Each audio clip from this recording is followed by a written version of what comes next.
Nestled on the beautiful campus of Schoolcraft College, the newly renovated Vista Tech Center has all the latest amenities to make your next event a success. Highlighting the new space is the Collaborative Learning Studio, a state-of-the-art demonstration kitchen available to rent. This space allows for a flexible and unique environment for your next event. If you're hungry while you're here, there's always something to eat. Visit the American Harvest Restaurant, staffed by our culinary arts students, or the brand new Craft Grill, featuring our award-winning craft beers and signature menu. Looking for a quick bite?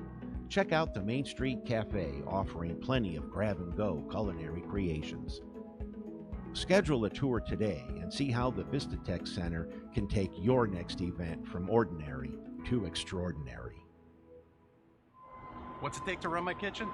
Let me check this out. Hey, what's up, Chef? Hey, what's going on? We good? Yes, Chef! All right, let's go! Bring it! Yes, Chef! Food's huge for sure, but... Long ground beef, Chef? Order! I got you. You gotta make it that easy to order, too. I want beauties like that every single time. What I'm talking about. One sucks, we all suck. I don't suck. Oh man, I love you, baby. What is it? 2 chicken, 2 ribeye, 1 mid, 1 well. Yes, Chef. Behind. Yeah, I got you. Menu check, Chef. On the left. Oh. My left. I got it. Ah, but isn't my favorite sales rep.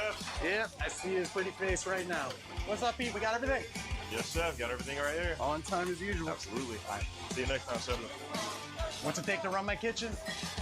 U.S. Foods. We good? Yes, sir. All right, let's go.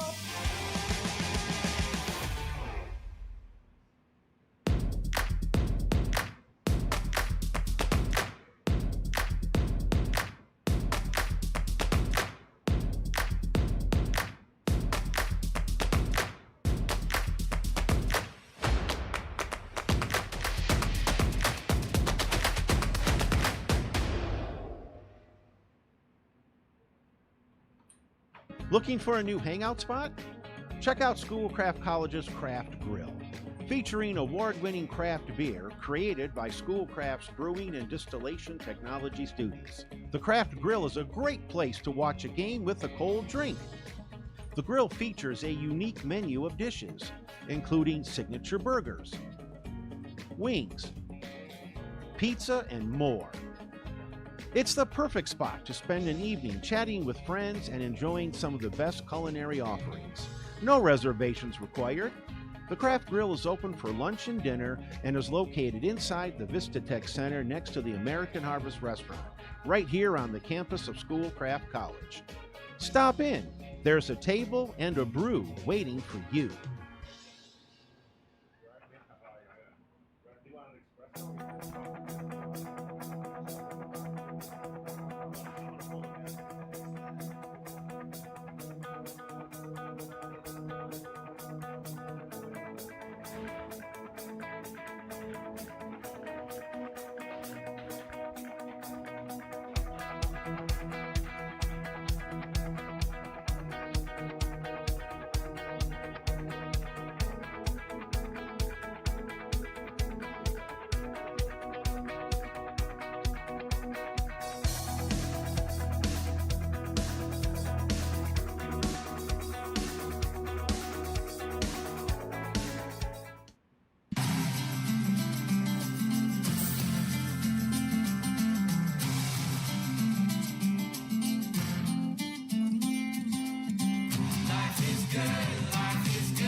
Well, good morning and welcome to day 4 of the Certified Master Chef's Test exam today. And boy, what an exciting week we have had so far. First of all, thank you. I want to bring you up to date. First of all, thank you to American Culinary Federation and AMCO for the American Master Chef's Order for sponsoring and bringing this thing to light in this fashion we've had, bringing this camera light to you. And also a big thanks to Schoolcraft College for delivering this live stream capability so we all can see and become aware of what's happening in live time with the Certified Master Chef's test. Let me kind of bring you up to date what's happened so far. 3 days of testing.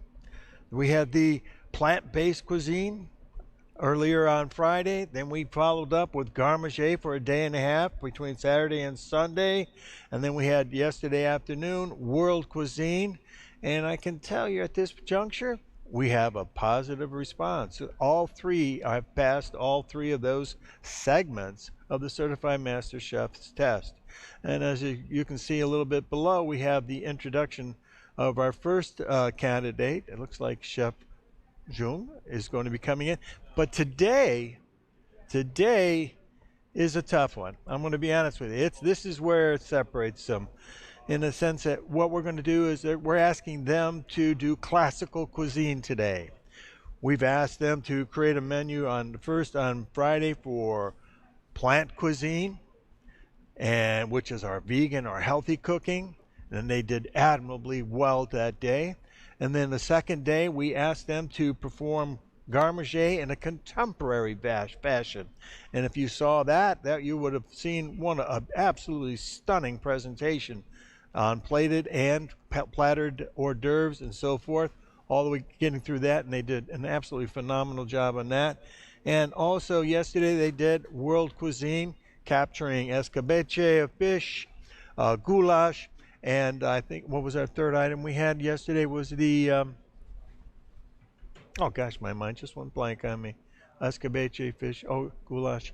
But I'll come back to that in a sec, guys. I digress here. But today, and again, they all passed. They're all successfully moving on. But today is going to be a tough one because classical is more of an exactness. And that would be great. And then we can show the slide. Now, what we're asking them to do in a 5.5 hour period of time is they have to produce a 4-course menu. 4-course menu in the sense that we're going to ask you to present a souffle. Now, the souffle can be either a savory souffle or it can be a sweet souffle. Our candidates today pretty much have all chosen a savory souffle to start out with. So if you're starting out with it, that has to be accompanied, the souffle savory has to be accompanied by some type of sauce. Following that, they're going to have a specific consommé that they all have. They are all given the same menu, which we'll post here shortly, but a consommé to follow that. Then there's a fish dish that has to be followed. And these are all serviced and plated, individually. But now when it comes to the entree, you must plate 2 portions individually, and then also 6 portions must follow in the standards of the guidelines of a la Russe, which is Russian service, which was a very popular form and continued to be popular and contemporary today in the sense that it is a plattered form of service of food. The entree will be placed onto a platter served by the commis and or whomever the server, it will be designated for that, and it's brought to the table from the kitchen hot and served directly to the customer. That is the kind of the initial definition for Russian service. Very classical in the form that was done, and as Scoffia became extremely popular back in the early 1900s, that was engaged in some of his service, but then he became very popular in doing the plated, so that's why you'll see the 2 different forms of service of plates. But again, in talking about classical cooking, you're going to see a real definition of exactness in preparation and garnishes, and all the principles and fundamentals of cooking are very precise. where we may have some leeways in what we do in other areas. This one has to be very concise, and you'll see that as they go through. And in that, we're going to be seeing a lot of unique preparations and garnishes. And if we could just like that, for instance, on the souffle, we're asking them to showcase a pastry concept of making a pâte à choux, and then we're going to then make this pâte à choux into the base for a souffle. Obviously, then you're going to bring this liquid into this, or your mixture into this, the mixing of this, the baking of this, and then the finishing of it. All of these are your basic considerations for the process, and it has to be followed very distinctly. So, pâte à choux, and then you're going to go from that point and get it ready to go for baking. And in this case, then you have to serve a proper sauce to coincide with that. In this case, I think we're probably going to see something along, well, we might see something different. Now, it doesn't specifically say which sauce, but it has to be a proper and one that will accent that souffle preparation well and coincide with as far as the flavor profile. So the savory, obviously they're going to all pick in the same one, but then when we get to, like I said, the soup, which will be your consommé Montmorency, this is where we get to some technicalities. Obviously, in the classic world of this Scoffier, what you're going to see is he's going to make a nice bouillon, a white bouillon, a very strong veal stock to go with, and then from there we're going to then fortify that with the flavor profiles that we're looking for. In this case, the Montmorency is a chicken flavored consommé. So we have, with the thanks of Proper Sauce and Stocks, they've donated our veal stocks and our chicken stocks to us to help them get started.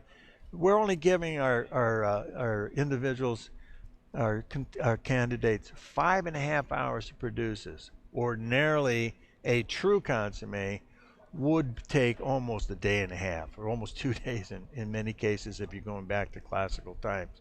We know that that's not going to, work in this environment or in today. But if you have a proper quality stock to start out with, and there we go, our fresh lobsters for today. Thank you, Chef Chris. And we're going to talk specifically about those lobsters shortly. But in going in and understanding the soup, once you get your rich stock going, and they're going to use a white veal stock or a chicken stock, or both to bring that up, and then from there to create the essence of the fortification, they're going to take chicken carcasses or whole chickens, roast them, brown them, and then with aromatics and herbs, put that in to develop the stock even further and bring that up. And then the next step will be that the judges will be looking for will be the clarification of this particular stock. And that's where they're going to take lean meat and egg whites and aromatics and some vegetables and herbs, and they're going to mix that together cold, add that to the stock, and then bring that back up to the simmer. And because the egg whites are in there, they will fold or tie in together and create what they call is a raft on the top. And then classically what Scoffier would do is form a little hole in the center of that raft. And then what he would do then is he would take that raft and then use that hole to dip a ladle in to baste the raft all the way through. So that's something we're going to be looking for to see if they go through following the right procedure of doing the consommé. So keep that in mind when you're going through it. Then following that, and it looks like he's getting some shank broken down here, and that's going to be utilized for his consommé as well. So with that, we'll get into, as he's breaking that down, he's going to get that in there for his meat that he's going to use for clarification. A nice lean meat, but has a great deal of flavor. So, and now following that, once he gets that clarified or Then he's going to use a tapioca to cook it to create a little more viscosity. Now, the starch from the tapioca will be released into that. It'll be restrained again. And then finally get ready for service with the right seasoning finishes. The idea is to have a beautifully rich, flavorful, crystal clear stock. Then the final element to that soup will be the garnish. And that will be a little quenelle, a grooved quenelle, asparagus tips, rice, plushes of parsley, thank you, and plushes of asparagus tips, and the quenelles. Those will be your finishing service for the soup itself. So that you got the souffle to start out with, then you got the soup, and then you go to your next course, which would be the filet of sole Newburg. Which again, another one. It's just you're going to be receiving Dover sole, fresh Dover sole, by the way. And if you saw Chef Chris's entree movement in there with that fresh lobster, we are going to have fresh lobsters to coincide with that. Now, up front, it's important to understand what kind of lobster you have. What do I mean by that? What kind? It's a live Maine lobster. Now, male or female.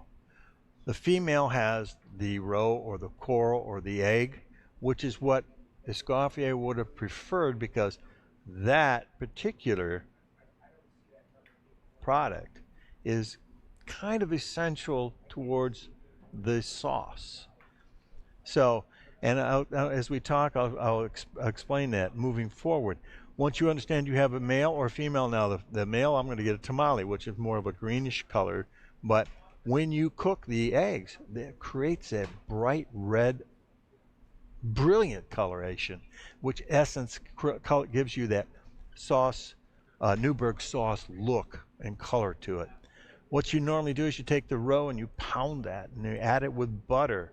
And then that is what the finishing of the sauce is. You use that to help finish the sauce with, and it brightens up the sauce tremendously. So we're going to be looking for that. And then you're going to saute that. Then you're going to poach your lobster and use the stock to reduce, thicken, add the coral, the butter, and a little Madeira that's been reduced. And then you have what we call sauce Newburg.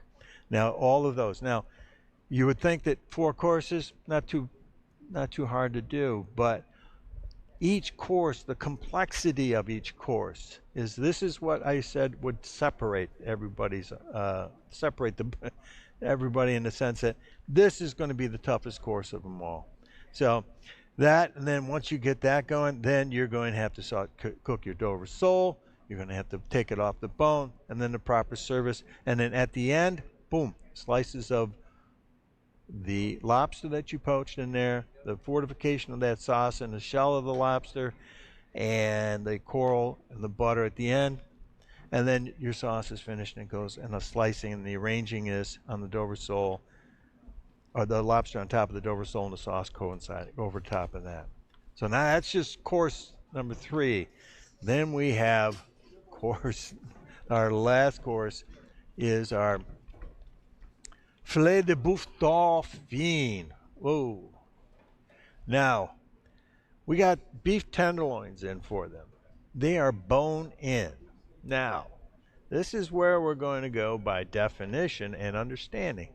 Ordinarily, you'd think back in the day where Escoffier, they would lard them, or lard them, I'm sorry. And because back in those days, the quality of the meat wasn't quite as good as it is today. So they were trying to add more moisture to it. In this day, we have a much more higher quality meat. So is larding more important, or would barding, which in this sense, we're going to take and bard them, and where we're looking to see if they'll bard them, meaning put the fat around the outside as opposed to where they used to string it through the inside of the meat. And then it is poléed, the whole filet or the whole meat is poléed with a matignon of vegetables. So,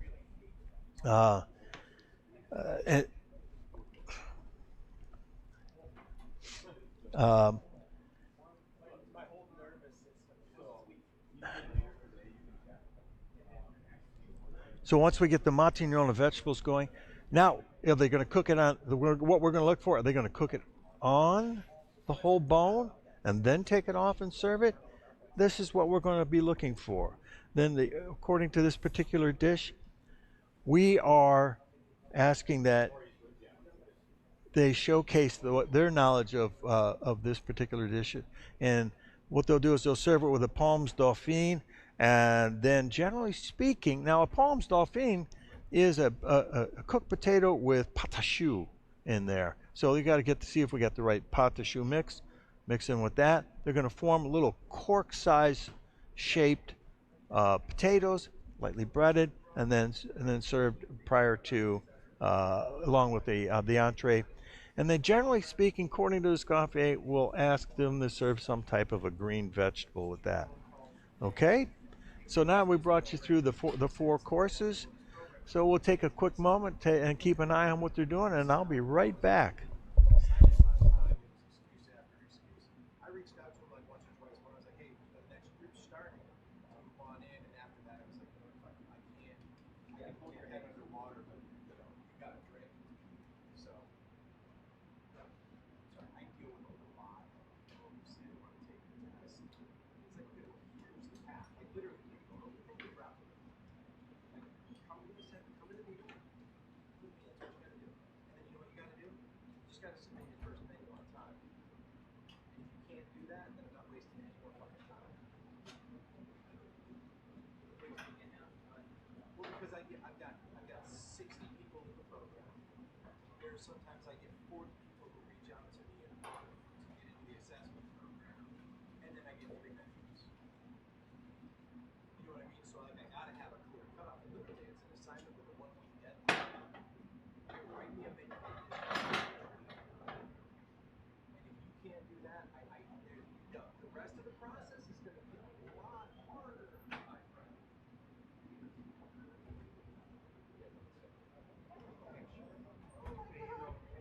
Sometimes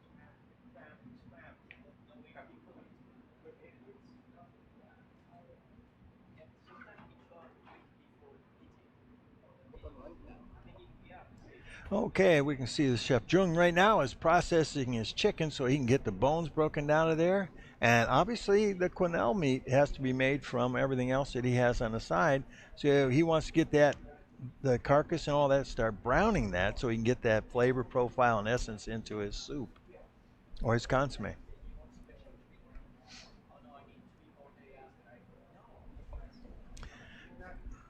Question on the floor.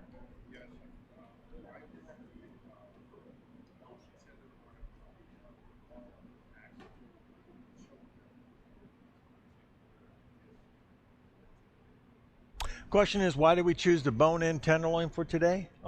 Show complexity. See if how often have you received out there in the world in today's world bone-in tenderloin? It's very seldom seen, but we're going to see if they want to try and cook that on the bone and then take it off and bard that whole process so that fat flavor will incorporate on the outside of that, or we're going to see them take it out and then wrap the tenderloin.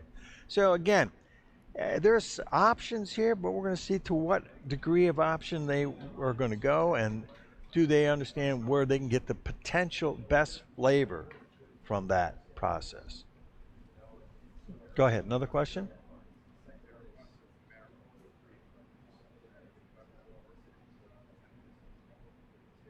Now, the question is there a bunch of marrow? It's the center of the backbone coming across and towards the tail.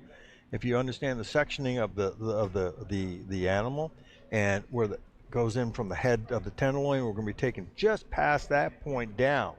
Now, the yield issue too is another one, because in this particular thing you have 6 people you have to serve, right? And you've got to look at about a 4-ounce portion of meat. So how much is that tenderloin going to really weigh? Do you know the actual weight of the bone versus the meat yield on there? So again, we're looking at that from the standpoint of saying, do the candidates understand that? Do the candidates realize that if I roast this, am I going to get a better yield? Or by taking it off, am I going to get a better yield? So it's a challenge. So we're going to see how they prevail on that challenge. It's just talking through it, because yeah, you would have to talk through it in any other scenario in the industry. You'd have to talk through the bereavement. You'd have to talk through a couple people got fired. You'd have to talk through in regular professionalism. You'd have to say something. Yeah, I better get on my duties. Now, as I said before, each candidate will have a 5.5-hour preparation time. Then they have a 30-minute service window. And again, they have the souffle going first. And I said, as I mentioned before, they have an option of doing the souffle first or the souffle last. They can go with a savory or a sweet. And apparently, all three of our candidates this morning, from what I hear, have chosen to go with a starter souffle. But now they have to also accompany that with a sauce. So it'll be interesting to see. Shortly, we'll be showcasing their individual menus so that you'll be able to see exactly and follow exactly along with what they're doing. So then again, as I said, 2 of the portions for the plating, all the consomme will be individually plated. The souffle will be individually plated. Then the entree itself will be 2 plates, and the rest will be Russian service plating. Boy, I tell you, I wish I could have had the opportunity to be one of those commis working when in my youth of being in this industry. Oh, I'd have given my eye tooth to be one of them right now. Wow.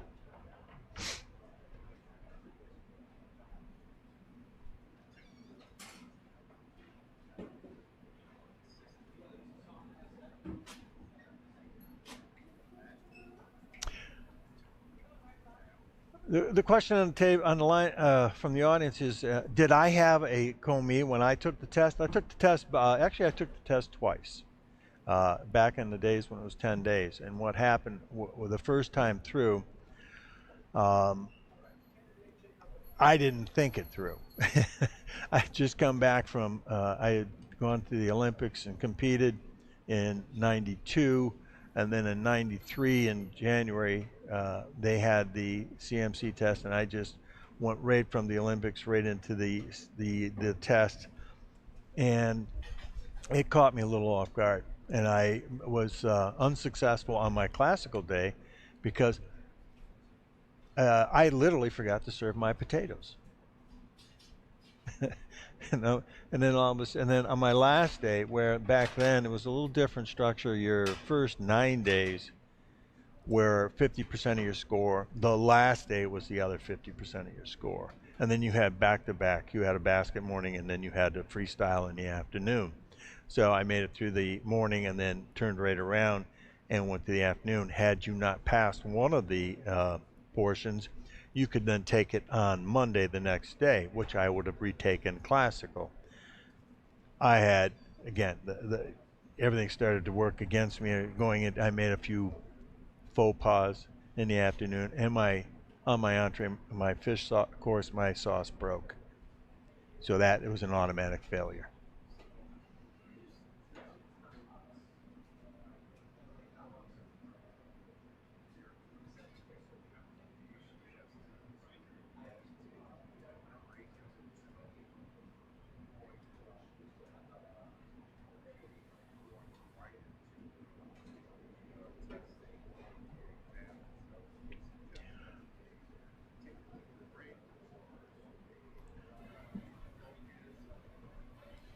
Well, the question you're asking is, timing of how you prepare yourself for the test.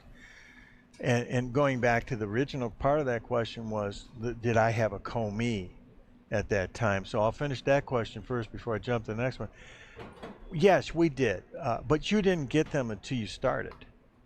So you had very little time to talk to them. Matter of fact, I didn't have a commis for the first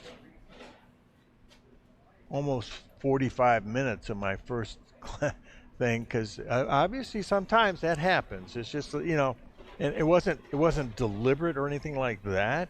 It's just that the students at the school at the time had an issue, couldn't get there.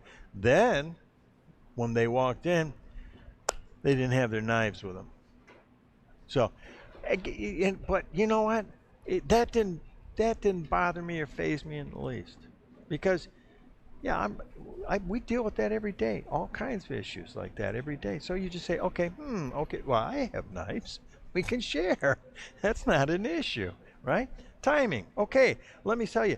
But remember when we talked before about practicing solo? I practiced solo a lot. I know, so that it was a benefit to have somebody assist me. So I didn't lose sight or didn't lose calmness or it didn't distract me mentally. Oh, welcome. Hey, but there's my knives. There you go. Here we go. Now this is what I need you to do. We'll file 1, 2, 3, 4, and then when you get to that point, check with me, and then we'll go from there. Do not put anything together or try to do anything until you check with me before you go any further. That was it. Boom, we got along famously. You want me to answer your second question, or you have another one? Go ahead.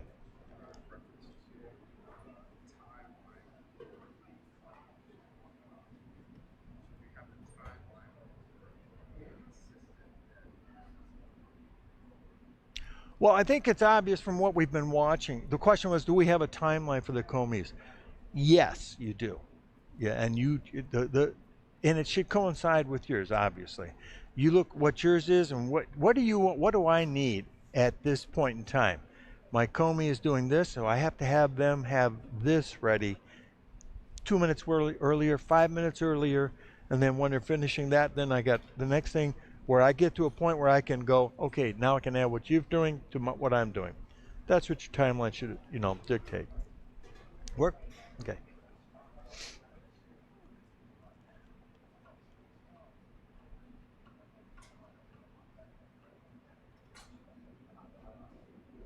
And also, I'll showcase something too while we're here.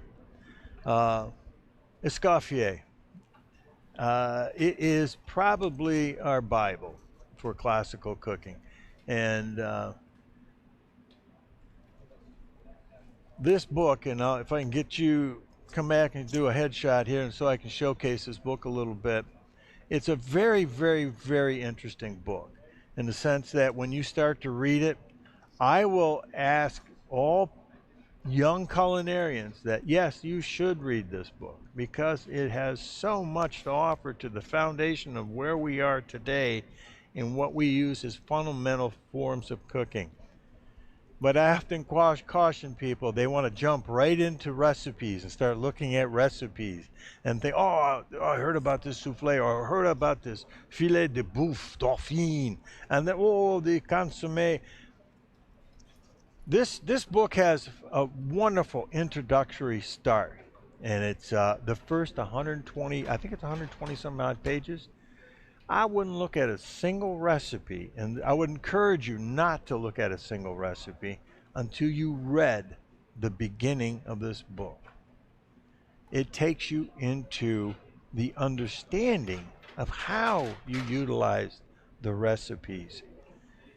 There is in one of there's literally 1, 2, 3, 4, 5 form processes in one of these courses. 5 processes that have to be mastered before you can complete that one particular course.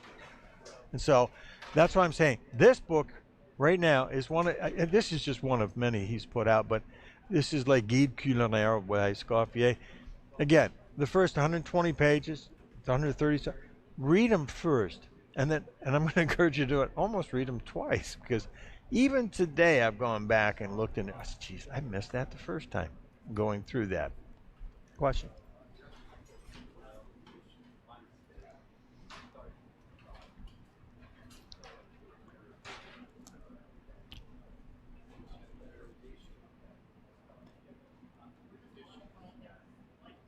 Well, the question is, what edition is this? I mean, again, Le Guide Culinaire is one book. Now they've added editions later. The original book was written in French. Now, then it was translated. But when it was translated in British English. So Then we tried to get that to translate to American English because there are different verbiages or words that have different definition or verbiages that we don't associate in our languages so as much.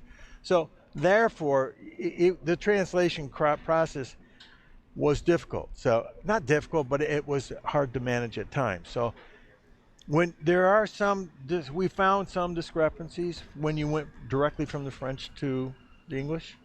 So, but minor, nothing that would change or alter the outcome of the dish. It was just how you looked at a term and defined it from there. But interesting that they went through the process. Now, additions, they just keep that. Additions mean publication timetables. Doesn't change the content of the book.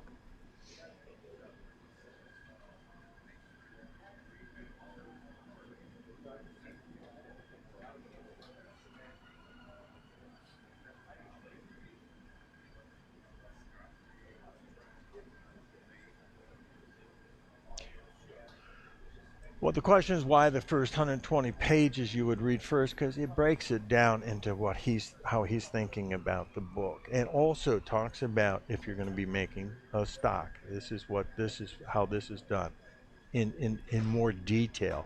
Whereas when you get to the actual recipe, it'll just tell you. But do you use this stock? Do you use this bouillon? Use this, and then you're just I'll just make it. Well, no, because you didn't understand how he makes it in the beginning of the chapter.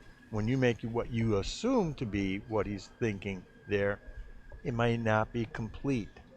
So therefore, that's why it's important to read that first step, so that when he references that in a recipe, you have an acknowledgement of what he's talking about in the beginning, from the beginning of the chapter, or the beginning of the book. Yes, it'll cause you to do more practicing. And that's why I said there's so much that goes into this book. And I tell you, once you begin to understand the front and where he's coming from, where he's going with the book, it just enlightens you. And all of a sudden, the light goes on. I get it now, and that type of thing.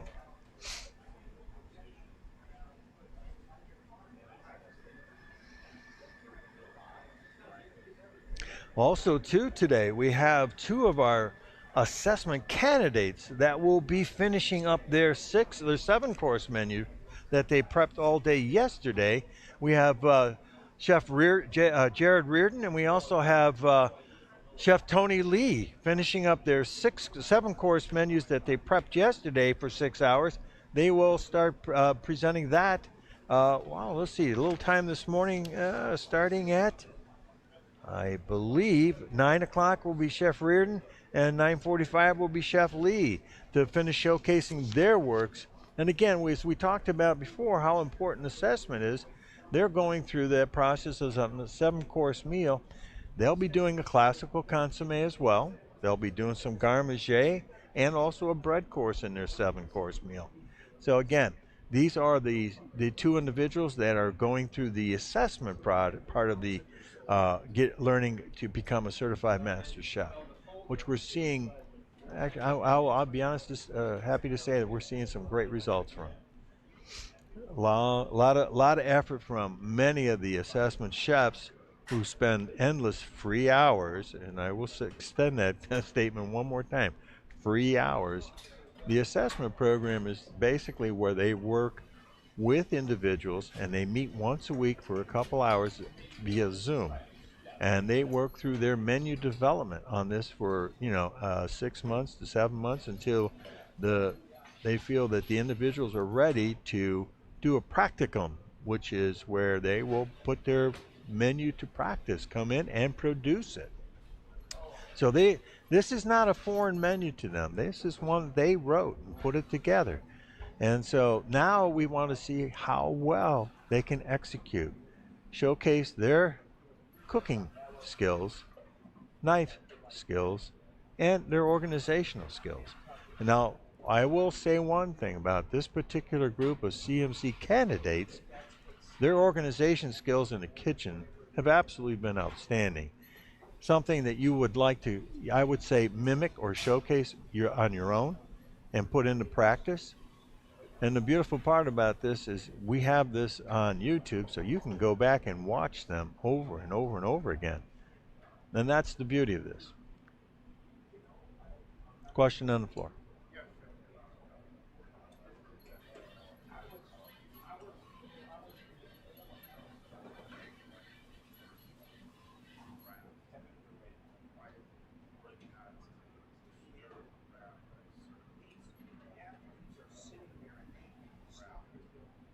Okay, good question.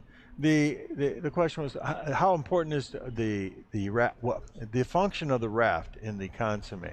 First of all, what it does is it brings all of the uh, aromatics and the meat flavors that you're adding to that back into the broth itself. Now, what does it do is it clarifies by the egg whites, and it captures all of the minuscule micro products that float around in the stock are collected in that wrap. That's why we constantly pull stock up and baste it and bring the flavor profile to be released back in. But it's also going through the egg whites. The egg white, the protein itself, bind this, and they capture those little microbes of products that are on there. So you end up with what we call an extremely clear stock or clear bouillon at that point in time.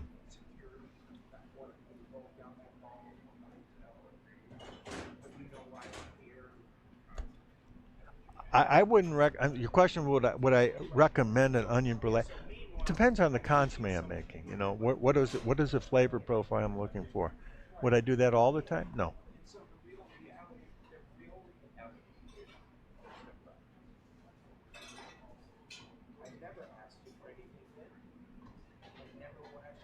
Well, the question is what I roast, but if to fortify the stock, I would do that. Now, he won't have time today because he'll just use that meat. The bone roasting, and by the time he gets it in there, it's not going to release a whole lot of flavor. So this is where something, if he was building, now, and the beauty of this particular test, if there's a showcase where he can get something fortified as far as stock from previous days this week, he could add that to the stock now. And if he's doing, and knowing that you have the ability to think forward on that in product working throughout the week, that is something I might have considered capturing from day 2, garde manger. I got a lot of time to do things there.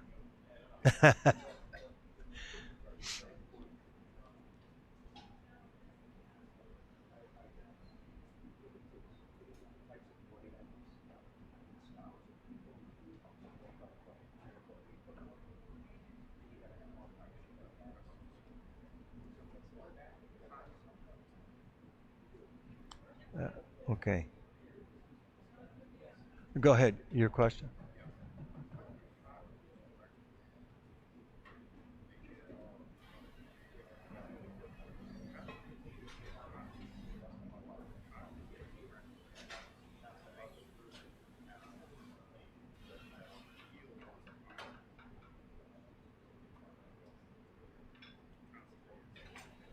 Well, the consomme, the question is what type of size pot that you'd use for the consomme. Obviously, you're looking to make this for 6 people, but obviously to get yourself in a position to get the development of flavor and so forth, and the amount of meat that you're going to use for a wrap, a little bit narrower, not wider.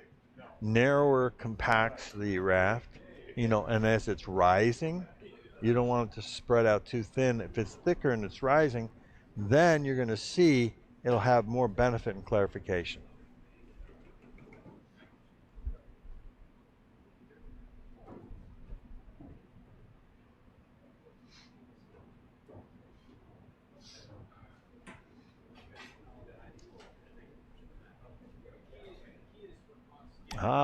Looks like Chef Louis ready to go in.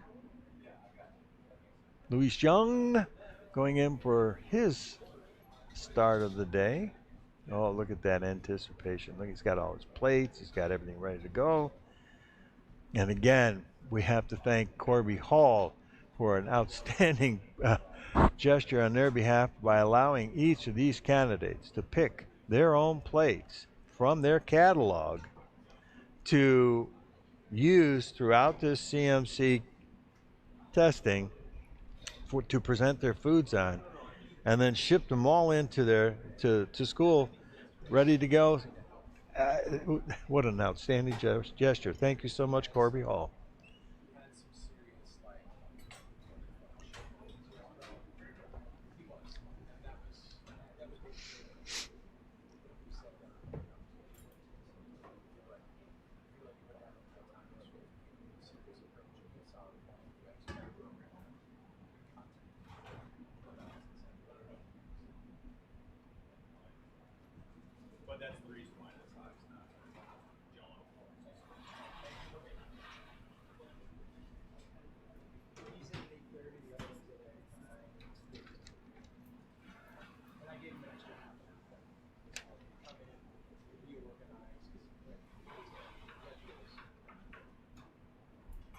Question.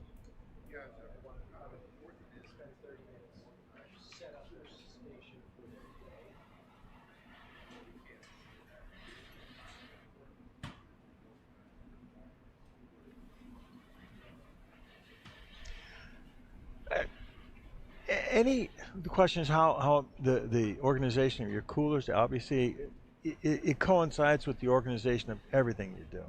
You know, if I open the door, I don't want to have to look for anything. Where I place it is where I want to be able to reach down and not even almost look, knowing I'm pulling the product I need out. Again, it's a mental thing, and you want to keep all that in play. You're so focused right now. It'd be like, unless I came up to him and said, "Hey, look, I'm going to shake your pots." I would rattle his cage a little bit if I did that, wouldn't I? So then you lose your train of thought. Then you got to take a minute, regroup. But if you're moving like you're supposed to in the kitchen, and you got your people working with you on the same mindset, your flow of work is going to be smooth throughout the day until something distracts you. Then you got to recompose. That's where we always have issues in kitchens. Something happens, something goes wrong. Don't let it rattle your cage. Stop, take a deep breath, recompose, boom, go right back to where you left off. Those are words that I use a lot when I have students that I used to work with compete. You're always going to find something that's going to go a little bit awry. That's where you show true signs of developing professionalism, is the ability to stop, recompose, and move forward. Don't move backwards. Move forward. Assess and move forward. All right, what did that timetable cost me? How do I make it up if I can? And then move forward. Okay? And he's got his lobsters. And I understand they're all females. I understand that the chef was able to get them all females, so that should help encourage the sauce development.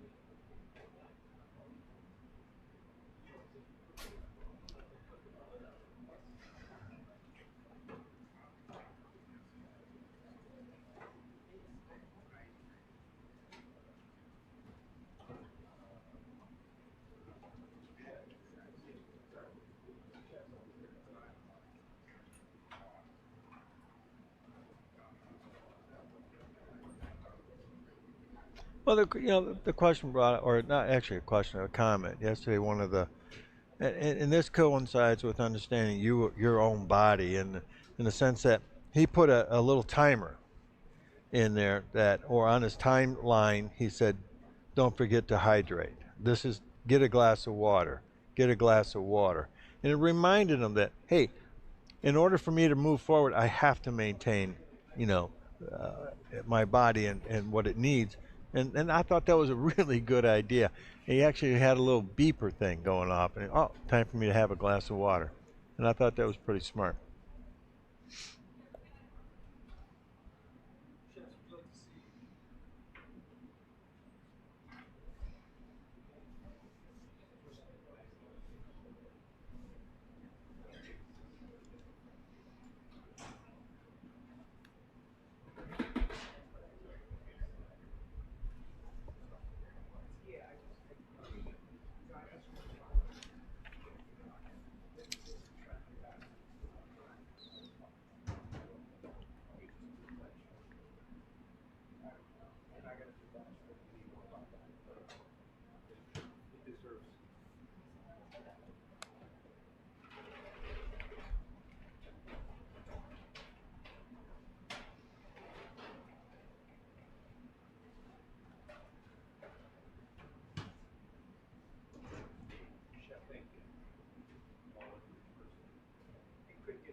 Okay, we're watching Chef Louise get set up. I'm going to take a quick break. I'll be right back.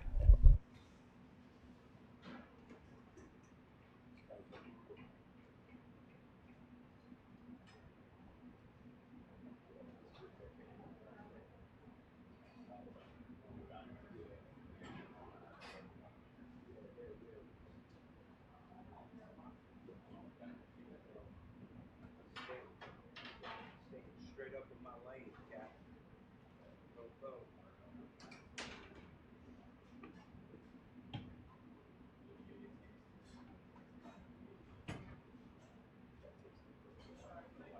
Swollen.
Nurturing. Hey, it separates itself from the base plate. 9:45 was your start. Okay.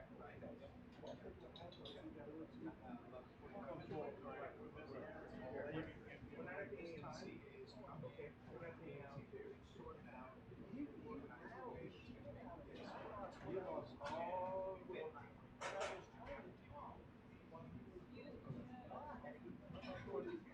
Give your stuff. Yeah. Right away. Anything that you don't want, let's get it up. Let's get it out there as quickly as possible.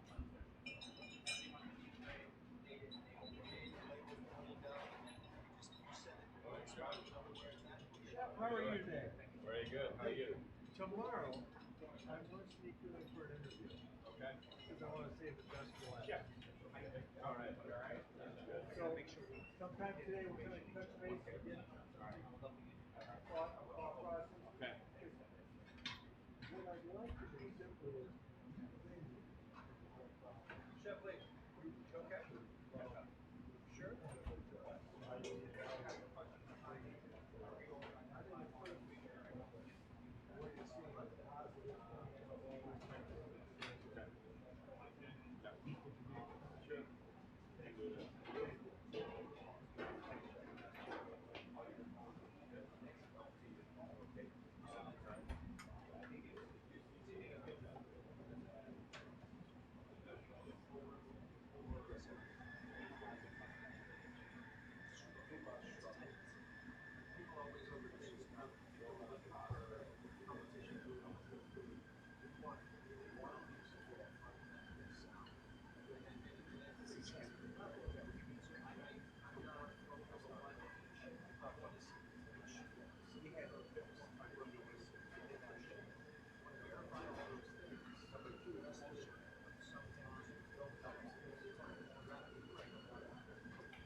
buys normally.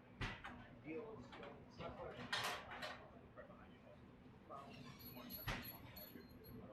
scale.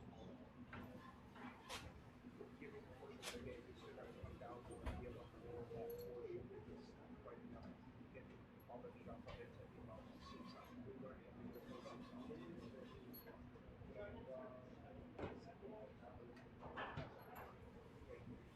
But it wasn't technically a portion since a small maybe one.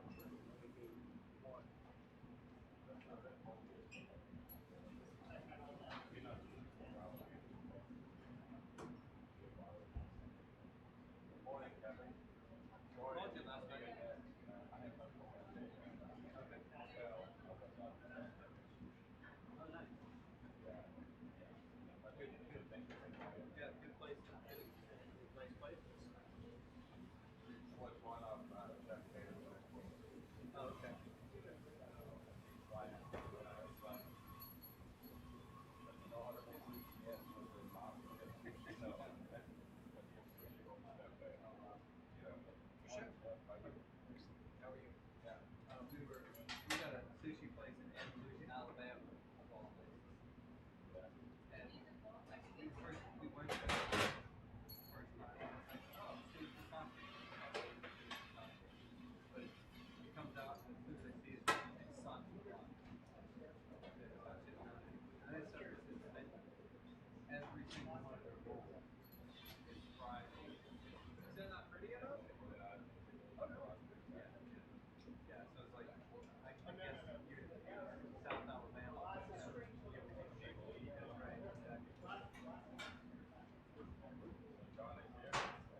Yeah. It's good to be over here by my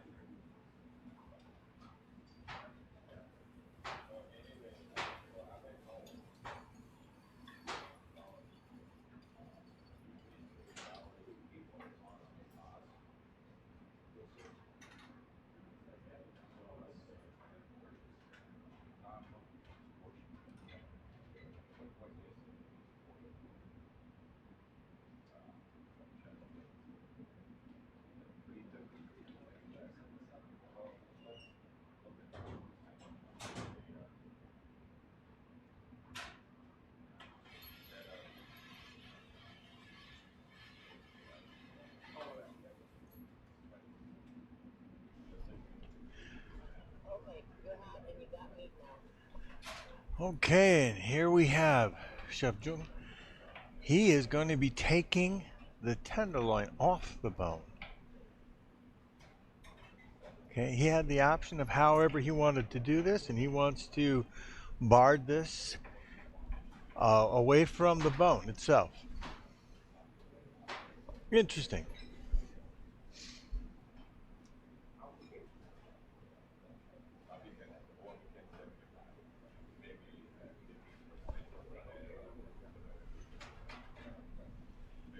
Remember we were talking a little bit earlier how we felt that they would handle this particular product? A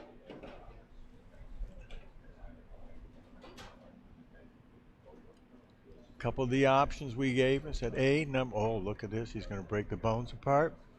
I'm thinking he's going, I got a little bit more of a break than he needs. But taking it off the bone and then barding it from there, and or barding it right on the bone itself.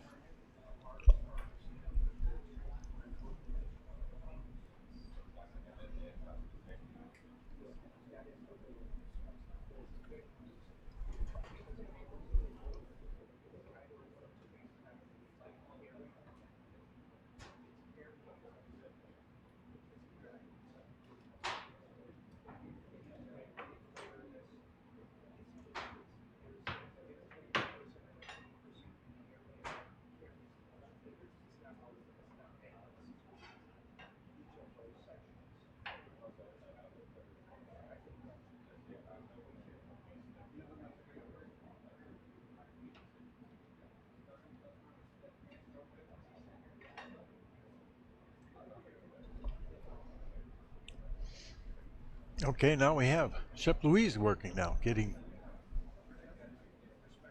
some prep done. Oh, I think he broke this is chicken.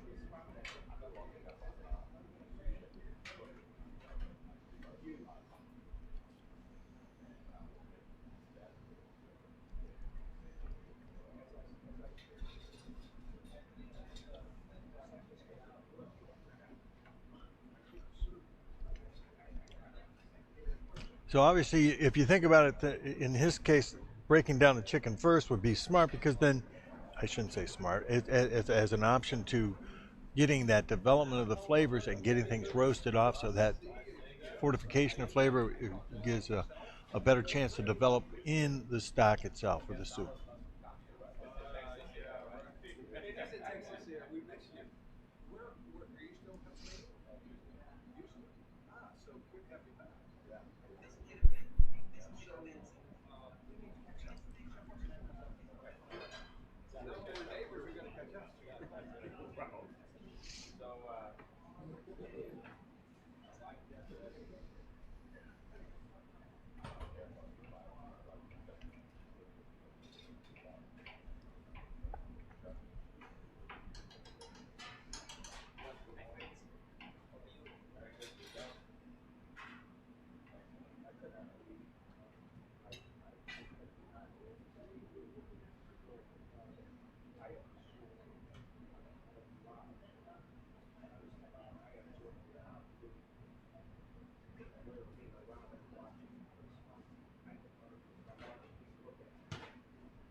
Oh, I believe he's got those lobsters in there. Is that what he just put in there?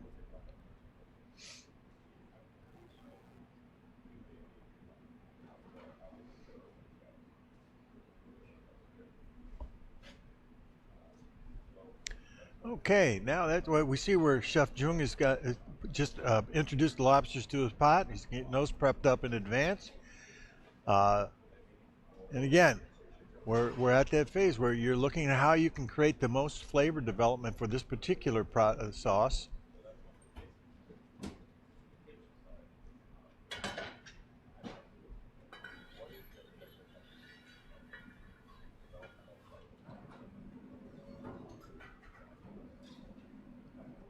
And as I mentioned before, you know, using the particular type of lobster they're going to be bringing in, the male versus the female, has a nice unique flavor profile difference for the sauce, the finish of the sauce. The fact that they're female, they'll have more of the coral, which will give it more brightness and a little inducement of the flavor profile from the roe itself, versus the tamale and the male, which is actually a little greenish in color.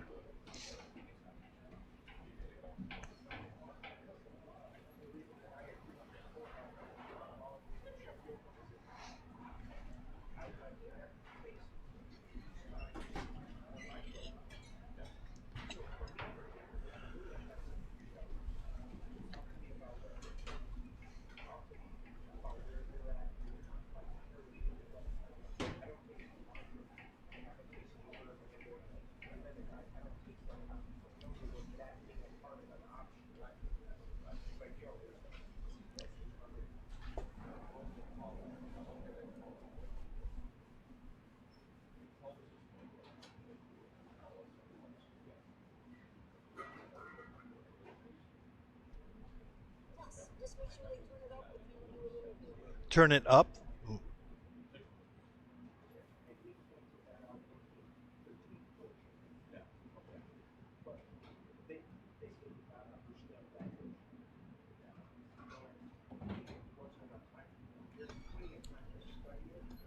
Let's see, we have a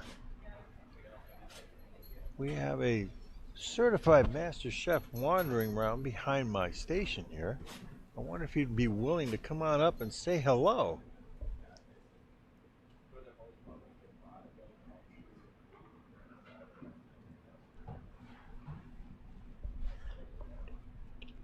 Oh, he left.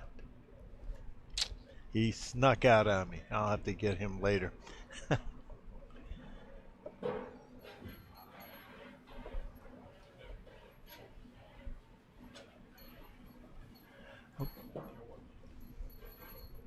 Okay, we got Chef Louise out there with his tenderloin now.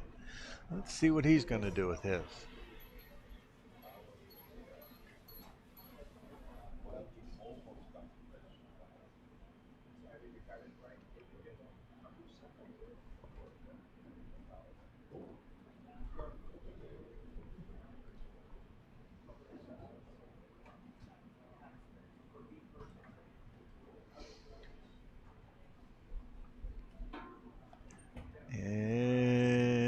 looks like he's going to do the same. Release it from the bones.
Hello, hello. Can you hear that? Can either you?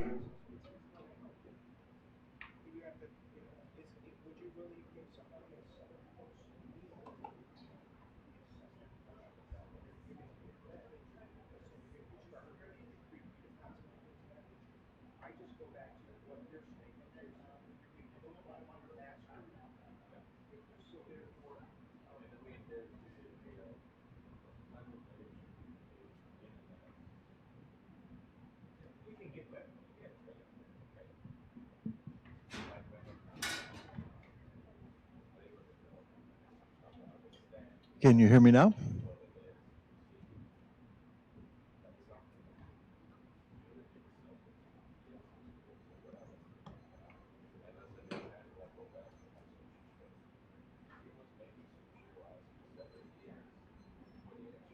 And right now we're watching Chef Louise finish boning out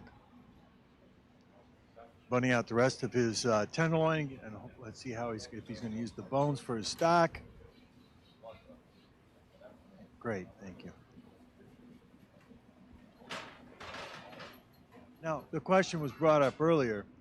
Now, if you think about this, the aging of the tenderloin on the bone, remember, the more you age, and like I said before, remember you'll see this is where the tenderloin that they have to work with right here, it's just right after the head of the tenderloin where you normally see the two muscles come up. It's from that section going backwards towards the tail. This is where the chef has to look at it, the candidate has to look at it and say, okay, and also we had to look at it too. Aging is going to help promote more flavor, but it also promotes more shrinkage. So yield is a factor here. We wanted to allow we did yield them. We did age them, I think, for about 7 days, 8 days. But again, we wanted to be careful not to go too far, but help to promote more flavor. But the sizing of the tenderloins that came in, any additional aging back there might have inhibited the amount of yield that they would have had to work with. So this is going to be pretty tight as it is. So therefore, they're going to have to determine how to go about the portions that they need for the service today. Question in the audience.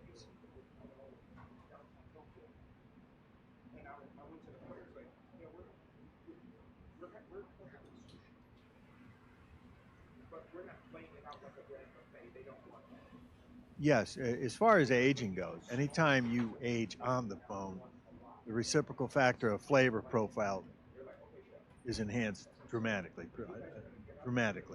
as opposed to off the bone. If you're off the bone, you have nothing else to draw from as far as flavor.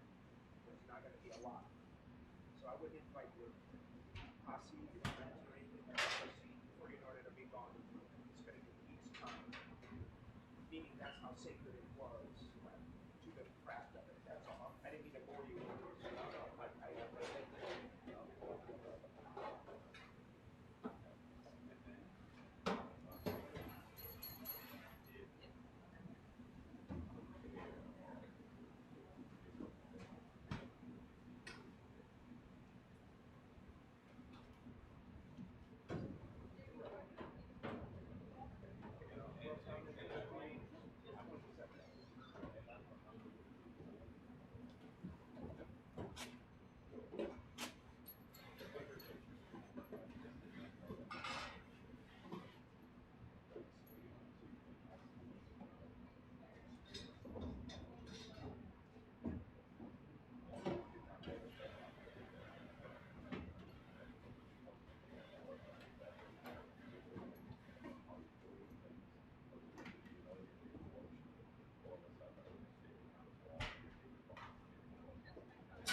Okay, as you can see, we have Chef Louise working now. He's got broken down. He broke down his tenderloin, broke down his chicken.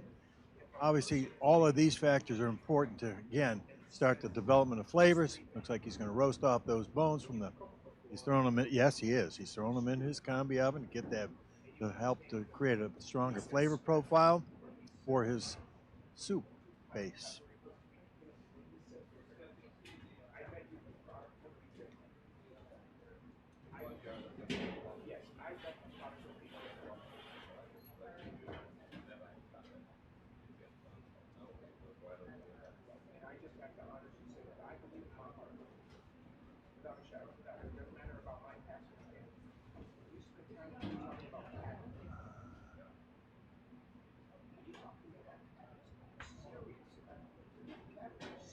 I believe it looks like he might have some asparagus over there. I can't. Yes, thank you. Some asparagus. It's just, I can't. There we go. Thank you. Asparagus.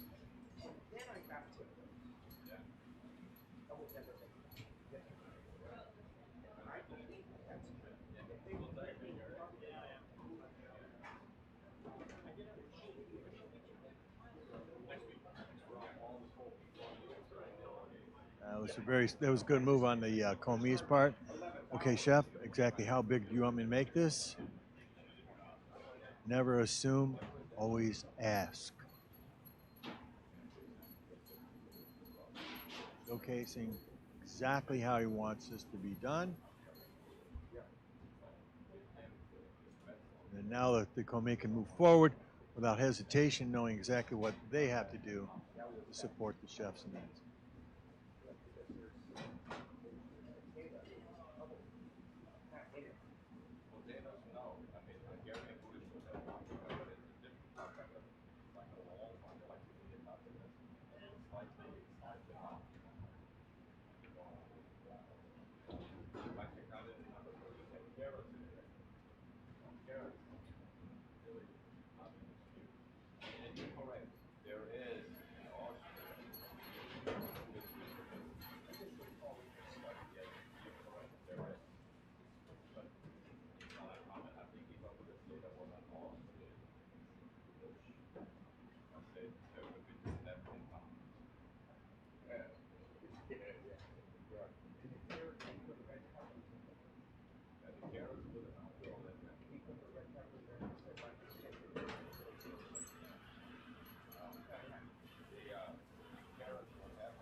I'd like to just, the chef's bringing out his Dover sole, getting that ready, but think about this. You know, you got these 4 courses and the complexity of these courses. You got a 5.5-hour window in order to prepare and finish and concentrate as much flavor as you can in that really short window of time.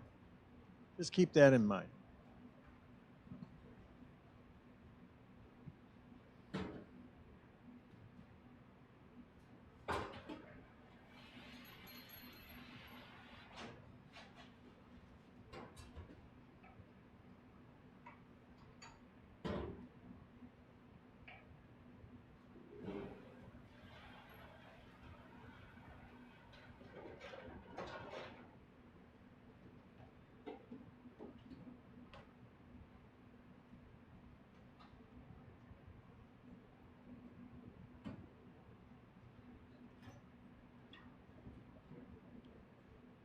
Now you can watch Chef Anthony getting ready to skin his Dover sole, starting from the tail end, pulling it up and over. Okay. There you go, right up over through the top of the head and coming back down the opposite side.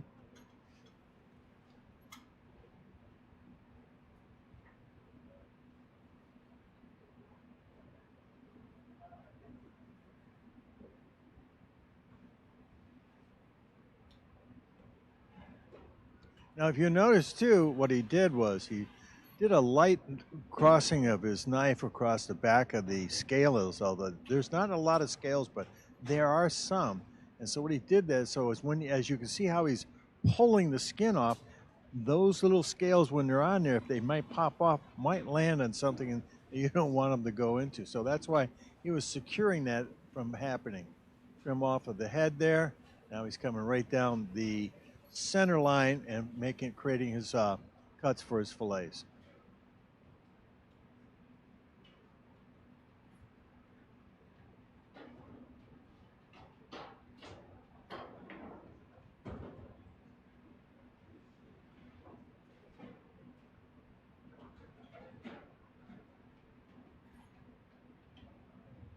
And here you have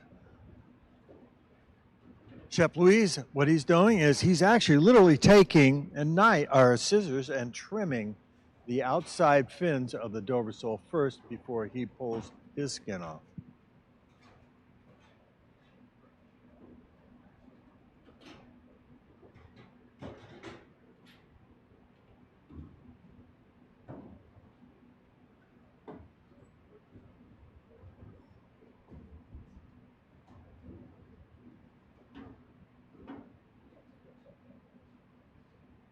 Again, this is another little procedure you'll see.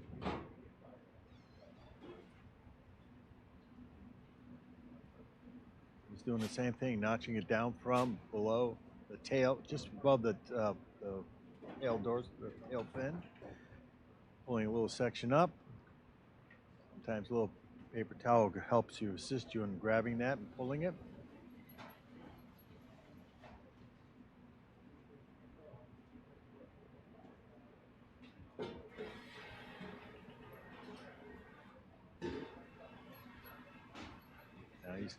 There he's using his thumb as he comes up the side to peel it back, so there will be no erratic movement of the skin coming through.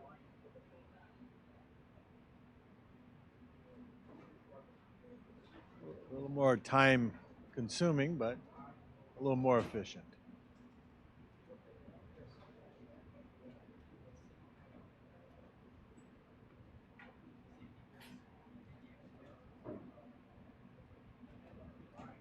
Breaking the bones, getting those set up. Obviously, he's going to be using those for stock to fortify his sauce for the new bird.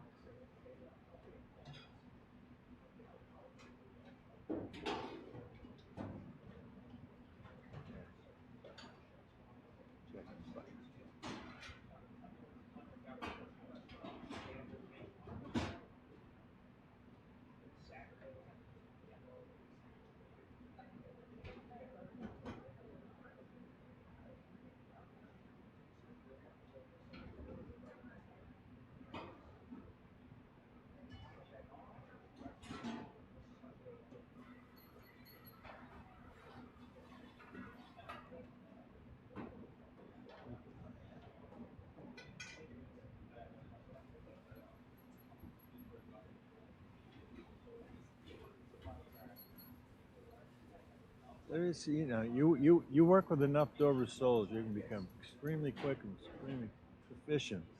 We used to have contests back in my day when we had down a couple of the restaurants in Detroit, like the London Chomp House, where Dover sole was a very, very popular item, and we were doing approximately 2 cases a day. So you had to become fast and proficient at that. We actually developed a process where you could take it from the tail and then wrap around the top of the head and pull it right straight down, so you have both sides of the fish in one shot.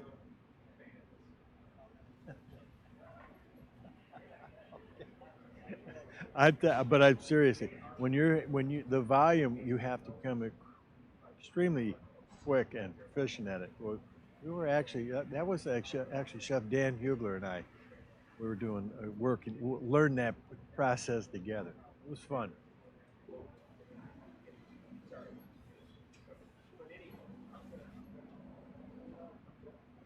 Downtown Detroit on Congress, just on Congress Boulevard.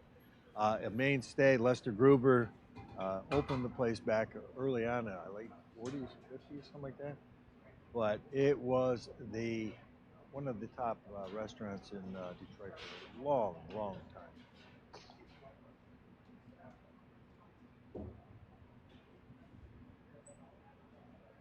And here I said I'd never talk about myself on the camera and or where I worked in the past, and here I'm digressing. No, it's my fault because the emotion of watching those Dover soles and the processing going through there, and my emotion came out of me because I remember when I so that came out. Wasn't your question? It was my emotion.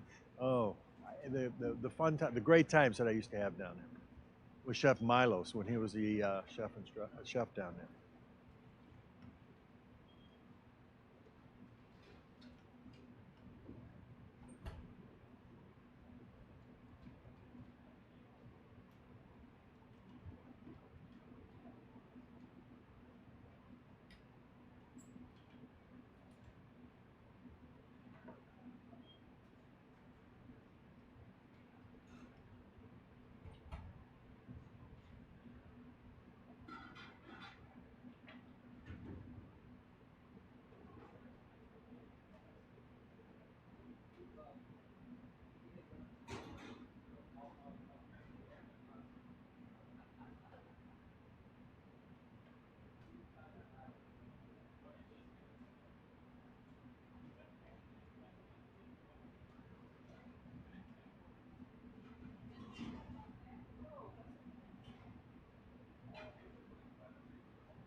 Oh, it appears that Chef Louise is doing exactly what I told him that I did several years ago.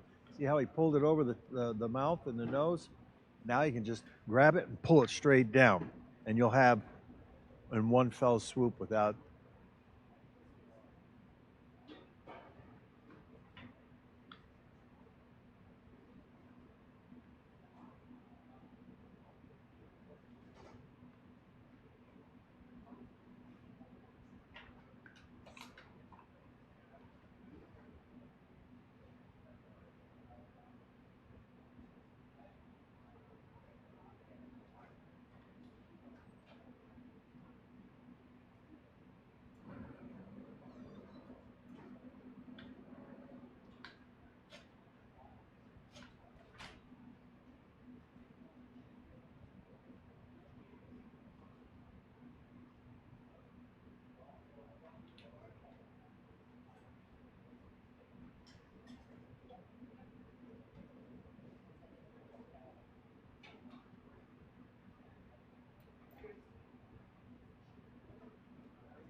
Well, as you can see, we have our last candidate getting ready to jump into the fray, Chef Gio.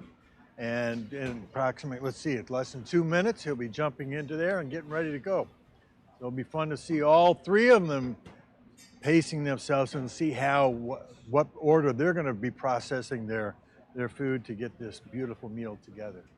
So shortly we'll be seeing him come into the kitchen.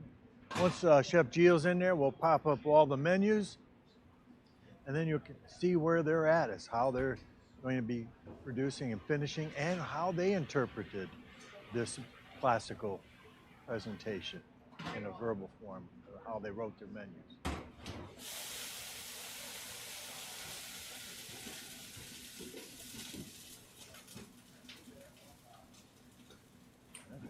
See, look at that. Oh, look at the mise en place in that cart.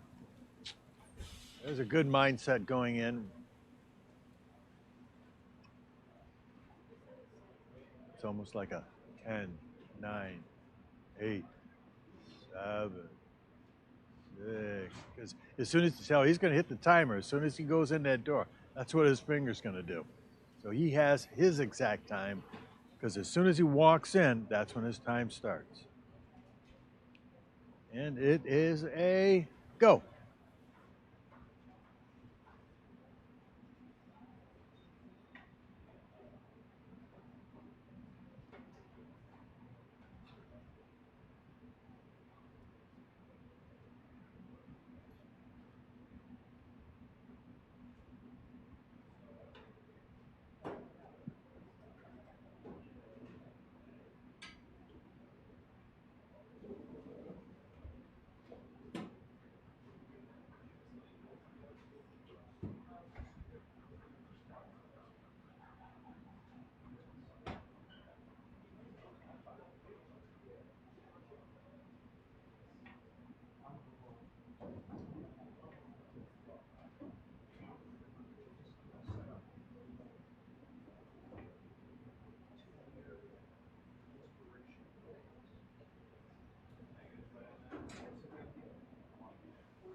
Yeah, if you notice, the chef came in with a laptop put on the corner there. He uses that as a clock, and now it's actually going through the time, boom, boom, boom. And he may have it set up with a little alarm going, okay, at this point in time, this is critical, I gotta have something done. It's a kind of a reminder. It's a technology is wonderful. And I tell you what, I admire that. I wish I had a little more tune to understanding better technology. Being as old as I am, I had to kind of rely on my mind, which I wish I didn't have to, because I burned it out so much in the meantime. But nonetheless, it is a wonderful tool, and anything you can do to enhance or help you to keep on track and keep that thought process and movement forward, I would use it. Truly, I would use it. And maybe if I can ask the crew on the out there, see if we can throw up the kind of a recap for today. Let's throw up classical cuisine, the graphic for the requirements. Or basically, again, just to recap, there you go. You got 5.5 hours of preparation time. You got a 30-minute service window. You've got the concept. Well, actually, what you're going to do is say all of them right now, and we're going to be showing right after this. We're going to show the graphics of all their menus. But the souffle. Now, you have the option of using a savory souffle, which obviously would be the starter, or you have a dessert souffle. A little more challenging if you go the dessert souffle, because in this case, if you think about it, I'm starting out. So I got that souffle ready to go. I know how long it takes to cook, and all I have to do is serve a sauce with it. So if I've got my sauce done, and I got the timing of say 12, 10, 12, 13, 14, or 15 minutes for that to cook. It's a smaller portion than a dessert, so it's an appetizer basically, or a starter. So it goes in the oven that many minutes before my window opens. So when it comes out, the sauce is ready to go in the boat on the side. I'm just taking the cups that or my containers that have my souffle, put them on the dish on the plates, and out they go. So at the very opening of my window, my first course is already out. Now I've got the time to, in that next 3 to 5 minutes, I have that time to make sure all of my garnish is up to prep, my cups and bowls or however I'm servicing my consomme is ready to go, the temp, the final seasoning is ready to go, and then I'm ready to move on that. I may then start warming those elements of garnish that go inside, or cold, have them ready to go. So get my station set up. I'm ready to, then following that, I've got literally 20 minutes to produce and get my next two courses out, which we'll capture a little bit later on. Now, if we have a chance, we can take a quick look at what the menus are. There we go. This is one of the candidates' menus, and obviously you can see now this is what they received as a basket. Bone-in tenderloin, Dover sole, and lobsters. And as I mentioned before, the lobsters are all females.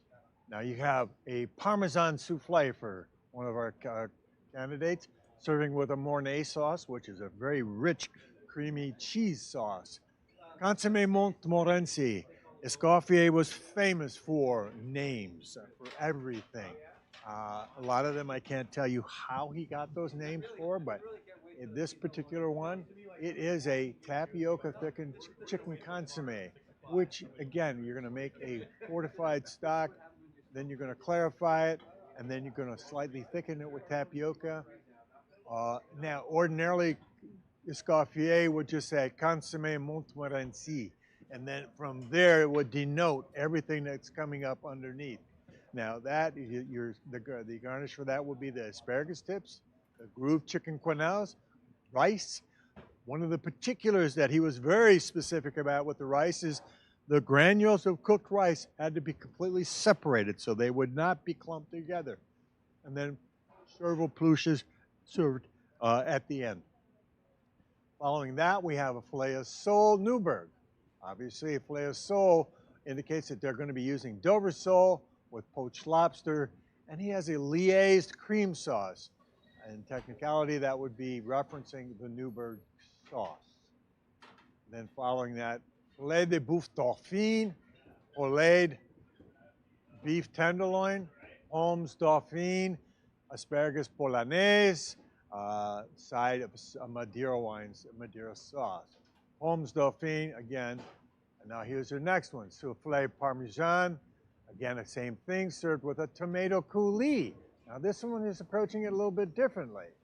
Following that with the same thing, the consomme, which is the same, tapioca, asparagus, chicken quenelles, rice chervil, filet of sole Newburgh, lobster sauce Newburgh. Filet de boeuf dauphine, the bacon wrapped tenderloin. Now he's telling you he's going to bard it. Dauphine potatoes, again, this is a choux paste. There's pâte à choux with the mixed, which is a thick paste of eggs or water, flour, eggs, butter, and that tightens up your potato mixture, and then you form that in the shape of pretty much like of a cork on a wine bottle, a little bit, keeping it small, and then lightly bread it and then fried at the end. And then sauce Madeira wine sauce. Now he's serving a green vegetable with this, which is a épinard anglaise. And the next, okay, again, this is now more traditionally how he would have written his menus, but soufflé parmesan sauce Mornay, consommé Montmorency, filet of sole Newburgh, filet de boeuf dauphine. Now, here's a bit of a twist. Carottes à la Vichy. Okay, those are carrots served à la Vichy style with that lightly thickened Vichy sauce over the carrots glaze. Now, back to the kitchen. Beautiful. And okay, the chef is over there trimming up, cleaning up his Dover sole fillets.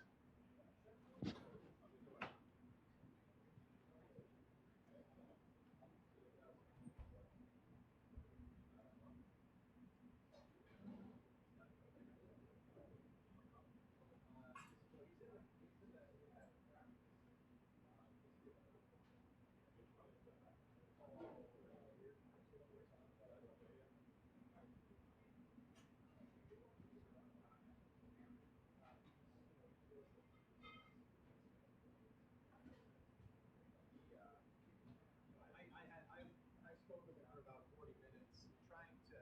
I told him that. Here's what I told him. What I did tell him was, he said he was embarrassed by the food, didn't want to serve it. I said, okay, we're here until 7. Go look through your menu, see the things that you want to serve. Come in, the best food that you want to serve us. And however much time you can have it. Like, just cook. You're here.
All right, we have contestant number Geo's working on his fillet, and he's actually doing the same thing, trimming that off of the bone.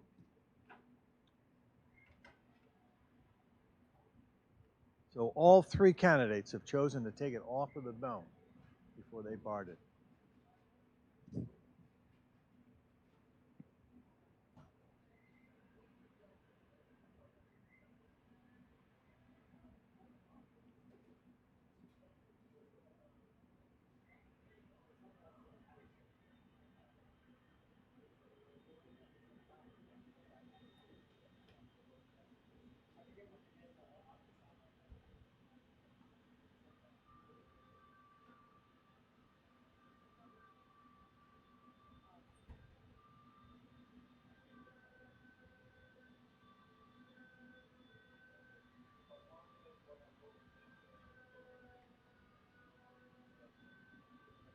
Well, right now, as you can see, the commis is getting ready to prepare the meat for the consomme by grinding this down to a little bit smaller so that you can build that raft with that. So that's one step, getting ready closer to the start and the finish of the soup.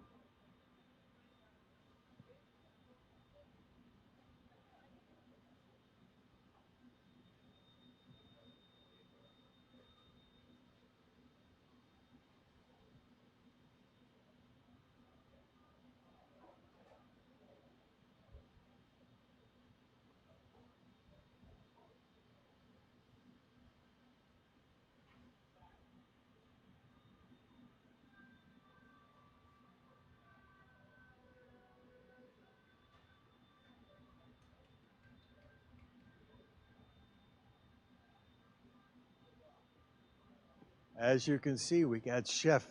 Oh, he's preparing his fillets that he's going to be poaching now. He's actually getting them down to size perfectly. And then what he's doing is just lightly pressing them so we have an even distribution, a level distribution so that the poaching will be even and perfect all the way through. So if you see that, there you go. Little trim, little marking.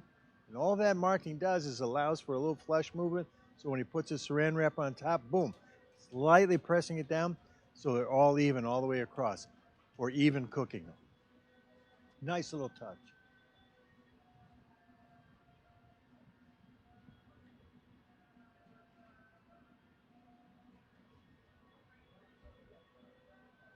And here's Chef Gio.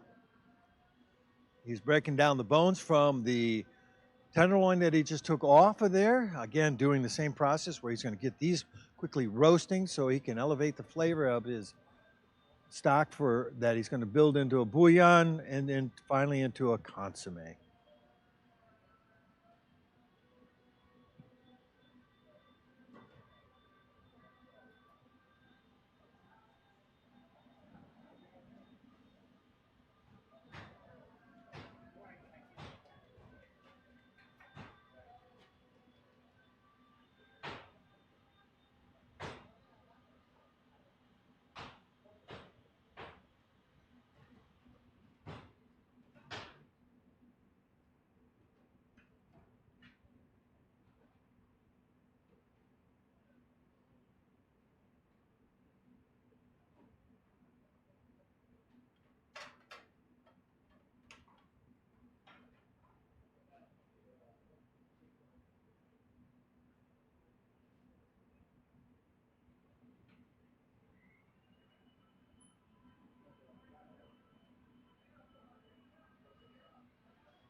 I have, at this point in time, I want to say that's a great job getting the mise en place ready to go. But that young lady there, Lily Taylor, I have to, big shout out to her. Fine, fine, fine young culinarian. Was very big in assisting me get ready for this event. Without her, I'd be a babbling fool up here, not knowing what to say. She put all my timelines in a nice typed form so I can just follow every minute that I'm here with you. But I'm still babbling a little bit, but that's because she's not sitting next to me and she's out there learning from the chefs out there, which is a better place for her to be. Thank you, Lily Taylor.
Well, I tell you what, we got enough master chefs out there judging this thing. There now, they start getting in the way of the cameras. Look out for these guys. Next thing you know, they're going to want to talk to you through the cameras. There we go. See, he's right in there, checking it out.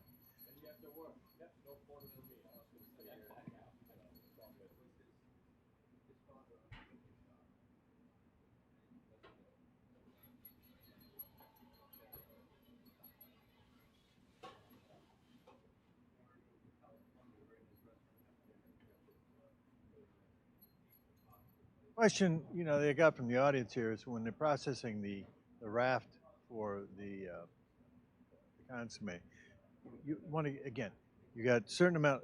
In classic times, you could get a little bit larger die, let it sit for a while, get it down, but you want to make sure it'll bind with the egg whites, so that size is important. And also the amount of aromatics that you put in there as well, okay? So those things you have to take into consideration when you're mixing that. The size helps you to understand that if you're going to be tight, I got a shorter period of time so I can extract faster.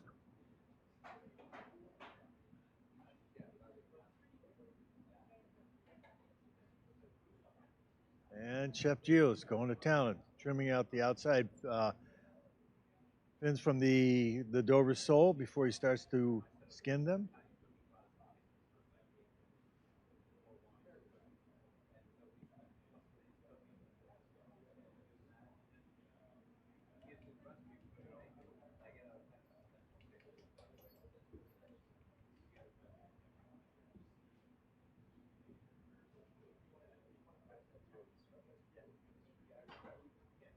Just to bring you also up to date, we also have 2 of our assessment candidates who will be starting up here shortly to finish off their 7-course that they had 6 hours to prepare yesterday, and they'll have 2 hours today to finish and present. So we'll be popping in and out of their kitchens shortly to see how they're doing.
Now you can see the final finishes of the fillets that Chef Anthony's working on, getting them finished up already, getting them ready to be poached. And a nice little fumet that he developed with the bones. I tell you what, Dover sole bones make the most elegant and beautiful, flavorful fumets you could ever have for fish.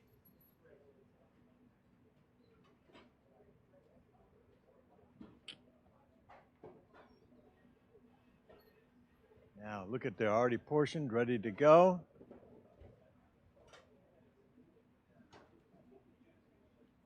Oh, the trim will actually go back into the fumet to fortify that flavor as well. Now you think about that beautiful Dover sole fumet, the essence from the lobster being poached in that stock, add that to that flavor, the compounding of those flavors to develop this finished Newburgh, and that finished with the butter and the roe. Oh, and here I am sitting here just watching it.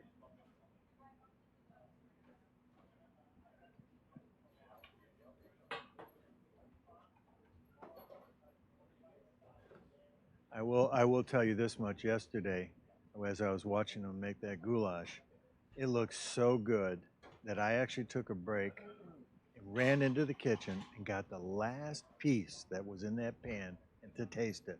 And it was worth it, believe me.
He's gonna bring me in to wait for his kitchen staff to accomplish your thing. Yeah, we're going to culinary time. We need relief. Yeah. That's why we're here. So just relax. That's why I You know, I don't know if I mentioned this before. I think I did, but as I said, we've gone through the first 3 phases of this competition, but it's definitely worth mentioning again. There's a chef pouring in the reduction from the lobster into, I think that's his fumet that he's making, I believe. But nonetheless, all 3 candidates through the first 3 days have been successful and passed all phases. So that's a nice thing to hear. One of the things that we are able to observe, that's his consomme, I'm sorry. That's his consomme. So one of the things that we've been able to observe is their kitchen operation, which I have to tell you is pretty close to flawless. There are a few little things here and there that they can work on, but these are great examples for young culinarians to be able to observe and learn and follow these techniques. So keep an eye out.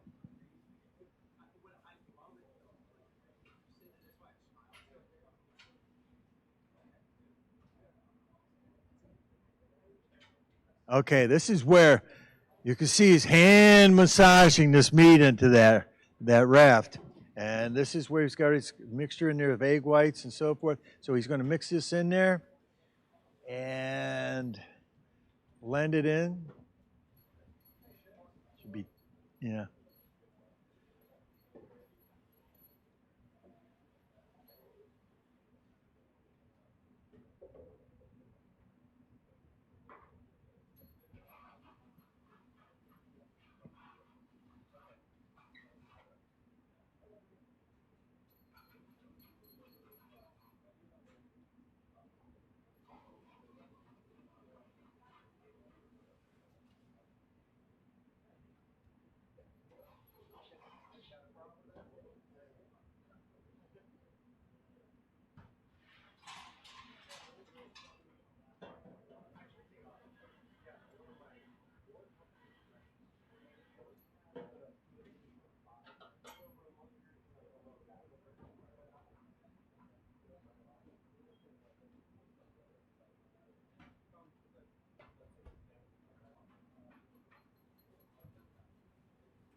Hey, we got Chef Gio now getting his fillets off of his fish, getting ready to finish that up, and obviously, as we have before on the first candidate, getting his stock going for his fumet.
And we got Chef Louise, how he's marking off his fillets, giving even portions all the way across the board.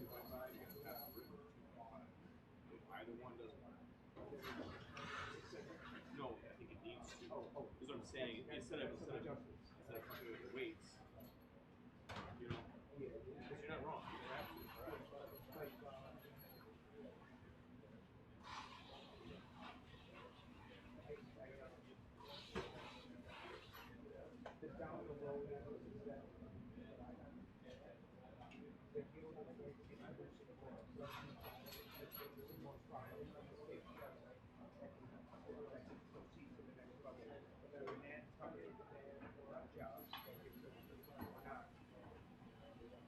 At a certain point, the wisdom of the institution, things like you established, 2.5, 2.5, no.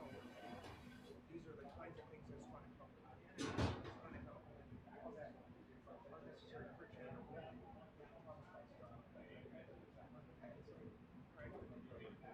Correct. Your next one. So you have to expect it to talk about what you have to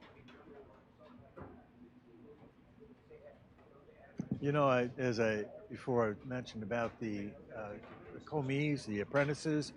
Well, I tell you, this is such an eye-opening experience for them to be able to see this, not only see it but be a part of it, and the knowledge that they're getting from working with the chefs and watching them, working with them, the timing. As we said before, I've seen a lot of these competitions before, but not quite to this level of execution of kitchen timing and kitchen operation and kitchen organization. This has been exceptional. So this will obviously hopefully wear off, come up, wear off on these commis, and they'll be able to pick all this up and take it back with them to their place of operation and or their future movements in the kitchen.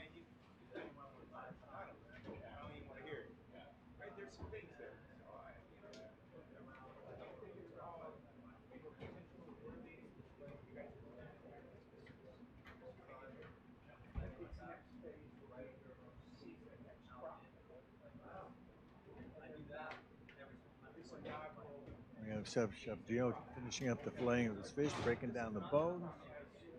He's got one with the skin there, okay.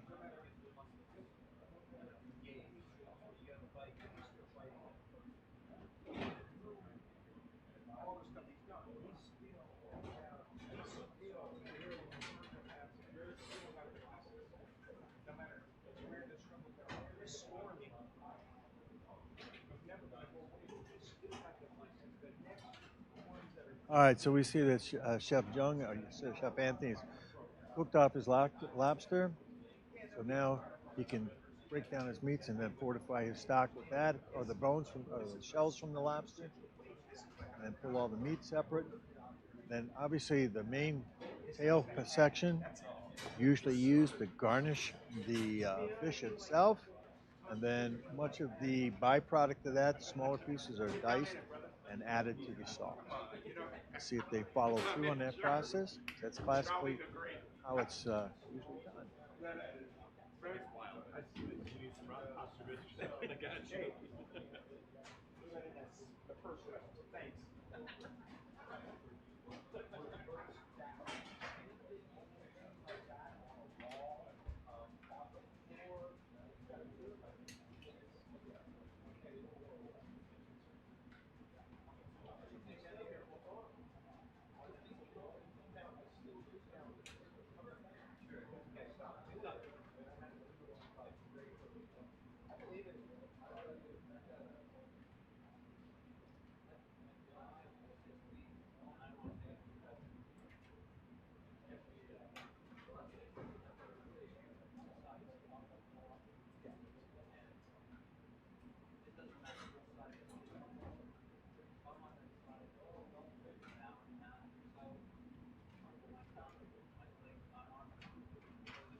Well, I got to tell you, it'd be interesting because there's another great conference going on right now called Chef to Chef. I wonder if this is a live presentation going on there during the conference. Wouldn't that be fun? Maybe we should give them a call and tell them how to get online.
Okay, we got Chef. We got his, looks like he's got his consomme going there. Now you can see how the raft is starting to come up. and start as it's mixed in there, starts cooks together, it'll start to tighten, and as it tightens, it's going to again start that clarification process. So once it has come up to a little simmer, once it cooks through, hopefully he'll put a little bit of a hole in there so they can draw some of the liquid, the baste. We'll see. And obviously he's got some vegetables in the back there. It looks like a nice mirepoix going, and he's got another for him. His could be his fumet that's reducing on the right.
But you can take every turn up and tea.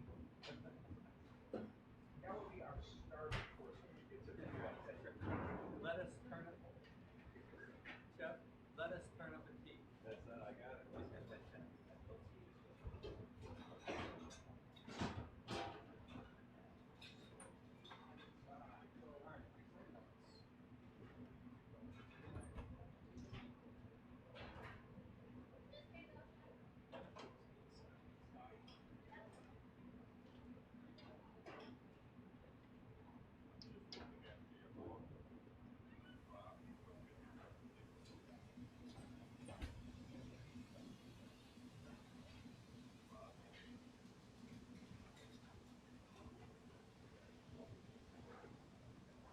Yeah, so now we can see the chef working with the Dover sole fillets. He's already got them portioned off. He's going to set them up in his pan on ice. Now, if you notice that, maintaining the integrity of the quality of the ice or the product.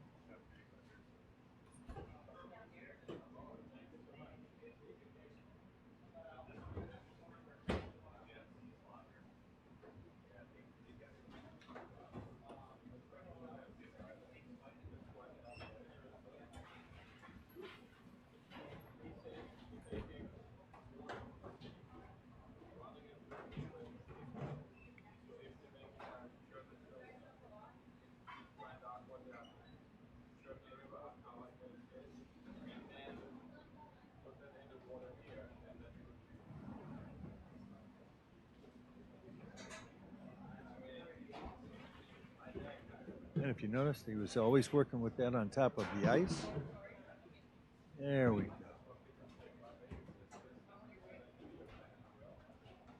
There's it.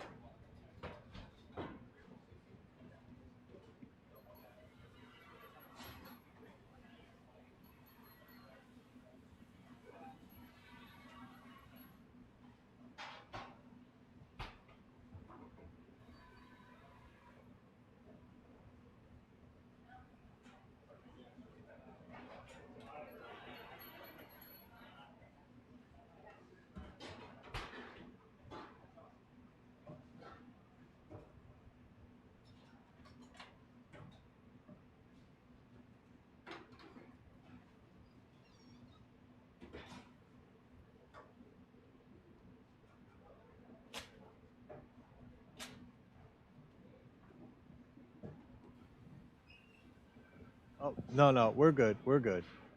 Yeah. What happened there? All right, what happened there is the chef was working a little cutout into his raft. Now, what happens is that meat mixture you put in the consommé tightens together and clears up, clears all the way up to the top as it works and forms a solid raft. And then what you do is you cut a little center out of that and use that the broth or the bouillon that's clarifying in there to use to baste the raft. Again, getting all that flavor mixed back or drawn back down into the flavor of the broth that's clarifying. Or the bouillon broth is clarifying.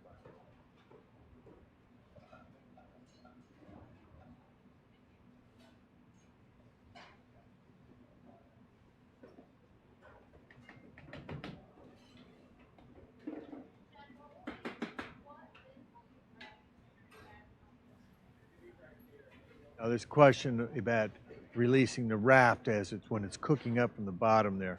Yes, you're going to want to make sure you mix that as it's heating so it starts to form, because sometimes it will stick a little bit on the bottom so that's why you're mixing a little bit as it first starts out, then it releases and comes to the top. As you can see, Chef Anthony Jung has got 3 things going there. It looks like he's welling. Look at, again, I have to marvel at the control, the environment, and everything that's going on. It looks very, very neat, concise, and clean. Talking with the sous chef, getting her ready, or commis rather. You can almost make them sous chefs after they get done with this test. All right, reviewing the order of business for the rest of the time that they have. 9:24. Yeah, coming up at 12:30, I believe. He's got Chef Gio working with his lobsters.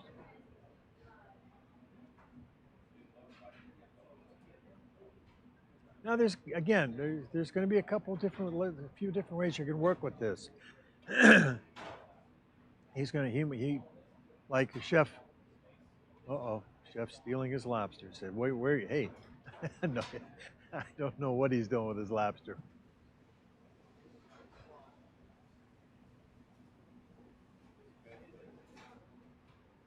It's my understanding that Chef Gio was sharp in his ordering, his requisition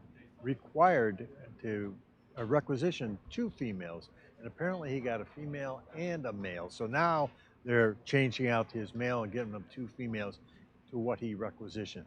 He brought this up to the chefs before he started, and they found the other female, and apparently they brought it back into him. So he's going to go there. As I mentioned before, there's a difference in the insides, the innards of the lobster. Females are so difficult to deal with, I know.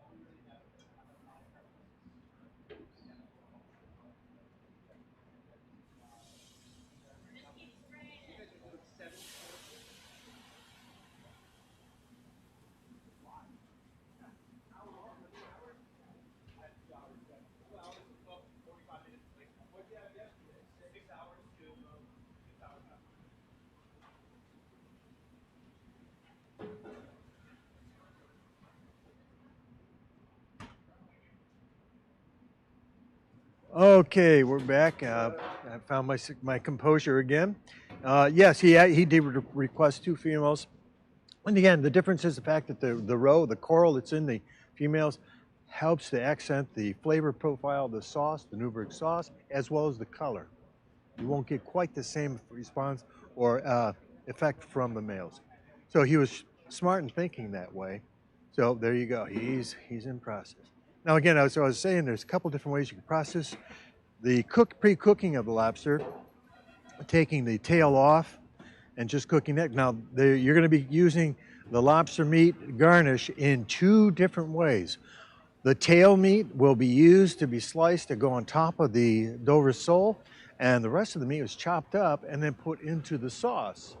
So therefore, you can take the tail, and this is something I haven't seen yet, but in my days, we used to take like a wooden skewer, put it through there, so it hold that tail's shape, and then poach that. So that when I sliced it, I would get instead of a curled tail, I'd get a straight flat tail. Much easier for presenting the slices on the finished product.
Can I give you this? Are you working for Chris? Yep. Can you take this to him? This is leftover from one of the candidates. Gotcha. I don't know if he wants to keep any of it or any of that. I just want to give it out. Thank you.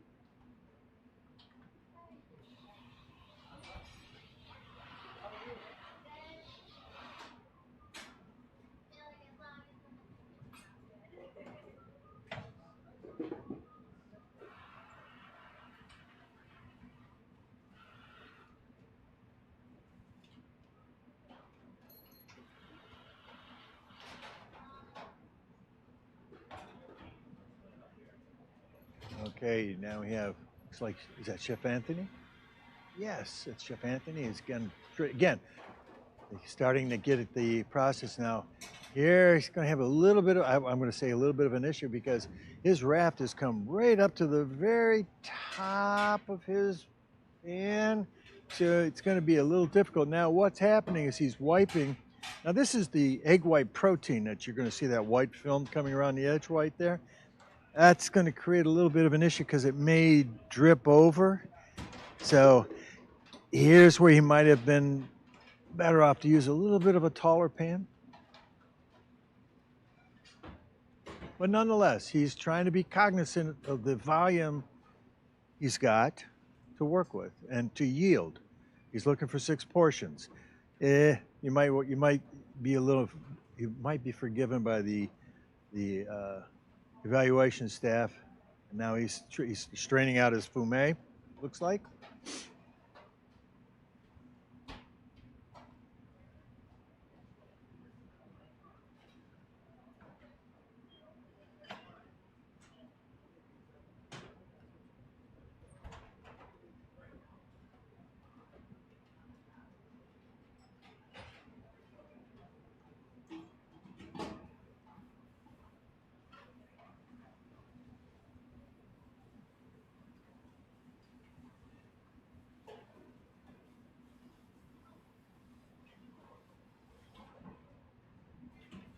Yes, he is straining his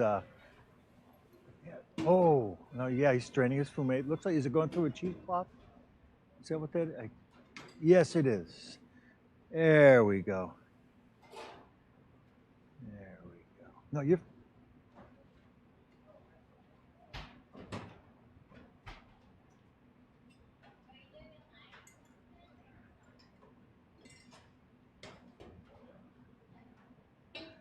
Okay, now he's going to put that back on, allow that to reduce, create fortification in the flavor.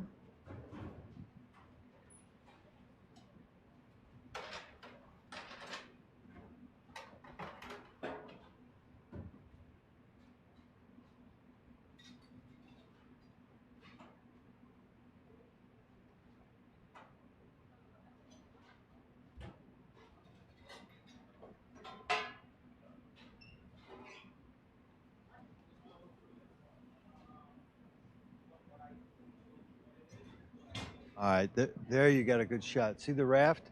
And see how he's trying to pull up the liquid on the inside to baste over the top of the meat there?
All right, now we're on Chef Louise, right?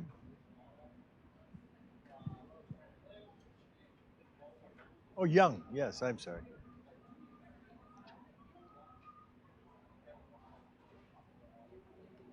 Louis.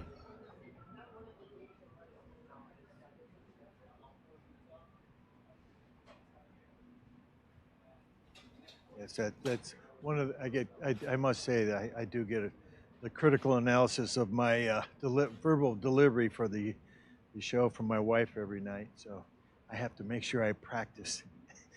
And this is live, so she knows I'm talking to her.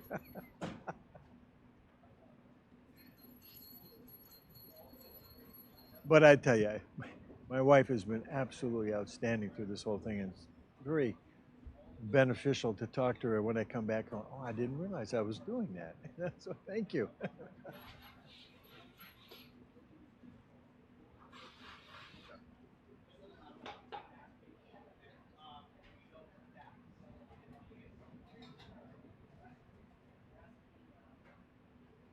That looks like the setup that he might be getting ready for his quenelles, the ground chicken meat that he just pulled, or the meat diced. And he's probably going to go into making grind on that.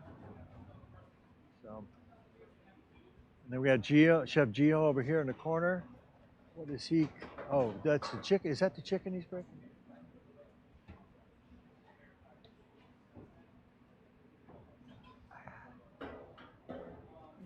Yeah.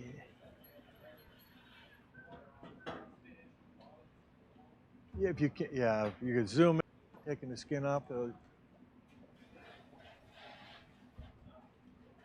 There we go. So he's going to take all the byproducts that he can and then put them in a pan to roast them off and brown them so that he can begin to help fortify his consomme. Or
Yeah, we can right now because you're going to be seeing this through all three chefs.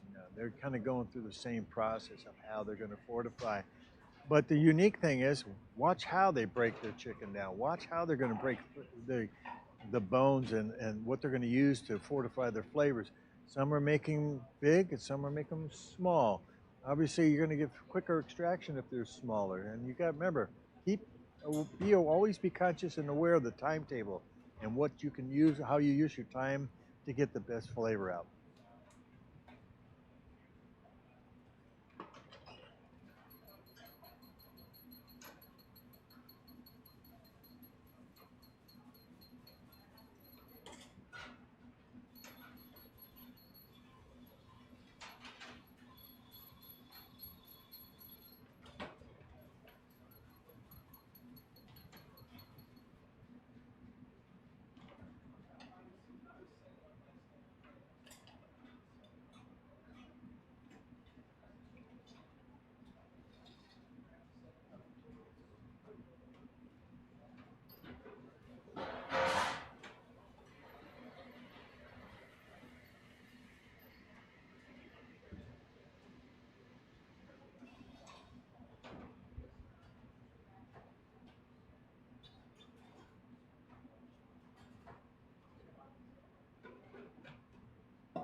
I am ready. Yep, mic's on. Okay, every now and then you get the opportunity to talk to the people behind the scenes. And we're very fortunate right now that Master Chef Ryan Beeland is here to talk to us a little bit about what it took to get this process going. I mean, believe me, Chef, I know you're busy, and just kind of a real quick recap, but I wanted to personally say you've done a masterful job putting all of this together. And we've already had so much going on to talk about the behind the scenes, what it's taken to get to this point. And sometimes we've talked to Chef Chris and the purchasing, Chef Drew on the assembly of the apprentices and working with the judges and so forth. But the overall putting together, goes to the director of the program. And this is Master Chef Ryan Beeland here. So if you'd like to say hello. Well, thank you. Good morning to everybody as well. It's the credit really goes to the entire team. I'm fortunate enough that here at the school we work with a great team of chefs and professionals. Like Chef Kevin said, not going all the way back, Chef Chris bringing in product sourcing, talking with farmers, talking with our fish purveyors, and just putting it all together back there, making sure we have the best product coming in. Chef Drew, I was fortunate enough to have him this year and hand over the reins of a lot of the administrative and scheduling aspects of it. Going back to the other prior exams, that was a role that I was fortunate enough to experience and do those long hours and work with the apprentices and pull it all together. So it was nice having a teammate this year where actually I've been a little more hands-off on this exam with a lot of other things going on around the school.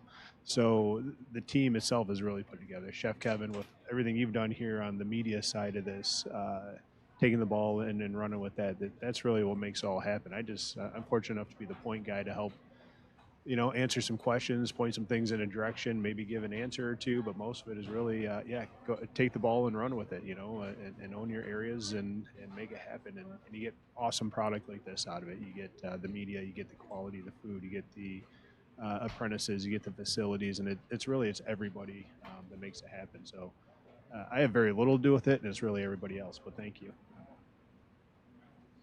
No, thank you, Chef. And I normally don't do this, but I am a graduate of this program. I graduated in 1972. You weren't born yet? Boy, did you just make me feel old.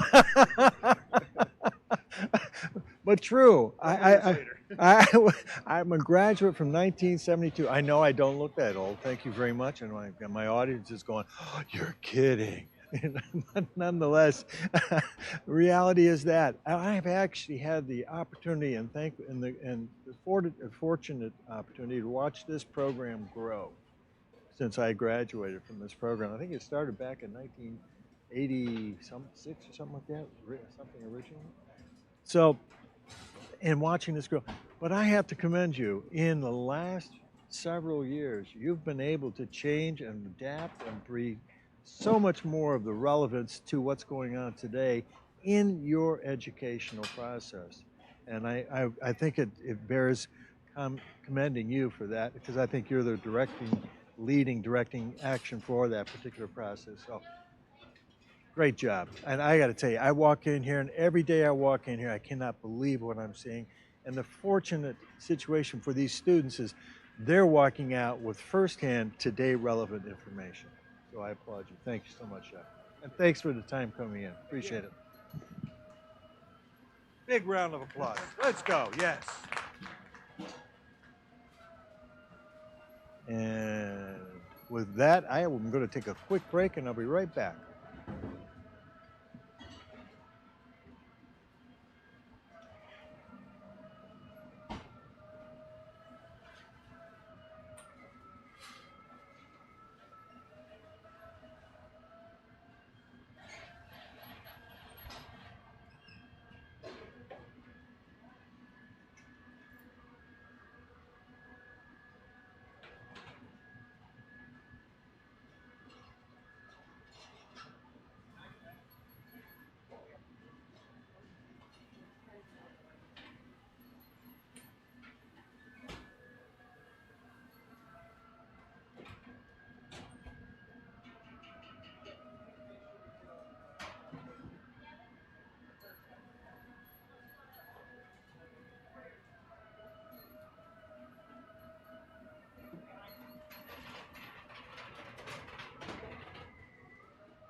Testing 1 2. Test 1 2.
That's a welcome change, though.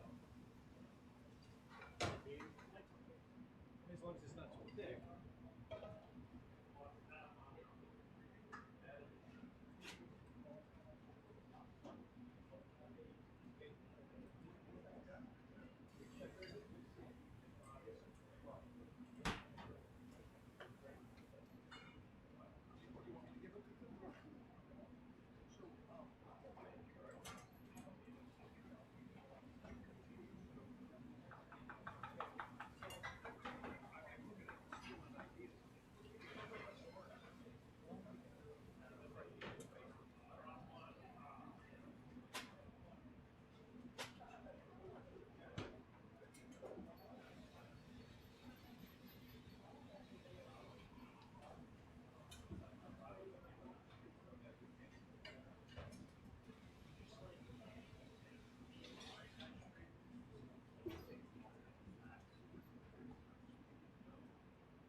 Okay, here we got Chef Anthony. What is he straining out here?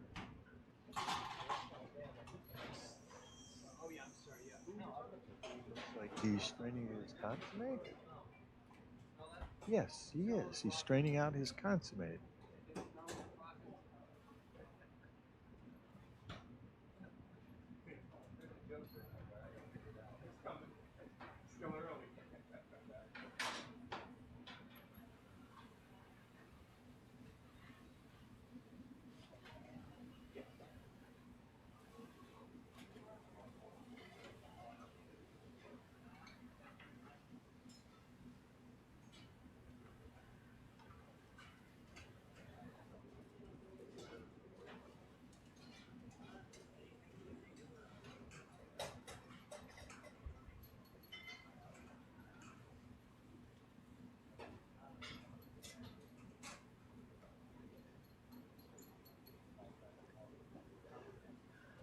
Okay.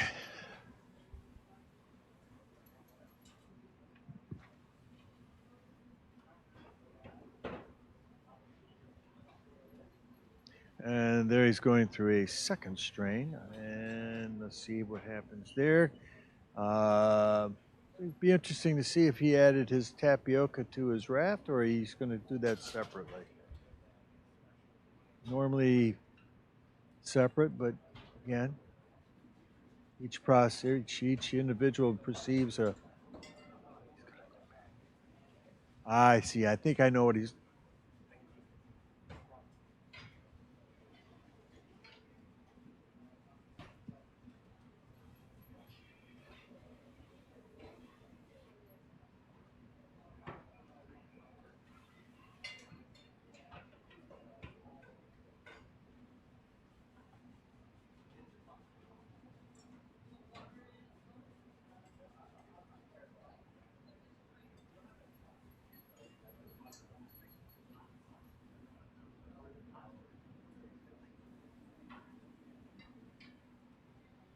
So Chef Anthony's going to, he wants to give you just the exact amount of yield. And that's a challenge. I'm going to tell you, that is a challenge. He's going to pull this up, and I'll have to applaud him on that one. That was some quick thinking there. There we go. Now he has his broth.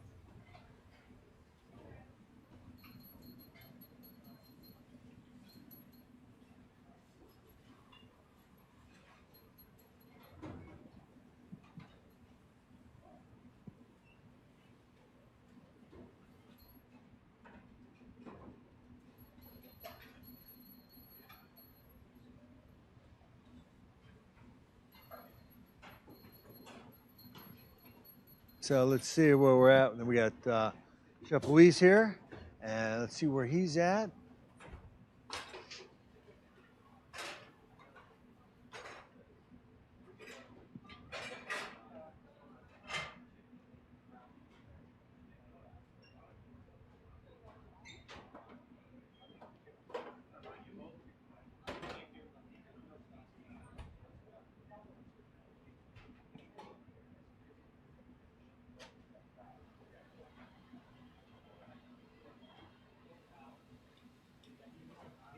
Okay.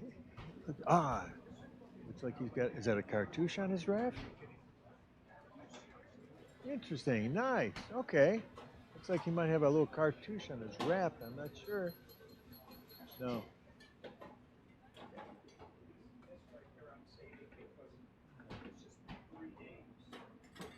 No, you're right, it might be his fumet.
That's back fat.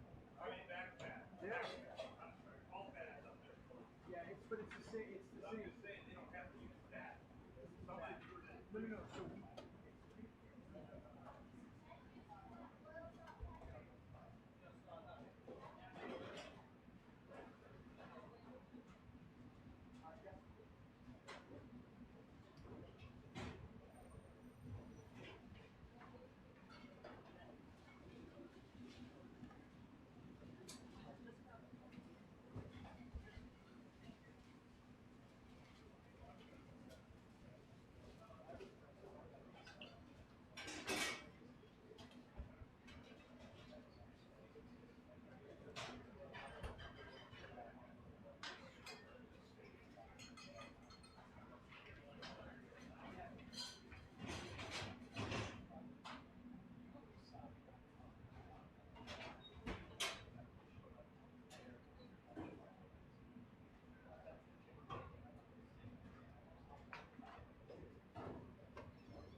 Here,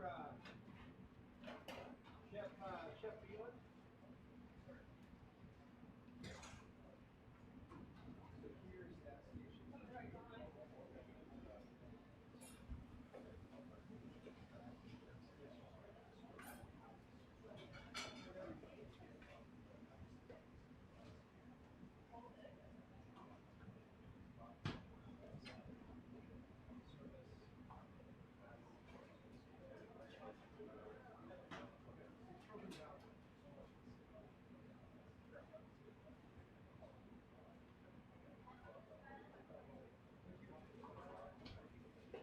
We score that.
Okay, I'm back. I just wanted to bring a quick update here.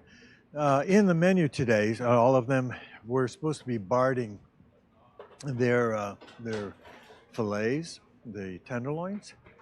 And one of the issues that came up in Barding, you're supposed to use back fat, straight back fat.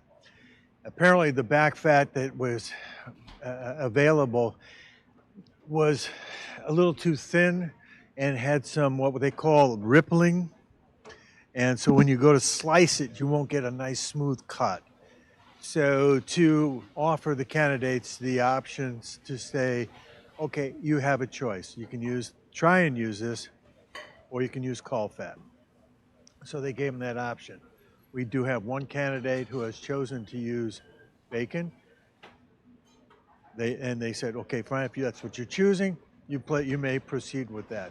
But the options are there to make the change if you wish to, at no penalty. So that's why you're going to see a change. And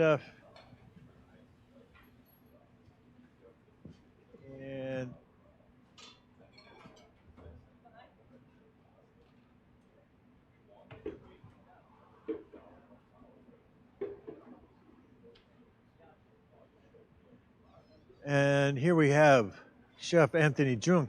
These are the grooved quenelles that they're looking to develop for their soup garnish. Now, this is where they make the nice little force meat or mousseline from the chicken, and they will then pipe this out, and you portion this out from that pipe more, and the grooves come from the tip that you're using to pipe the mousseline out with. Okay?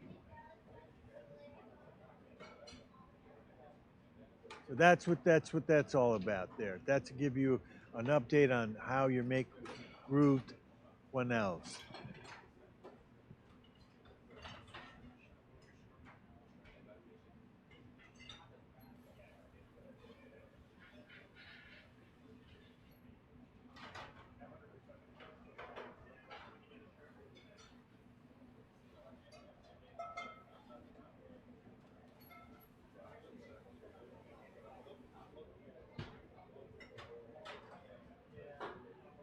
Yeah, I'm sorry. The other thing too is when you're talking about the garnish for the soup, the size of the garnish is imperative to fit the spoon. Nothing larger than it has to fit inside the spoon that you're consuming the consommé with. Keep that in mind.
jealous.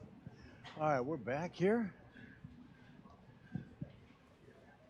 Okay, now, as you remember now, I think Chef Anthony, if you saw earlier, he already strained out his consommé. And then also he took and he squeezed through the cheesecloth the essence that was left over. If you remember, we're going to have a little sauce, the Madeira on the end. He could use to help to fortify that flavor profile if he'd like to. Or he also could use that in something he's going to use tomorrow. Remember that continuation process we allowed them to do? So that's, again, something he might want to utilize for tomorrow if he's not going to use it today. It is a beautiful fortified bouillon now. So, or a fortified beautiful broth. But he's got it. And so it's there at his disposal. So again, what may have presumed as a mistake really wasn't a mistake. It might have been a calculated process. Thinking ahead.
Okay, and here we have Chef Gio working with some lobster shells. Oh, look, getting that little cook time on those, getting those developed, the flavor profile developed. And this is going to be for his fumet, I believe, or for the sauce Newburgh.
Chef brought out his tenderloin, and we're going to have, hopefully we'll see what he's going to do and how he's going to bard this.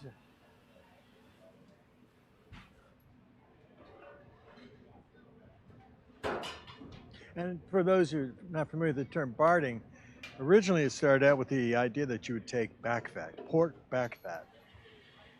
And apparently that's what the problem was originally with the back fat that they had.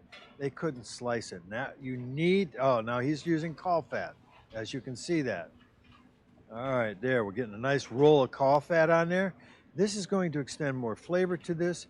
Back in the days when Escoffier wrote this, you know, as I said before, the structure of beef wasn't as good or the quality of beef wasn't good, so by adding the fat to it, it's going to increase the flavor profile.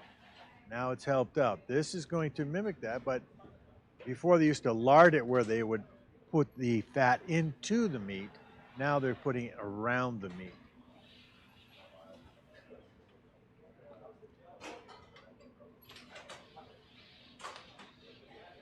Yeah. There's a question on the floor, yes.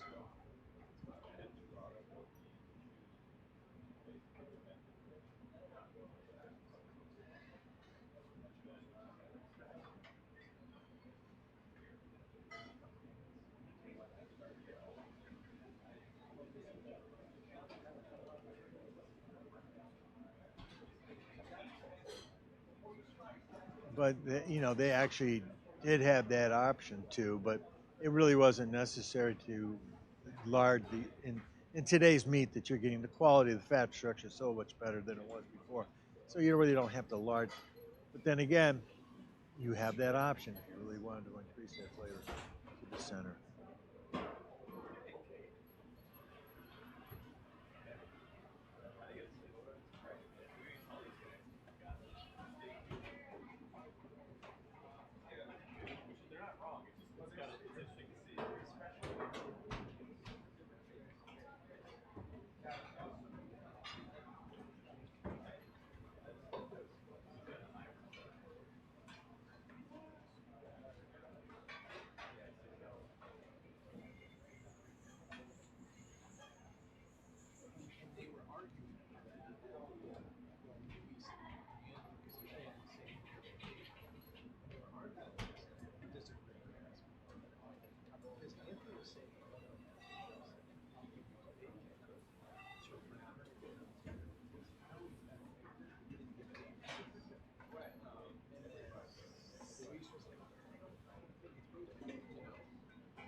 And just to let you know, in about an hour from now, we're going to have a wonderful interview with Chef Olivier Andrini, Certified Master Chef, who is the lead judge for Classical today. So all of the things that are going on right there, we're going to hopefully capture and assemble a true recognition of this process to get to that end. Okay?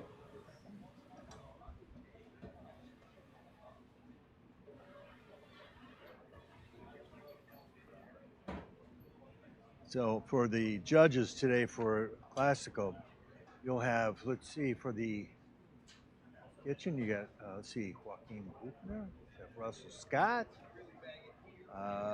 and you also have Chef Loving, then you have Chef Gitchner. You have 4 people in the kitchen. And then on top of that, for the tasters, you'll have Chef Andrini, Chef Arnone, Chef Johnstone, who came in a little bit earlier, and then you got Chef Frank Volkemer. All certified master chefs, 7 of them. So it should be that's not the least bit intimidating now, is it?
You know, you've got, like I said, there's probably more judges than there. Obviously, you have more judges than you have candidates, but to realize that. But the comfort level that they're displaying is absolutely wonderful. Now, they're comfortable, they have a plan, they're executing their plan, and that's what you've got to do.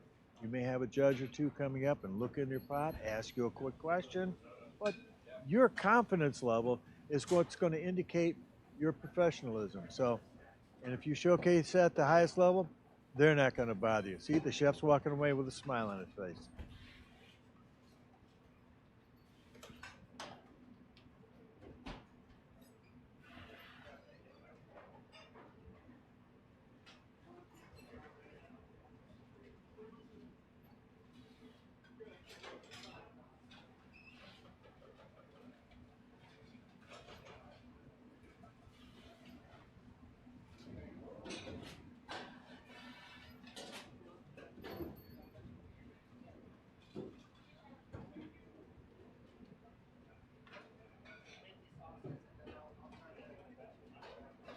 Yeah, we've got some chefs over there going, "Hey, chef, what's happening here?" Well, and you know what? He may be doing a nice little tutorial for the evaluators. Obviously, they're walking away with a smile. Oh, one more question, chef. What about? Okay, I got this. Don't worry. He's got a little cream reducing with his shells, with his lobster shells. So he's going to be fortifying the cream before it goes into the finish of the sauce.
Yeah, hold it. If you could hold that right there, that would be good. Thank you so much. What the chef is doing is he's taking the lobster shells and whatever the small particles of the legs and so forth into this pan with a little cream, and he actually sautéed and brought out, fortified the flavor of the lobster itself in the pan, and then added the cream to this. And then he's going to slowly let this cook for a while so he can release all that lobster flavor in that. Now, this is one way to approach the Newburgh sauce. Another way is to take part of the fumet and add the shells to that directly, reduce that, and get, so you're increasing that lobster flavor in there. That's another way. Or some will just take the shells and put them into the fumet at the end after you strain it and allow it to reduce in there and simmer it that way. So you got some options, and I think the conversation that if you were watching, just watching, was they were just saying, asking the chef if he could follow through with his process or thought process. So they left with a comfort level of saying, and I could tell by the smile on the faces of the judges that he knew what he was talking about and what he was doing. So that's how they let him go. And now he'll just continue going forward. And we're back to Chef Anthony here. Looks like he's getting all of his garnishes ready for his soup. He is, let's see, 10:40. Well, just a little less than 2 hours before he goes up.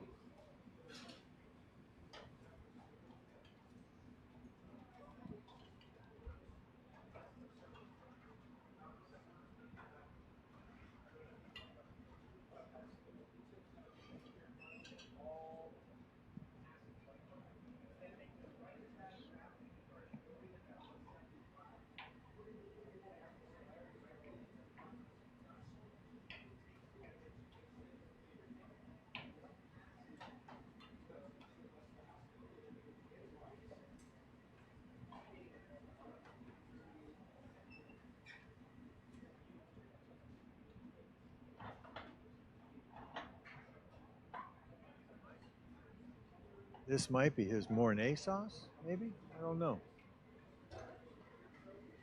Because I think he added some cheese to that. I'm not sure. Yeah, that could be his Mornay sauce, which is going to go with his savory soup, Parmesan cheese souffle. Looks like it would be the right amount. And he's seasoning it now, so I would say that might.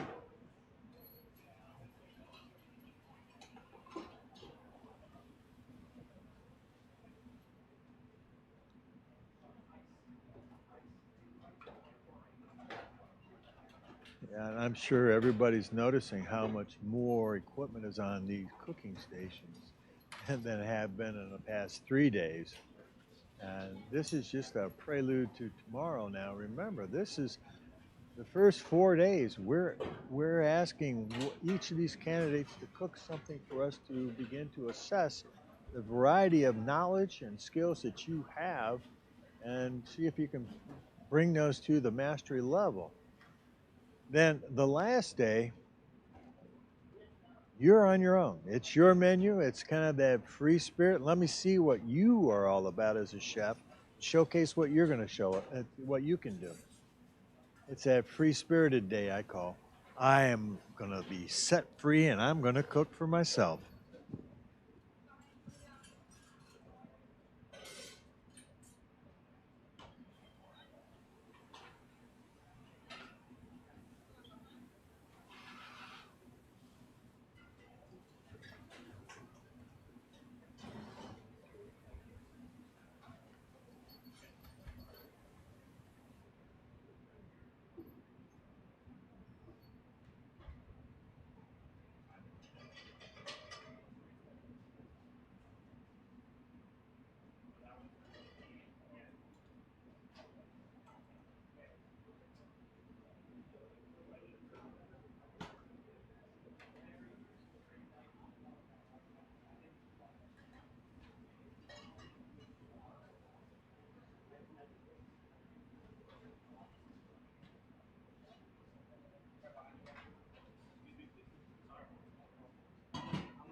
this looks like he might be making his choux paste, where it's, you know, you're taking the water and flour and then you're incorporating butter and eggs. And this is where you take your potato mixture for the dauphine and add it to it. I think that's where, I'm not sure. Yeah. So it looks, because again, the complexity of this is where he's going to mix that together with the potato, and then they're going to make these little cork shapes that we talked about, and they're going to and then they'll cook them up just before the service, and it goes with the filet course. Filet de boeuf dauphinois. Bon ami.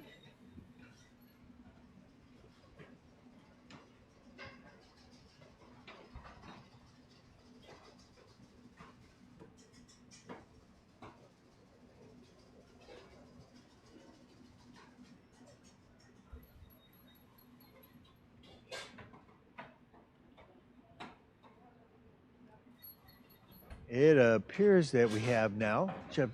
Is that Luis? Yeah, Chef Luis.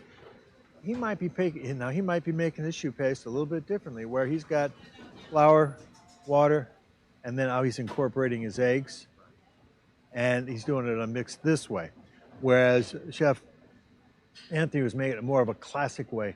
Now, the one thing it does call for is a stiff choux paste.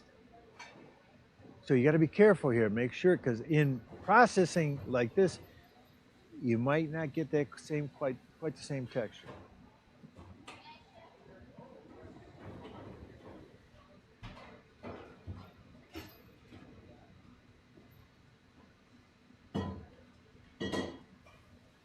Actually, you just saw a comparison between the two. One's a little bit softer than the other one. The other one's a little bit stiffer, which is, I think, more compliant to the recipe. But we'll see what he's going to do. He may be adding more flour to this. He may be just getting his mixture together. I'm only assuming, but so we have to wait to see exactly how he finishes this off.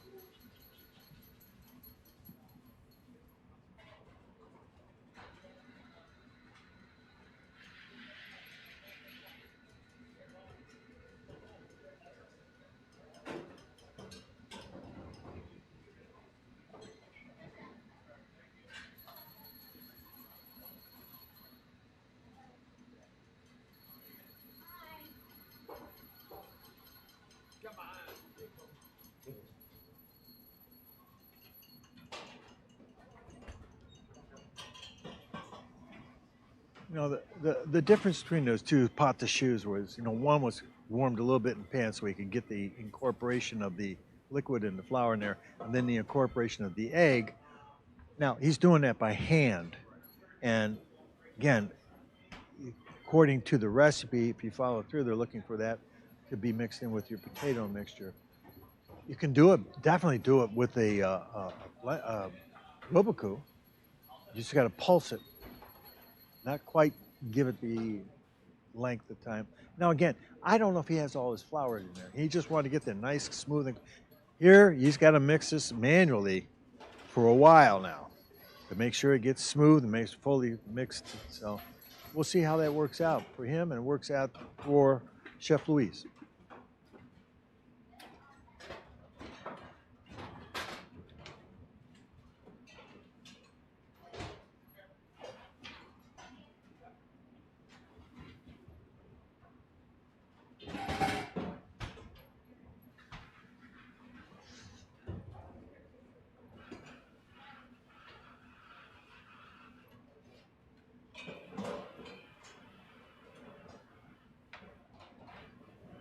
Okay, we got Chef Gio pipe. We just missed him piping his quenelles. Come back here.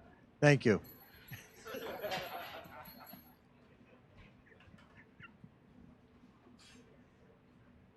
Oh, yeah, he's going to cover it so they stay moist and not dry out. But again, it was the same piping process. Can you zoom? Oh, he's going to redo it. Thank you. Thank you, Chef.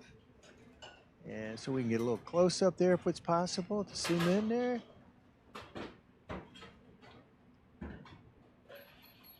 Oh, look at that. There we go. See, now here, they're a little bit fatter. And I can't see the size groove, but that's okay. You can see that there's similarities in the process, and those will be poached off just before service and ready and go in for as a garnish. Now, did you notice the size of them?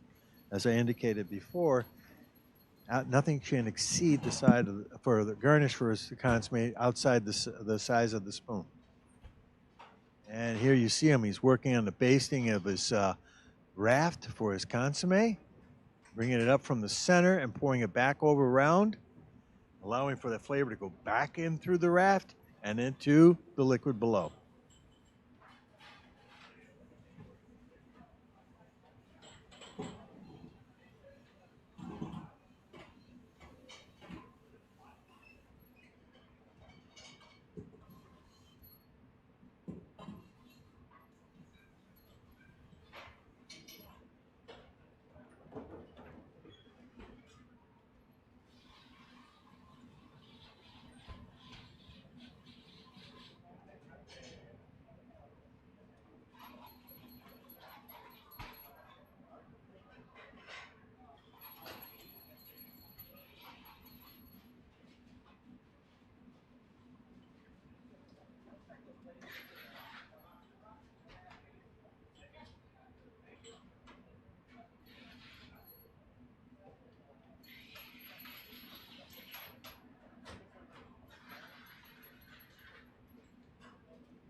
Yes, Chef Jung is now getting his ramekins ready for his souffle. He's using a little, I assume a little butter in there, so that when he pours his souffle batter into there and bakes them, they'll also incorporate that flavor because they are a savory one, but then also the richness of it and keep it from sticking on the sides.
Okay, here we are with Chef Gio. I think he's working still. Oh, there he goes. He's working on his consomme again, basting constantly. Now, the judges will love to see that because they're, again, fortifying that flavor from the raft and bringing it right back down to all that beautiful golden liquid on the inside.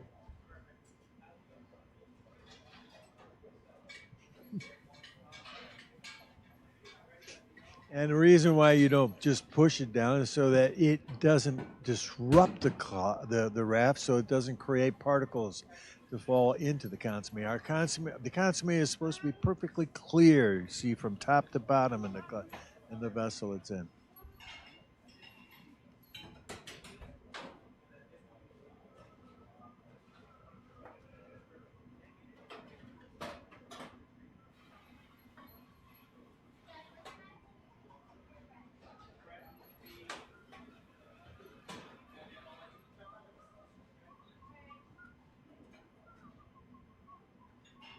Yeah, I think we're going to have. Oh, and we just had left Jung, and I think he was getting his potatoes ready to mix into his. But that's. Let's see if he's going to actually start putting his Holmes Dauphine together here. This is where some chefs got to be careful because you don't want to get the portion size too big. We used to use a cork size to measure so that you would not lose that volume or that sizing.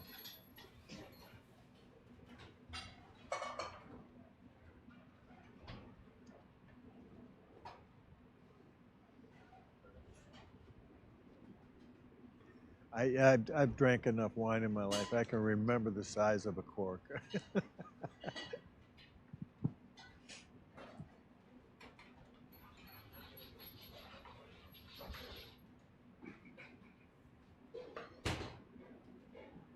Because you're going to coat that, and as the more you add to it, the more it gets bigger, bigger, bigger.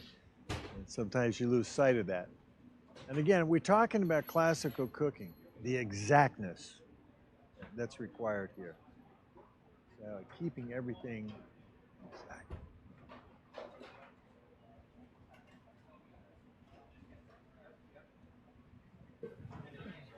Hey, let's see what he's got here. He's talking to himself. Oh, that's is that Gio or is that Luis? Luis, okay. He's talking to us. Call me, I know. I should have said that. Me, I'd be talking to myself, but.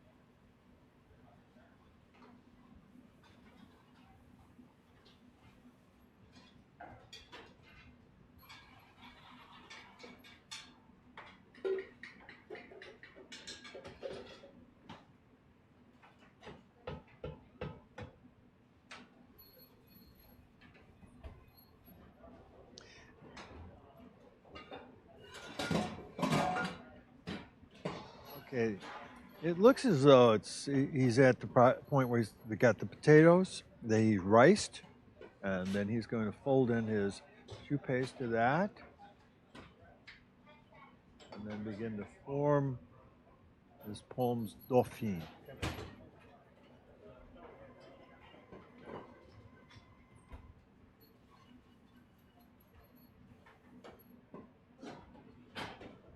Yep,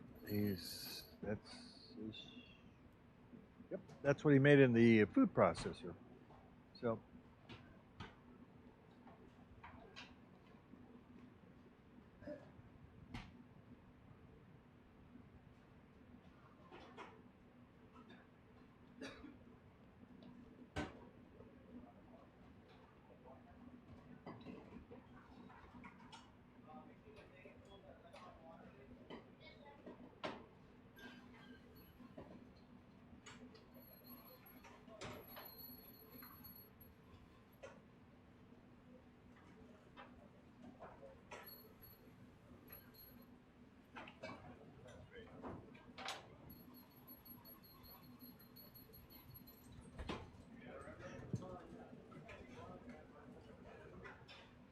The question on the floor is, you know, when do you feel that at this point that would be over mixing the dough? At this point, you're really not going to, if you over mix the potato mixture, you're going to separate your starches too much. But here, what you've got is you're just trying to blend to get the consistency that you're looking for the specific potato mixture that you want. Remember, it has to hold a shape. So if you think of it from that perspective, we can do that. Okay, I'm going to we have a special guest in our audience right now. We have the presence of certified master chef Olivier Andrini, who is the lead judge for Classical today. And if we could remember those graphics we had earlier?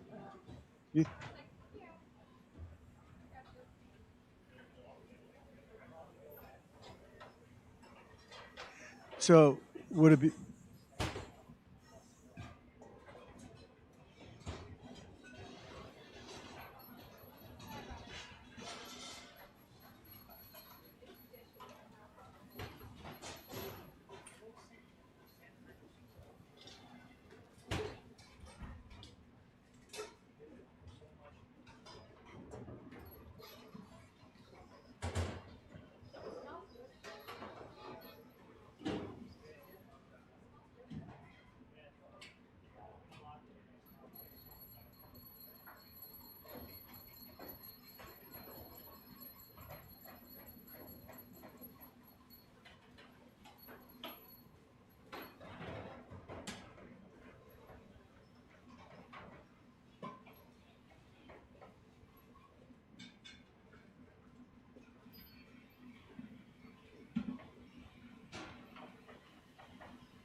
Yeah, let me just jump back to what's going on the screen before we bring this up. We have Chef Jung putting his palms dauphine together. Remember the choux paste he made, and now he has his potato puree. He's putting that together, mixing it, and he'll be forming that as soon as he gets it to the consistency he's looking for.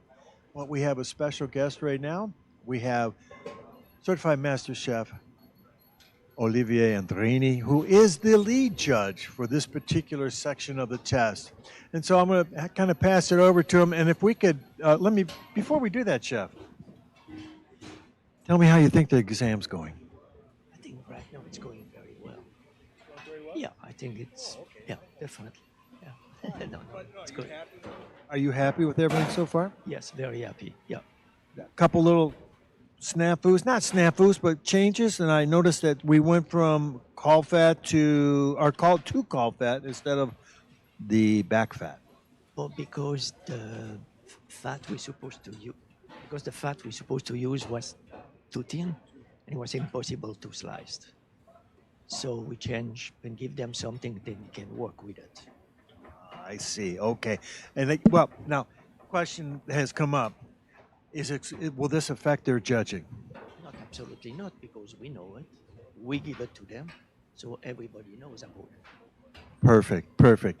So what I'd like to do now, Chef, is in this menu, everybody already, and the audience has already seen the menus and so forth, but what I'd love to do is bring up the graphics about the breakdowns of each of the courses, and if you could explain or expand on those so that they become well, Chef, it'd take us another 20 years to catch up to your knowledge of classical, but at least we can become better informed about what's going on and what's being expected from these candidates. So if we could pull up that first graphic, there we go.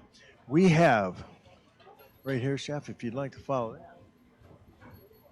So the consommé I picked Montmorency because it shows different techniques. You have to make a mousseline, and then you have to bind that consommé with tapioca, which is not the easiest things to do. And by the way, it's a chicken consommé. And then it has asparagus in it, or asparagus tips. So it's just making them work a little bit harder to get the proper texture and flavor and mouthfeel. Well, and right, as far as that goes too, is now they start out with a given stock, right? Then how are you looking to see how they're going to develop the flavor of that stock? Well, making sure you use every part of the chicken. If you bone the chicken and grind the meat, I guess the bone should be roasted and then add to your stock. So you're bringing color, then you're looking for, and flavor. It's all about, it's cooking. It's not, we're not getting able and open is hard. Now he's going to the medical terms. I didn't know you're an MD as well as a master chef, chef. You're right. There are a lot of things I don't know. Now, but the factor too is clarification becomes an issue. But before we get to that point, the other question too is because it's never quite clear when you start to read these recipes when you do certain things. Tapioca has been a question brought up here several times. When would you introduce the process of using tapioca to thicken your consommé? So I cannot answer that question. I know you cannot answer it. I thought I'd catch him off guard. Because that is going to be something we're looking for our candidates to be able to determine. Okay, next question, chef. Now we're moving on to, that's the consommé. But you know what? The other thing too is we also have, where is it? The soufflé. Of their choice. They can serve the soufflé first, and the soufflé has. That was my mistake. I brought the wrong one. So that soufflé has to be, if it's savory, has to be served as the first course, and it has to come from the book. The recipe comes from the Escoffier book, and we ask them to serve a sauce with it. Now, if you decide to serve a sweet soufflé, a dessert soufflé, then it has to come last, but it still has to be in your window.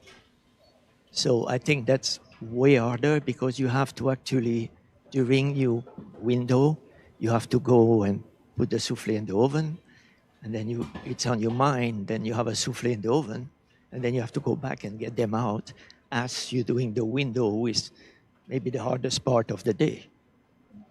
Good point, chef. So now planning for production, because it's in the oven, then all of a sudden it comes up right as the window's opening and it goes out because your sauce is already made.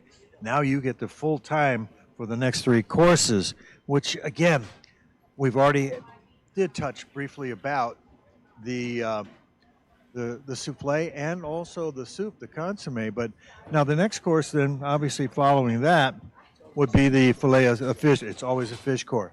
But you picked filet of sole. Newberg, yes. Why? A little bit about why. Because you have to show me, then you can bone Dover sole, then you can make a nice stock from the bone, then you can poach that fish without overcooking it, and then we give you 2 live lobster. And in the book, it's 2 techniques. You can do it with a poach in a cold bouillon lobster, or you can do it kind of more à la minute where you dice the lobster and saute it. And I think the first one, it's a little easier, I think, and I hope that that's what they're going to do. If it would be me, I would do something in between. You know, using part of one recipe, part of the other recipe. The only people who are going to know that are the floor judge. And what would denote the usage of one way versus the other? What would be the difference, you mean? I think if you just poach the lobster, the tail doesn't have the flavor that I'm looking for. So I would actually take the tail off and cook it in butter and then a little stock and a lid and finish it slowly. It's all about flavor, chef. That's what we're looking for, flavor. Well, I have one more question to follow up on this particular dish, Chef. What is the difference in the preparation of this dish if I have a male lobster versus a female lobster? Eggs. If you have a female lobster, she has eggs on the, hopefully still on the inside, and you can use that in your sauce. It helps the binding at the end, it helps for the coloring, and I'm sure the flavoring too. But that doesn't mean that a male who is like us, very powerful. Okay, Chef, that's borderline. All right. So, and then, no, I understand. And then obviously the plating of that is critical as well. Yeah, I mean, you have to have that Dover sole properly fold, sitting nicely on the plate. You have to get the lobster tail sliced on top of it. And then you have that Newburgh sauce, which is not the easiest things to do. And then we're adding the rest of the lobster little dice in the sauce. And that's how we're going to serve it today. I asked them, or I told them, I don't need a garnish in that plate. I want the fish, the lobster, the sauce, period. And then last but not least, obviously, we have the filet de boeuf dauphine. Well, I picked that because I know during the whole test, you don't have a tenderloin. But you have chicken, you have all the other things. So I said, I'm going to get tenderloin, and I asked to get them on the bone. So it's, they have to bone, show us they can bone that, and then you have bone to make a sauce. Like, it's flavor again. You need bones, so do that. And that recipe actually goes, when you go to the book, you have to look at 6 other recipes to get that properly done. So you go from one page to the other page, back to the first page, farther down in the book, at the end of it. It's complicated. It's some homework to do. And when Escoffier done that, he used a cow who we laughing, said the cow was maybe 100 years old. Are you going to refer to the Barding versus larding? Yeah, at that time, the cow were bigger, the fillet was bigger, they were drier, they don't finish their beef with corn like we do today. And they were way bigger, so they were dry. So they would lard inside with back fat, but then to get that fat melting, you have to cook it to well done. Because if you don't, medium rare, it looks just like mortadella. Now, there's a factor I hadn't put in perspective. So that's interesting. So larding becomes an obsolete format today, really, and Barding becomes more of an objective that you're still trying to increase the flavor profile with. Follow the book, then you need to or. So it's actually no choice. It's just Barding because it makes more sense. And then the whole technique, it's the poêlée with the matignon on the bottom and all the different steps. So it's hard, but the test's not supposed to be easy.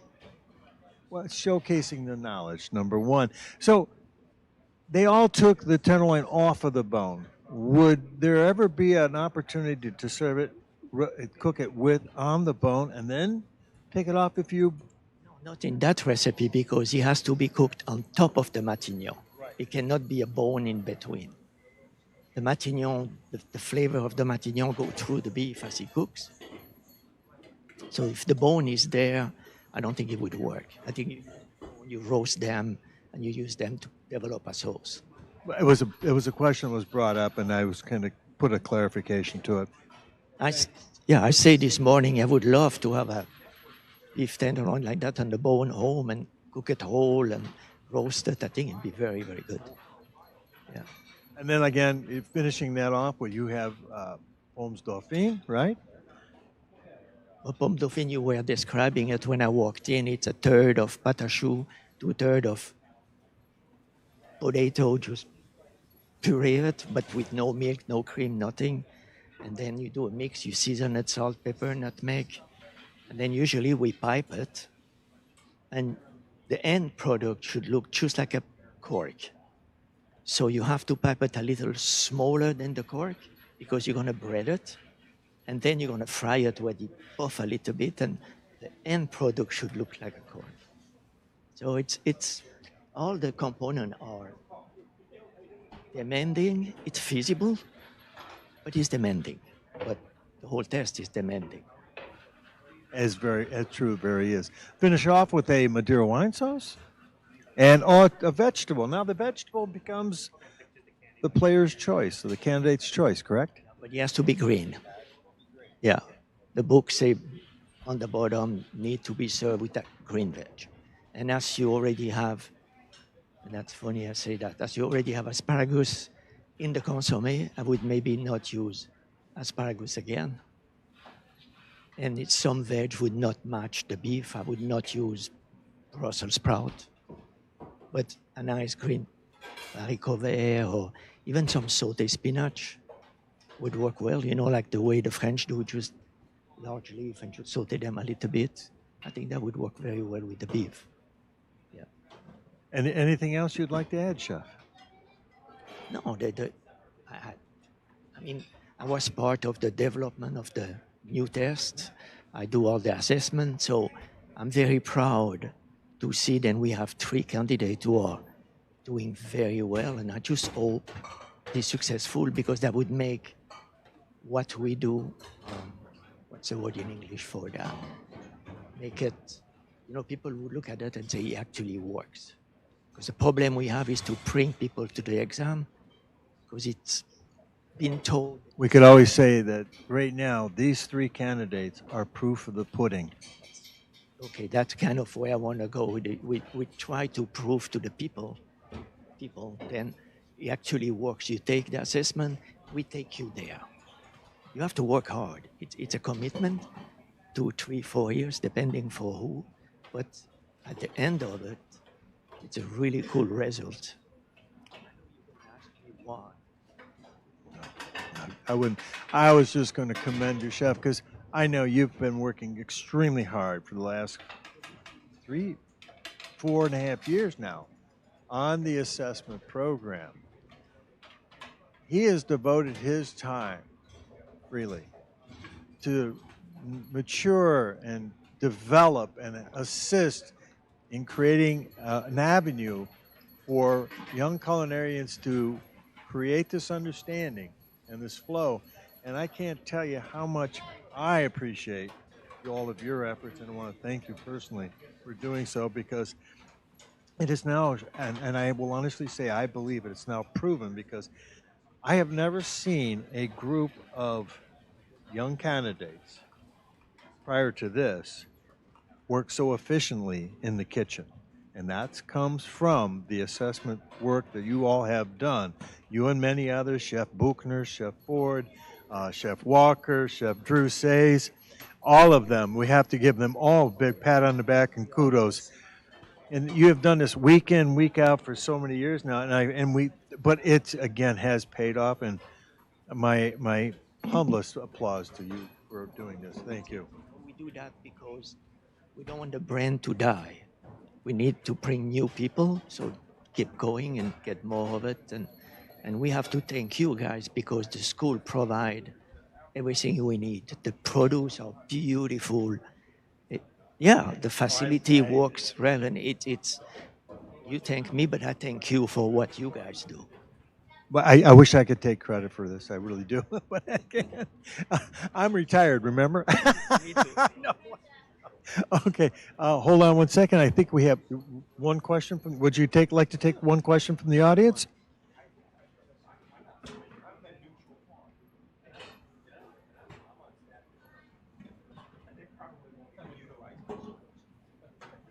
The question is, would the chef would you mind reiterating a little bit about the lobster, the question was?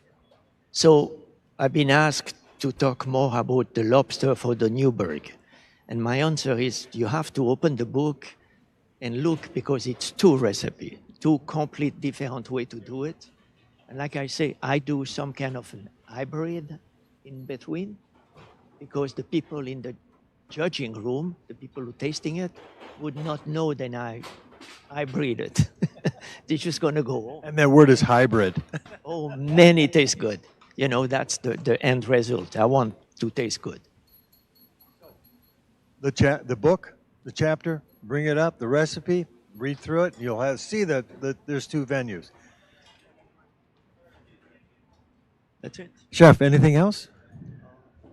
Oh, well, Chef, thank you so much. I can't tell you how much I appreciate you taking the time to come out and sharing your knowledge with us. Thank you. Anytime. Thank you very way much. better now. Okay, good, Chef. Thank you very much.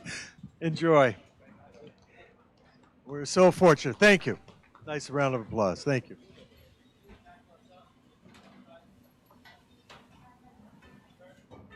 Wait, thank you, Chef. Thank you very much. Oh, Chef Andrini. There we go. Lobster. Here we go. And who do we have cutting the lobster? Is that Gio? Young. Luis. Chef Luis Young.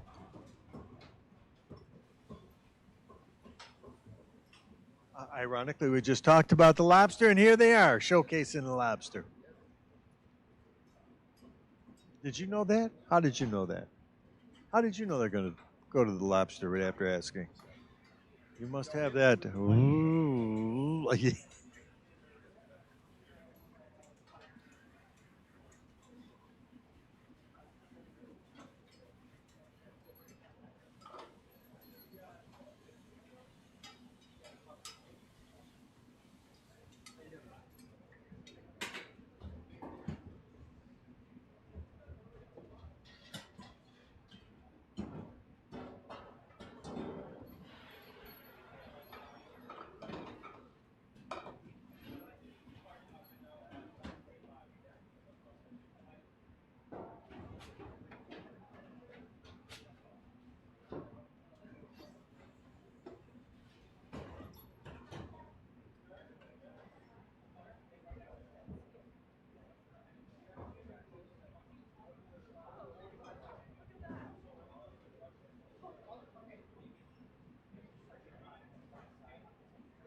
Okay, we got Chef Luis finished processing his lobsters outside of his tail.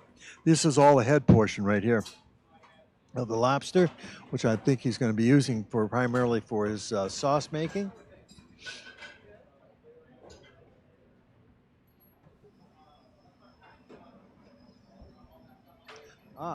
These are the quenelles, I believe.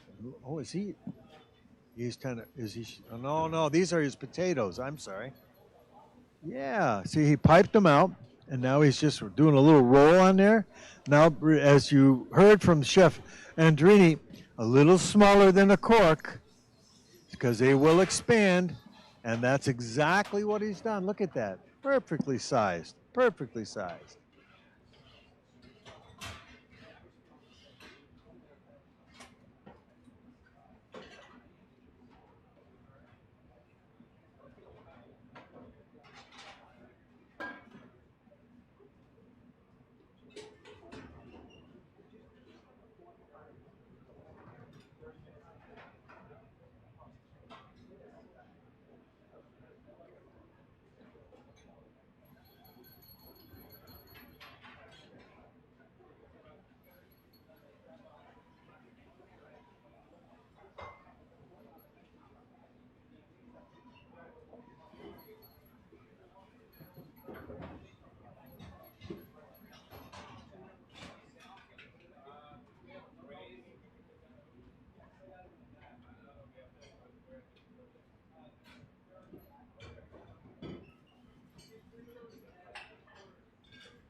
Okay, I was going to ask if we could just maybe bring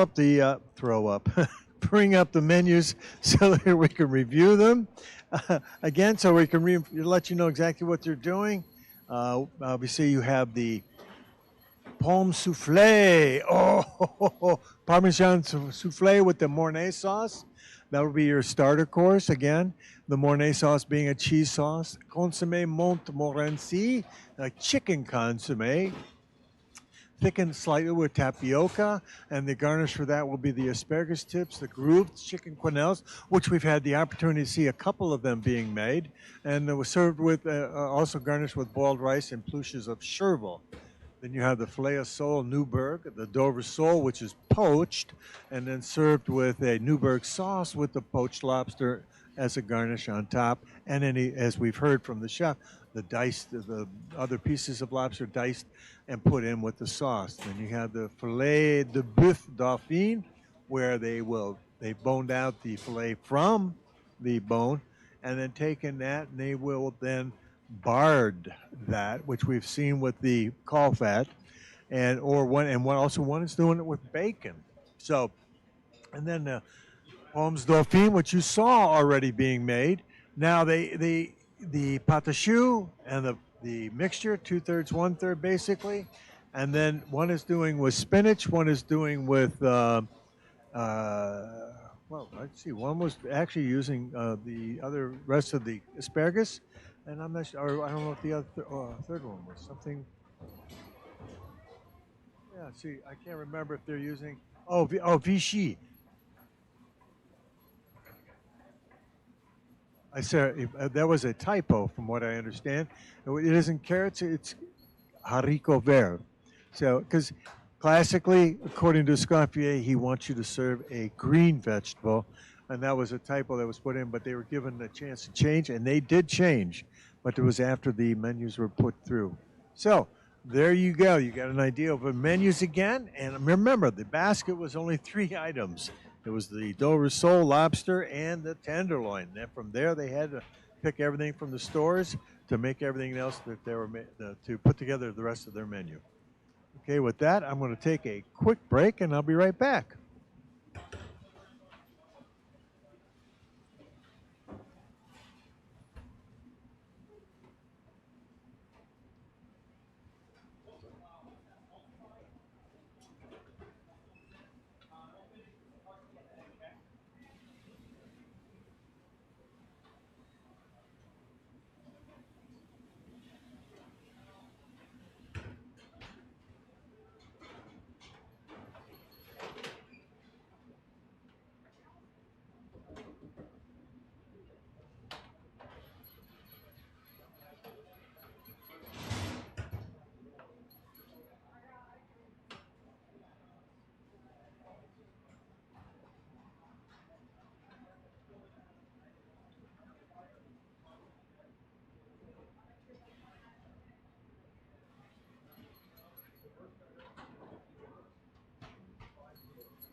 Program to provide a structured pathway for qualified candidates to prepare, refine their skills, and gain critical insights before undertaking the full examination.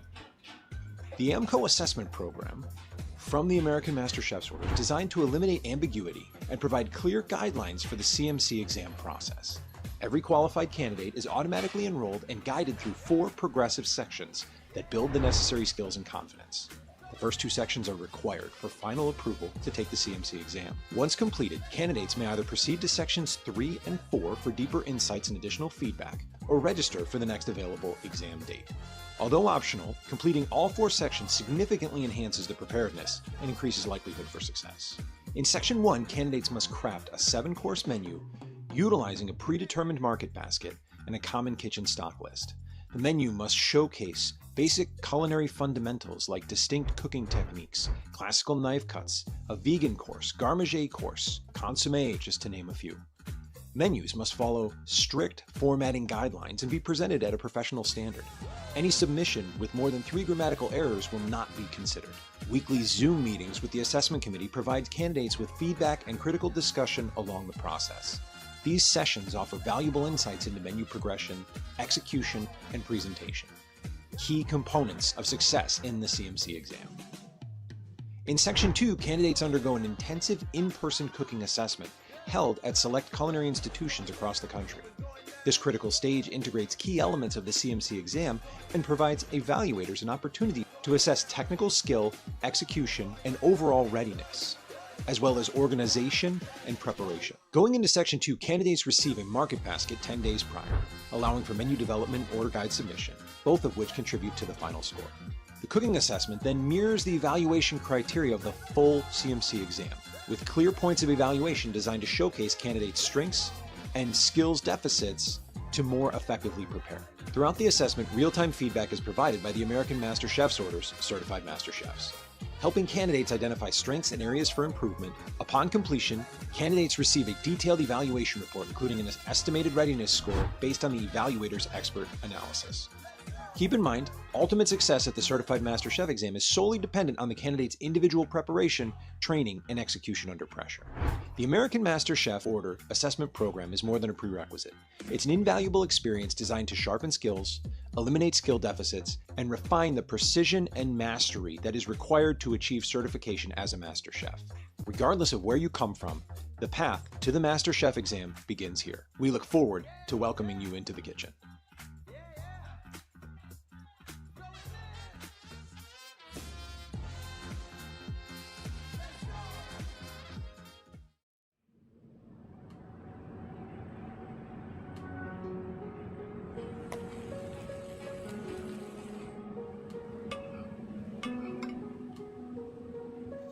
The excellence in South Bend from a manufacturing standpoint goes all the way back to pencil on paper. From the first time that design is laid out, we're already thinking, what can we do better the next time? How can we improve it? How can we make it faster? How can we make it more efficient? So we're constantly analyzing all those things from a design and manufacturing standpoint as well. The artisans and craftsmen that we have working here to form and forge everything that someone else will end up cooking on is kind of a magical thing. Food creates a memory. When you have a very positive and exciting food experience, it creates that mark. And the goal is to create that every time we have someone walk in the door.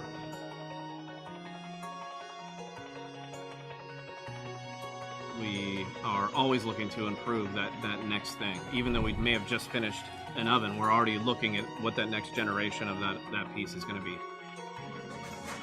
And what are going to be the needs of customers in 3 years, 5 years, 10 years from now.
Many of the reasons why clients hire CNT is because of their expertise, their breadth, their bandwidth, to help them through the process. So that process is so complex because it starts basically from a blank piece of paper and goes all the way to reality. And reality can cost money. And what CNT does with their expertise, their breadth, their training, and real life experience is to bring that client through that process so that they can sleep at night and hit those targets. The targets are opening on time, cost them money if they don't. At CNT Design, we really like to take ownership of our projects. We don't just want an equipment order and wait for a date when to deliver it. We like to engage with the general contractor, have conversations with the plumber and electrician to make sure that there aren't issues on site. So when you talk about integrity, it's a hard word to define. I mean, you can talk about honesty, taking responsibility, showing respect for people. If you look at our book of business, a huge percentage of it is repeat customers that come back because they feel like we're being honest with them and showing integrity in the way we work with them. The point that really hits it home is we use a term called from concept to completion. We want to meet with the architect. We want to meet with the general contractor. Anytime we can do that, that really helps out our engagement. We don't want to be just that equipment dealer that will just drop all the equipment off at their doorstep. We really want to be the consultant with the customer. Well, coming from operations, obviously I know my way around the kitchen. What's even more exciting is when the restaurant fires up the kitchen and opens the door and starts serving food. There's nothing like it for me.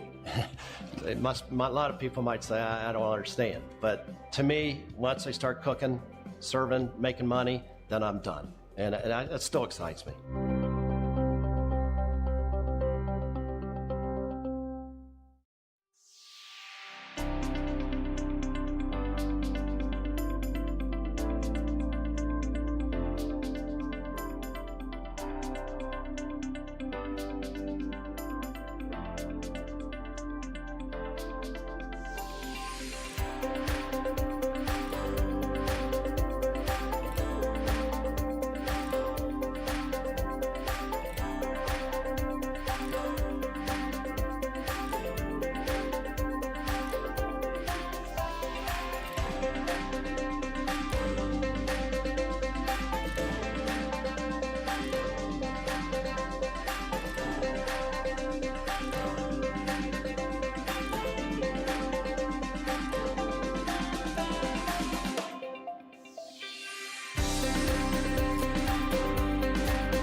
And here we go. We got Chef Anthony Jung, who's about 30, just a little less than 30 minutes out from plate up after his 5.5 hours of preparation of foods for the classical menu prep presentation. And as you can see, he's lining up everything, getting everything set up for presentation purposes and servicing. And remember, we got individual service coming up for the first course, which will be his souffle. Then the second course is consomme. Then the third course will be the filet of sole Newburgh. And then the last course will be the tenderloin. Okay, so, and then the tenderloin is going to be the only one that has a split service process. You'll be dishing up 2 plates, individuals, obviously for the judges when they get into tasting judges, and then the rest will be set up for Russian service. And so when you get into Russian service, we're talking about a complete plattering service where that platter is then carried to the customer and serviced right from the platter to the customer in front of them. So it's very unique and very formidable and still used today. Very prominent back in the early 1900s. So we'll just keep an eye on, see how Chef Jung is doing, and then we'll pop over to see how Chef Louise and Chef Gio are doing.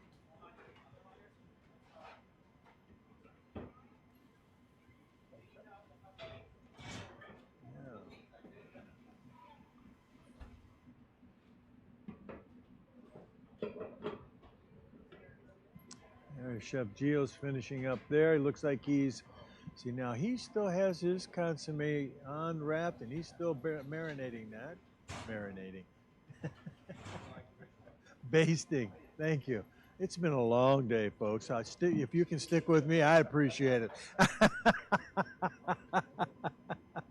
I'm the one who's marinating. Oh.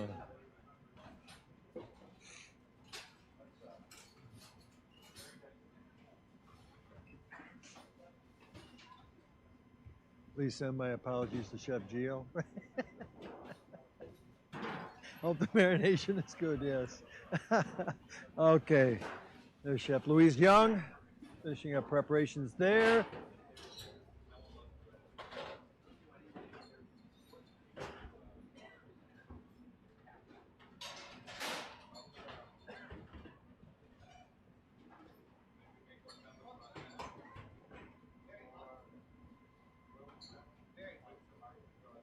I can see right now the apprentice there. Now that's the actual lobster tail. Now this is what I was talking about before. The lobster tail was taken out, put a little skewer in there, and poached separately. See that where it's nice and flat. Now she's going to take this and separate this, and then when you get ready for service, you have it. It's much easier to slice it and get more even slices. Gives you a much cleaner presentation. And then those slices will go on top of the fillet of sole, and then it's topped with the sauce. We have a quick question in the audience.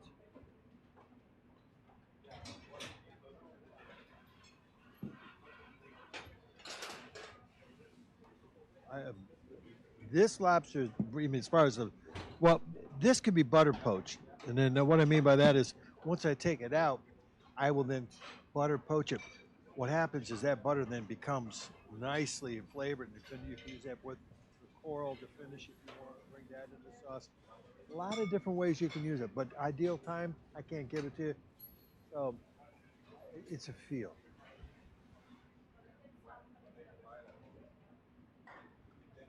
I could have a bigger lobster. Obviously, it would take longer. Yeah, smaller lobster would be less time. But generally speaking, you know, from the standpoint of culinary, we have a general feel. Now there is the pulling, and this is our matignon for the process of pulling the tenderloin. So all the flavors develop. Now, generally speaking, I used to put it underneath it, but this is all rounded. Looks like.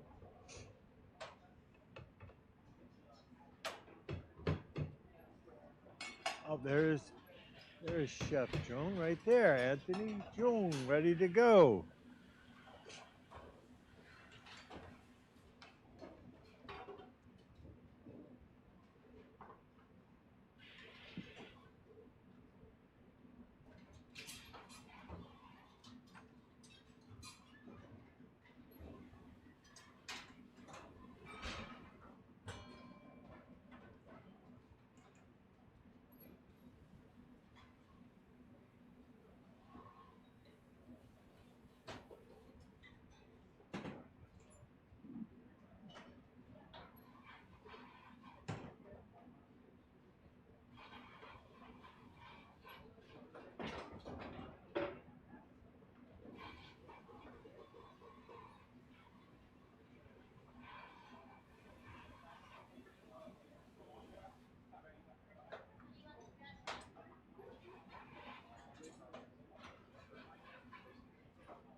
Okay, look, it could be my faux pas. I'm not really sure. I think that looks like Chef Anthony is in the process of serving. So the garnish is going into the soup bowls, it appears.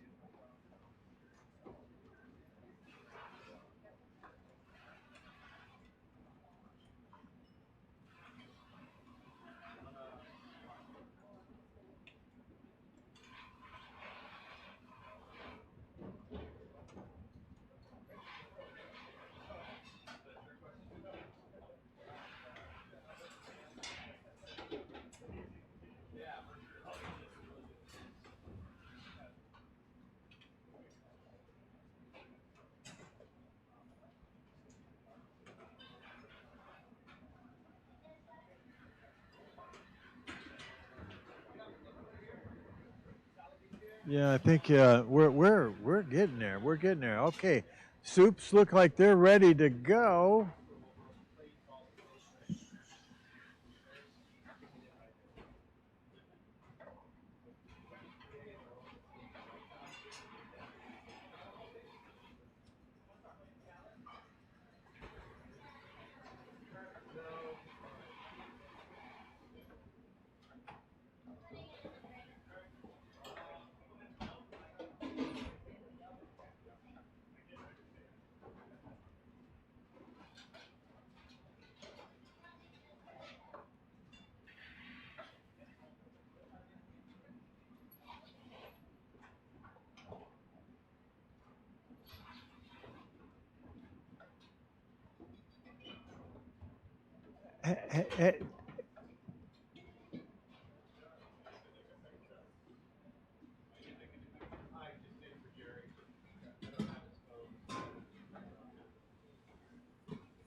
My apologies to Chef Julian. I missed his. Apparently, he has made this took an option to start his service a little bit early. So I apologize for not capturing everything.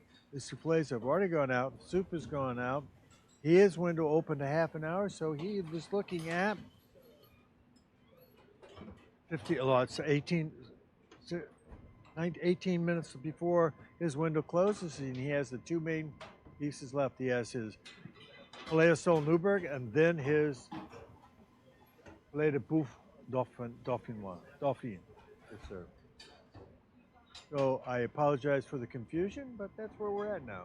So we'll see how it goes.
Okay, I'm back, and I'm sorry. Right now, Chef Jung has just finished plating up his filet of sole Newberg with that beautifully poached Dover sole, and the poached lobster on top is the garnish, and that beautiful, rich, creamy Newberg sauce. Looks very, very tasty.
I didn't mean to encroach, that's all.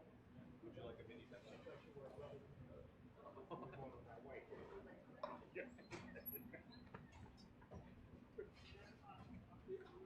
I like how you brought it up that I have soul. I really appreciate that. I came strong back into it, didn't I? I came strong when it did that. You got soul? Okay, Chef Jung is getting ready for his final course and getting everything all lined up, set up.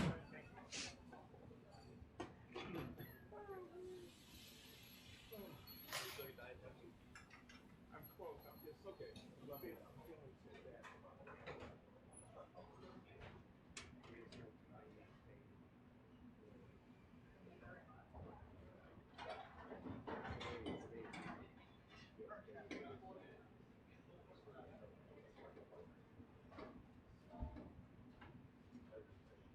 It looks like he's getting his station all cleaned up, so as soon as that last slice of beef comes off, he's walking out of the kitchen. So let's see what happens here. He should be ready to go. And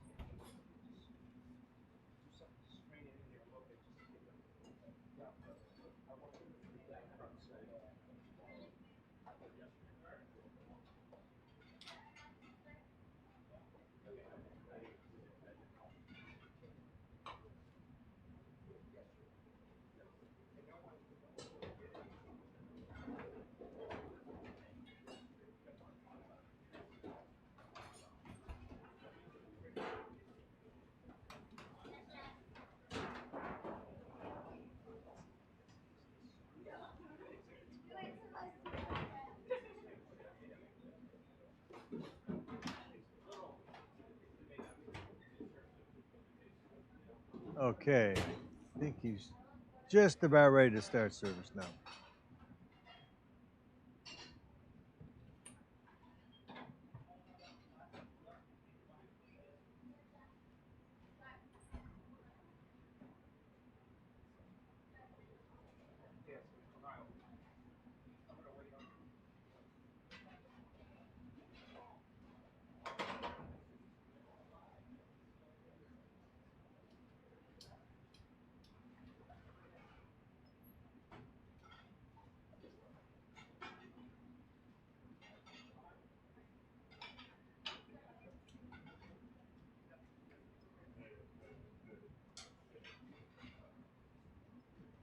Yeah, for sure, man. There's a lot of that.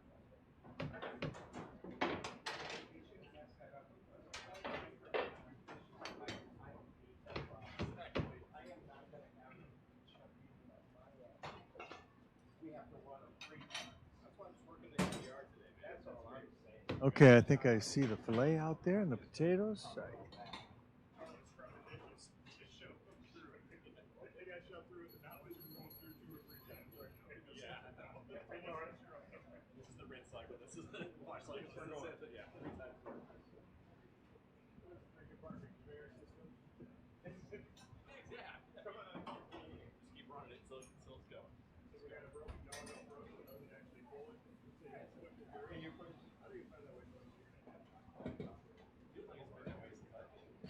Okay, it looks like we're just about ready, I think.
Okay, I think it's official.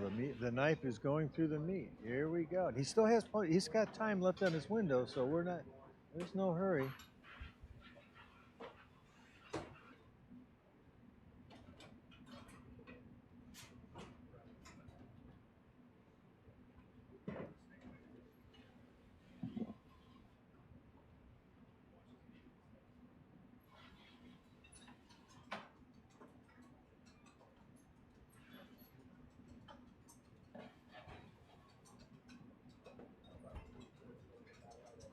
Oh, he did trust. Yeah.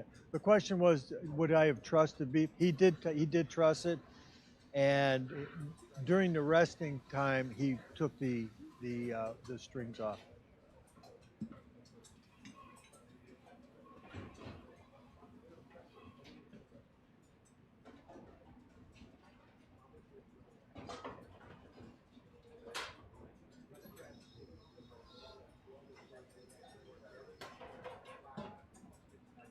Yeah.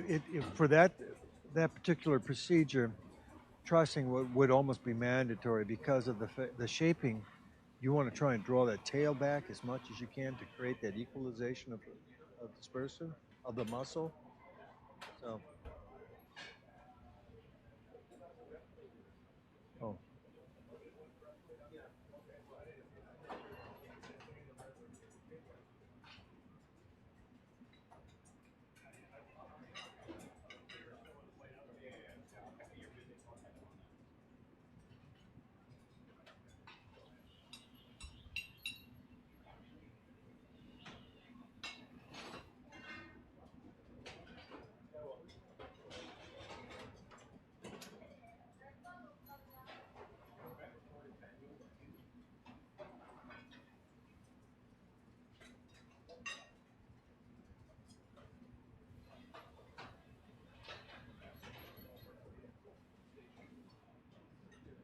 Now remember, he only has to do 2 plates, and the rest of it will go up on a platter for Russian service.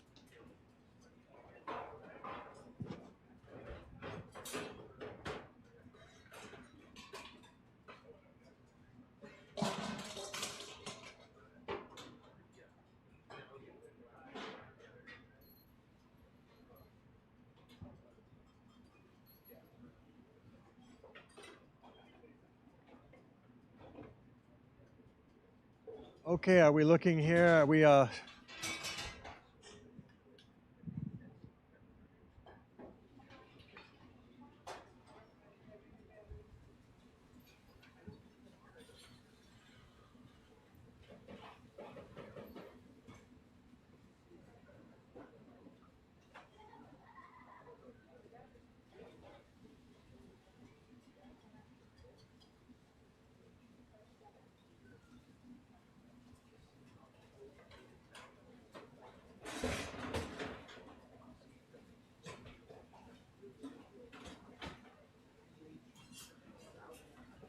All right, here we go. Now, there you go. You have your 2 plates set up, and then there's the setup for the Russian service.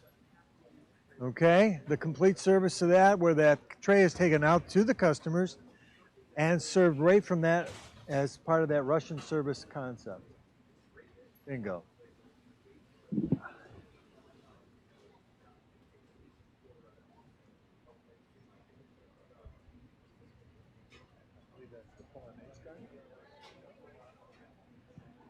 Yes, that's what it is. Hollandaise, a little egg breadcrumb mixture.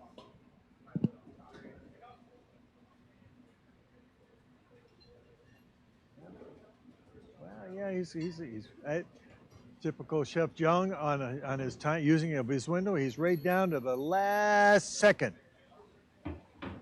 And are we ready to go out? Of course, he's got that clock right up by his forehead there. And it looks like he's got seconds left. And he says 1, 2, 3, and go. There he is.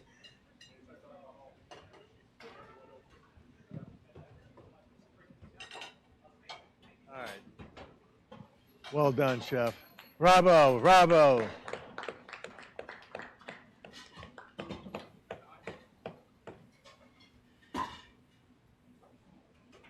Okay, we'll take a quick break and we'll jump back. I'll be back in 2 minutes and we'll go check out our other 2 candidates. Be right back. Thank you.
yes, there we go. Chef Luis is over there taking care of his fillets, basting it beautifully on the pan. Oh, nice.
Yes, we have Chef Luis. Luis Young is doing a little butter roasting with his, or butter pan saucing with his tenderloin, with some thyme, shallots, garlic. Now it's going back into the oven to hold and finish.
So it looks like he might be piping either, what is it, potatoes or his quenelles? Okay. Oh, straight, isn't they're not grooved, so it must be the potato. There we go.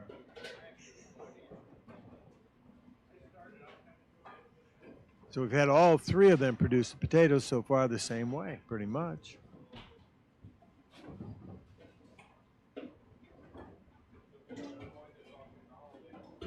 For the potato, yes. If it was the quenelles, I would say no. Yeah, because they need to have that little starring to create that groove. No, I'm sorry. The question was, does he have the right tip on for the potatoes?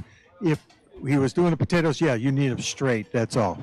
right? Is that the correct? Okay. But if it was, and I added to that, if it was for the quenelles, then you'd want a more of a fine star tip to create the grooves.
I'm ready for service. Here we go.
Yeah, it looks like Chef Louise has got a Mornay sauce he's finishing up for his souffle there.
I got that. Actually, that was the start of his shoe paste, and now he's adding the eggs coming into that one by one, and he had separated the egg whites from the yolks.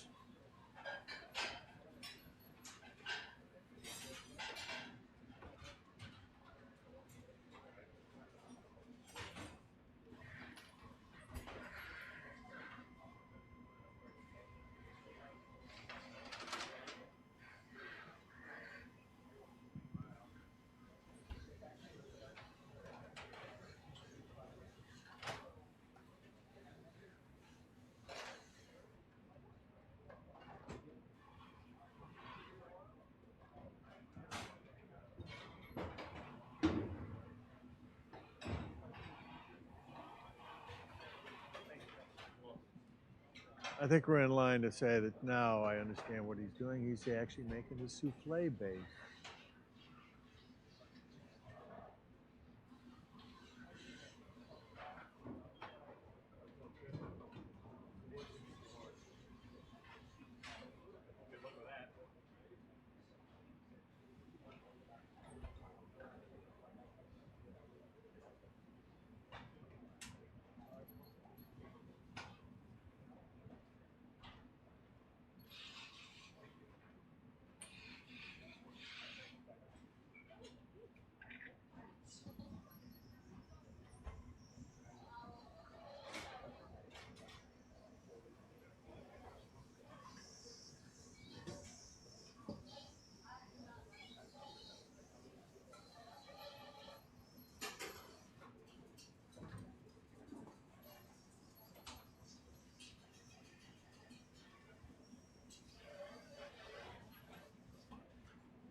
Now this is Chef Luis getting his souffle mixture ready to go, because now he's folding these egg whites into his choux mix. And then he's going to get that ready to go and put it into the containers in the oven. His window opens in approximately 7 minutes. He may have a minute or two to hold before his souffles are done, but that'll give him ample time to get everything else ready to go right behind it.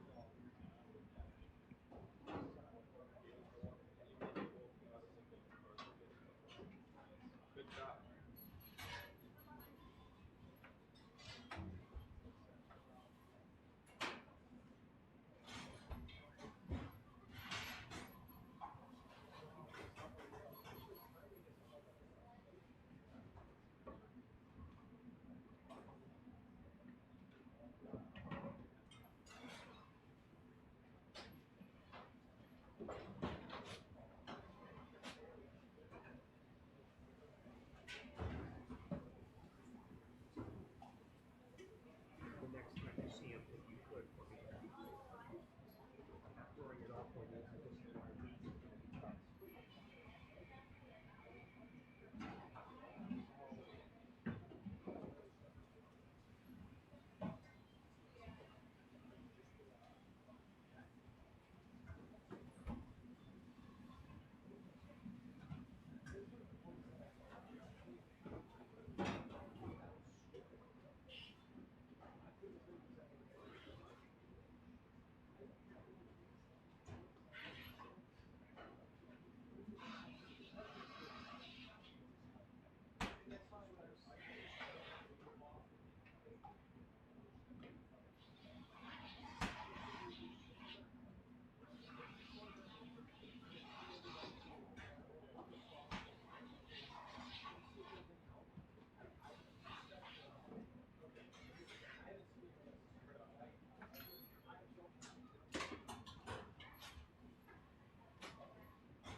Well, and that's a challenge there. He had exactly what he needed. Exactly, not a spoonful more. This tells you one thing. He's practiced this a lot. And it has a very exact menu. And now it's going into the oven. There it goes, into the oven. Now his window opens up in about 5 minutes. So he'll go and get everything lined up, set up, and be ready to start service in about 8.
Okay, let's see, where the window's open now.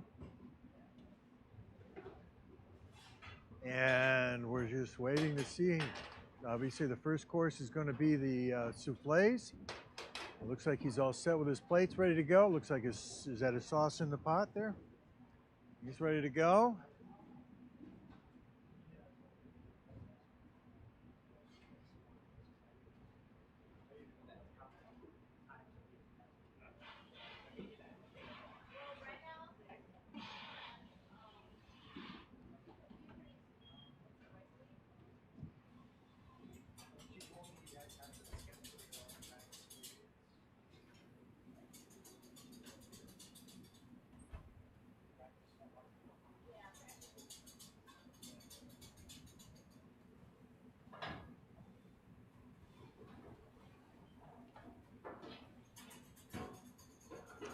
He's making the final check and prep on the temperature of his filet, or his tenderloin.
Yeah, there's Chef Gio's souffles.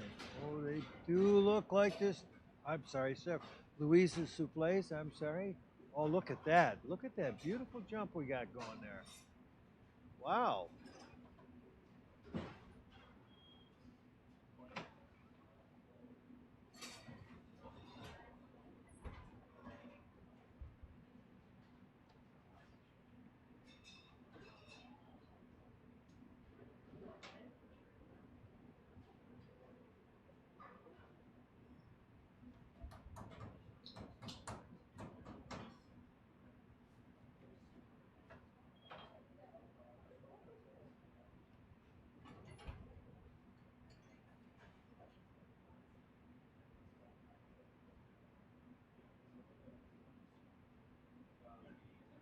It looks like Chef is going to be into his window a little bit longer than he wanted, but you know, at this juncture, it's just like anything in our business. You want to make sure the highest quality of service of food goes out to the customers. If you're a little bit late, I take the hit on points for being late, but maintain that quality of food. That is your focal point now. So Move forward, and that's it. Assess the situation and move forward.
We're off and running. The soufflés are out. And here they come. 2, 3, and that is a pickup. 1, 2.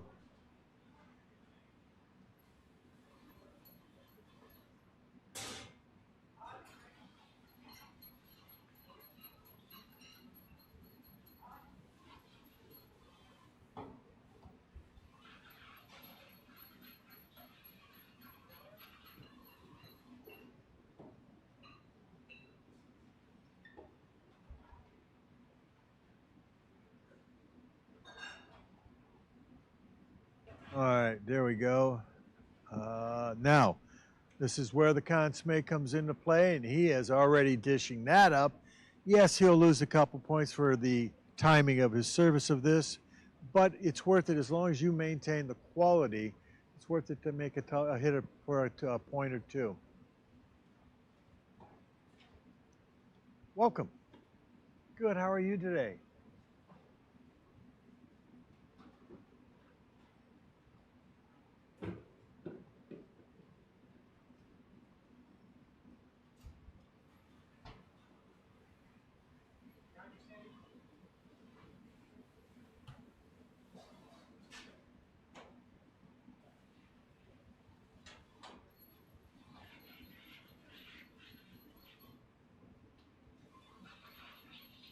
There you go. There is the. There it goes.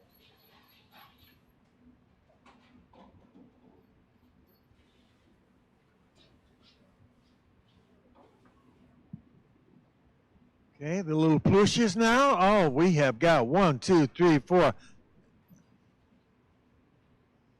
Everything's in there.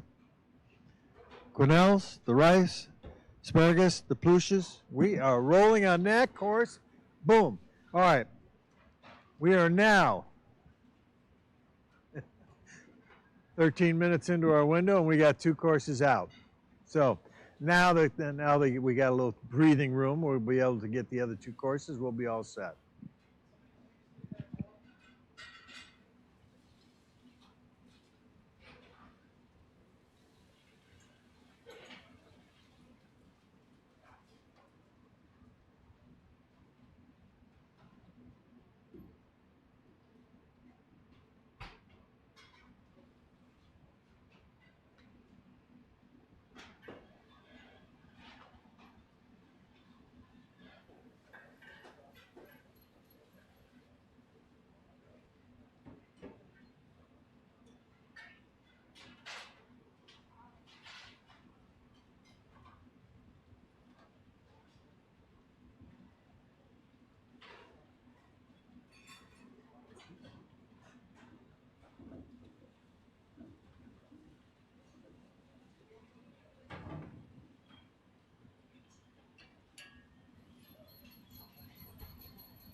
that's nice. I think the first two courses coming out, they held up pretty well. Nice transparent, clear consomme. The only thing I cannot tell you is how it tastes, but if you got it to that rich, that color, it should be flavorful as all get out.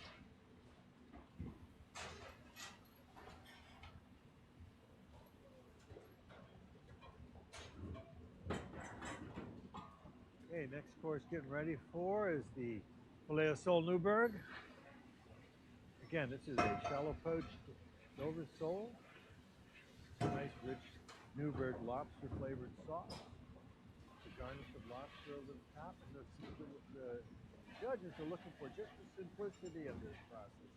They're looking for how nicely you poach that fish, how rich and smooth that sauce is, and the beautiful poach of the lobster on top.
I'm not live. No, I'm live. I was just going to say, the question was, could you have used a sachet for your aromatics in the stock? Yes, you could have.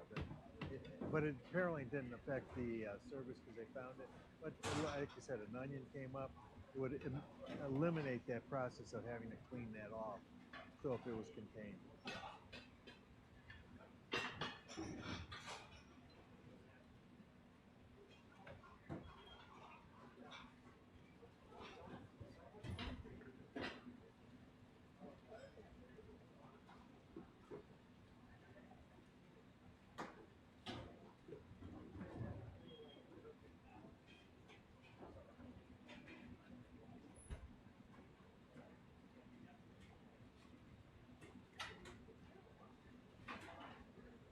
And I want to thank again Corby Hall, China, because there's the one that supplied the China for this service here for the all of the candidates, and they even got to choose all the. Oh.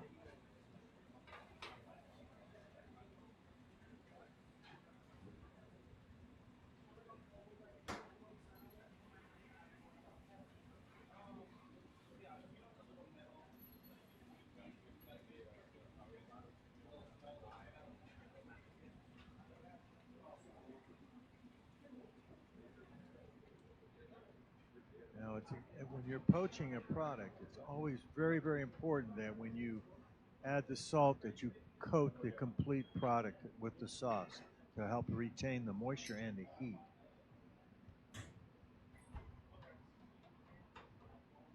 And it looks like he's done that, just that.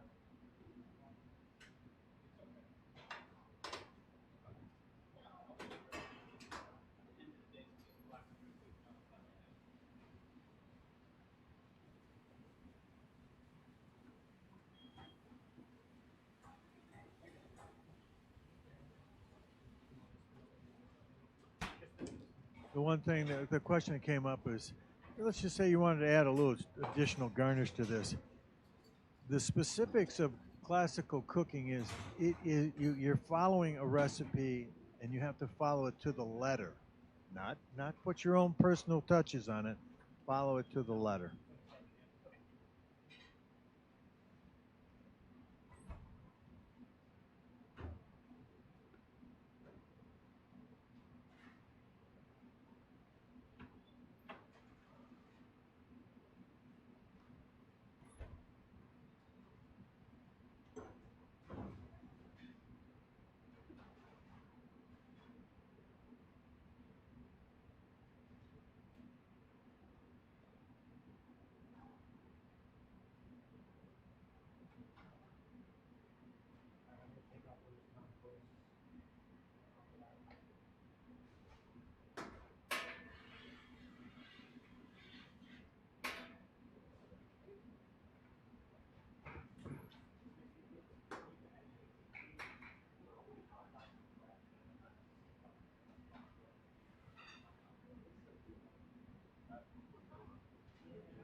Okay, now he's getting ready to go with the entree, and it looks like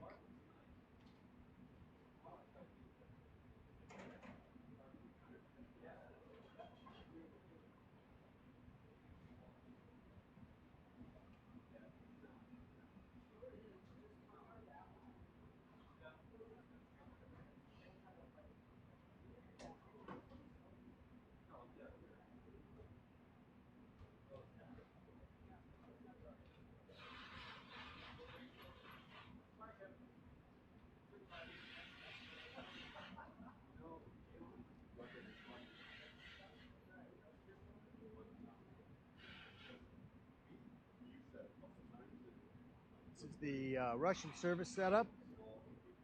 He's shooting. Wow. Oh my.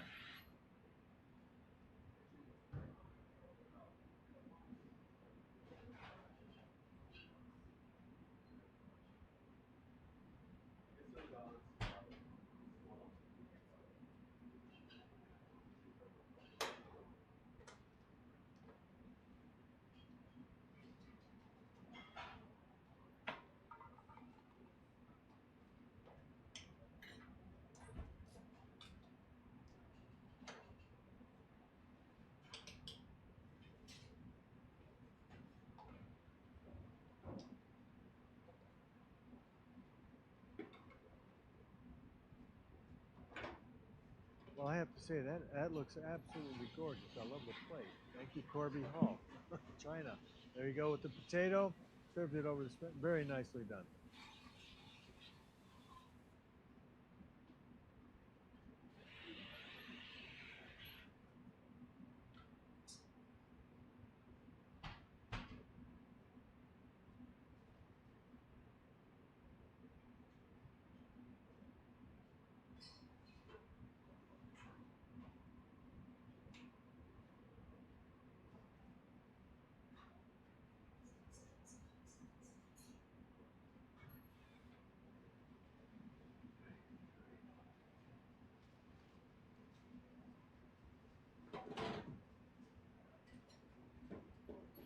Okay, a little fresh cracked black pepper on the top is before he goes out.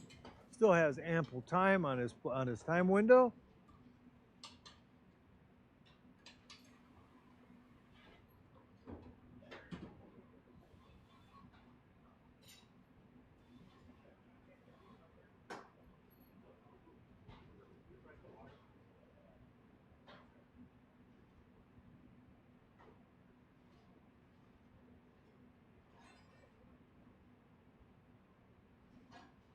Yeah, this is really taking me back to my classic days of service Russian style.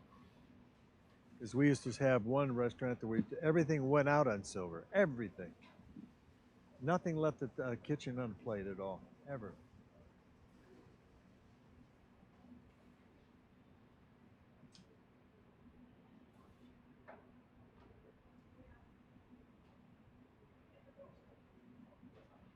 Hey, everybody, hey. Chef Luis, nice job. Very good. Thank you.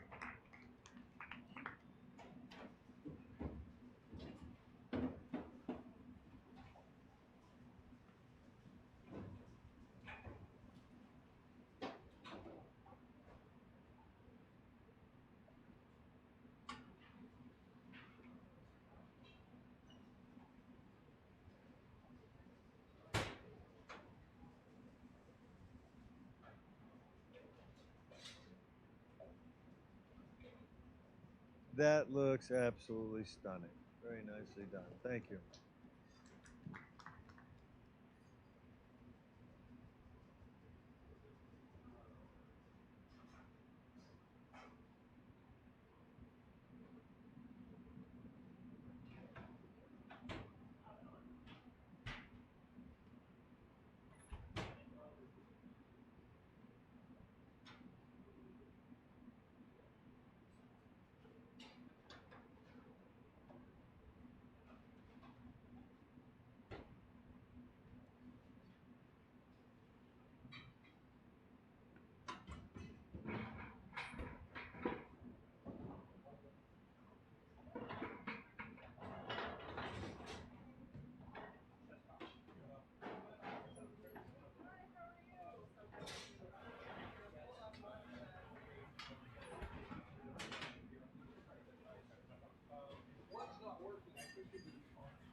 Okay, here we go. We got Chef Gio just lining up, and now his souffles are already in the oven.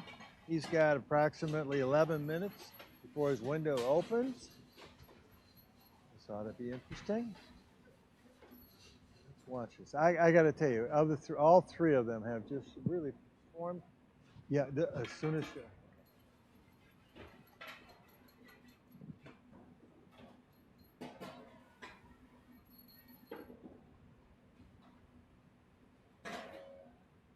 Team.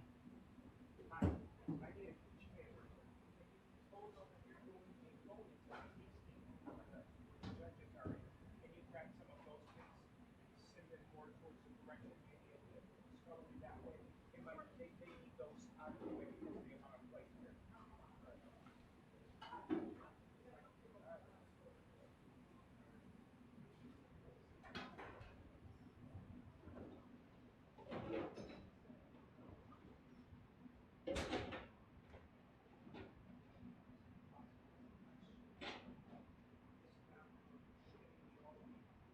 But I can put more on. Yes.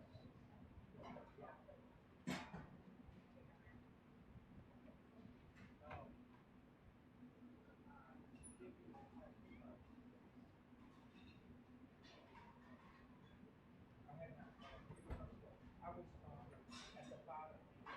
My finish.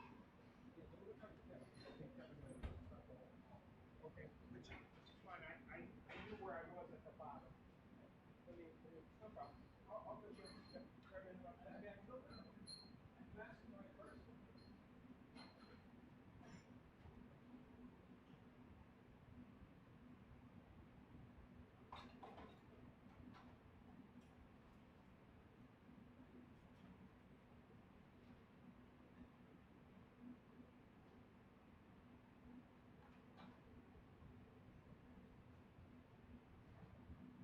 All right, this will be fun to watch because we're now where souffles are in. And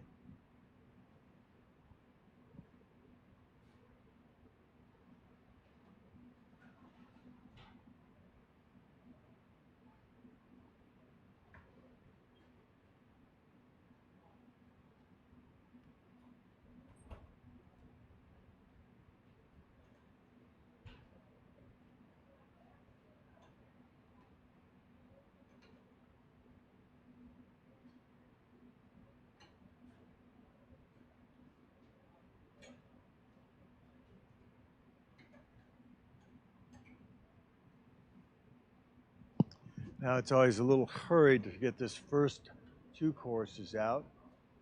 Obviously, you've got the sauce already made for your souffle, so that's ready to go. It's just a matter of making sure your timing is ready to set because the objective here is really to try and get that souffle out right at the time when the window opens. That gives you that solid 30 minutes before, so you'll have devoted to your last three courses. You do 10 minutes, 10 minutes, and 10 minutes.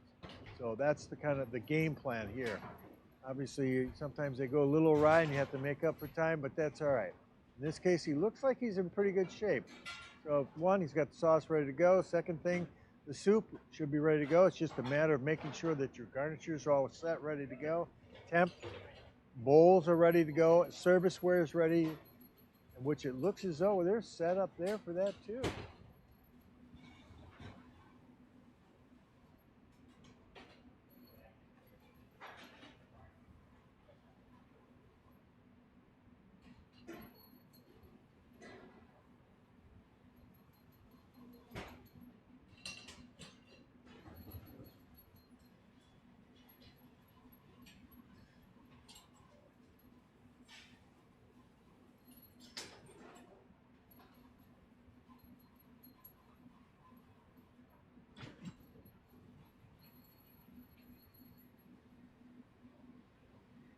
Again, working nice and clean, organized. Nothing going to ever get in your way when you start out your service mode.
The chef's got his tenderloin in there, and he's just finished a little butter basting and flavored, I believe.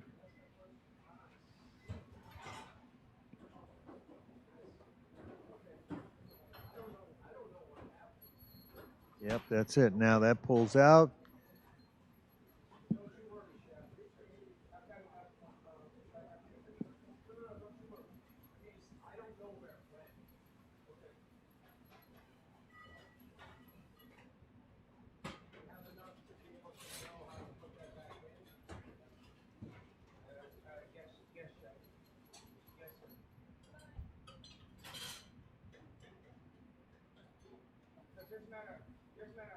What about the undo over here? You know what I mean? Like, what if the arrow, if I take the arrow back?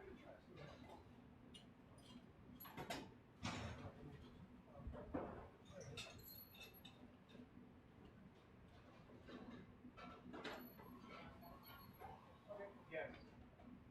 Okay, that's right. I needed that. Thank you. Thank you very much.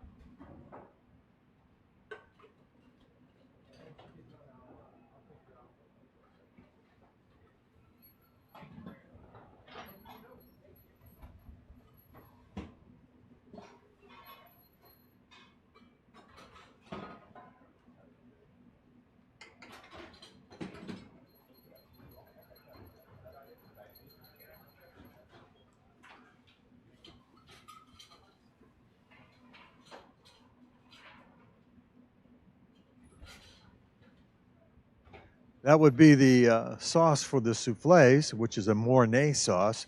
And he's given them all actually individual service portions for that.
Okay, we got less than 1 minute before his window opens, so we should be watching this pretty closely. And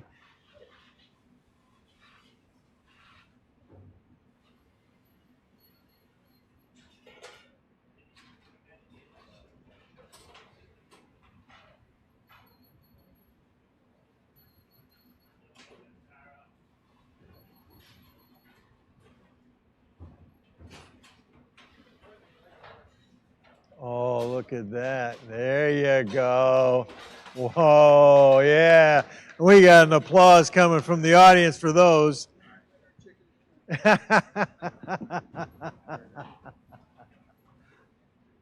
Oh, those are looking very nice.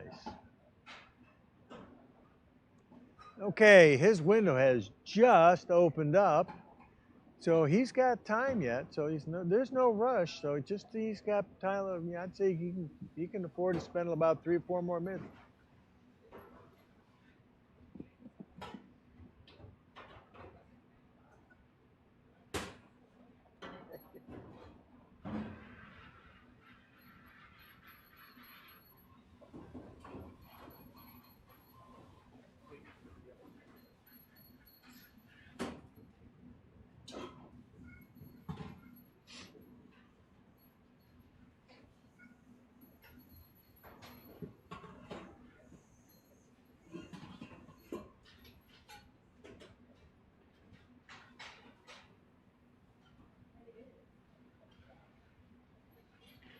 You got 4 to 5 minutes. After they're out, yeah.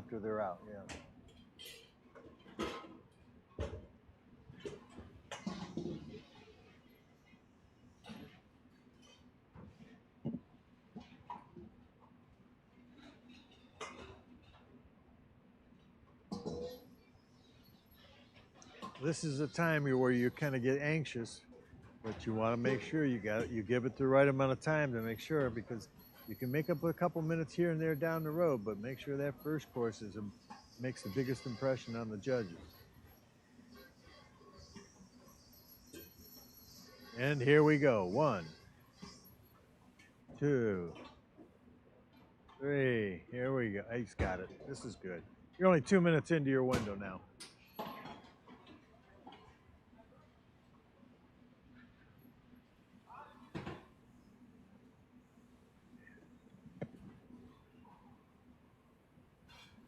Those look really good. Is Sandy following them out? Okay. Wow, nice job.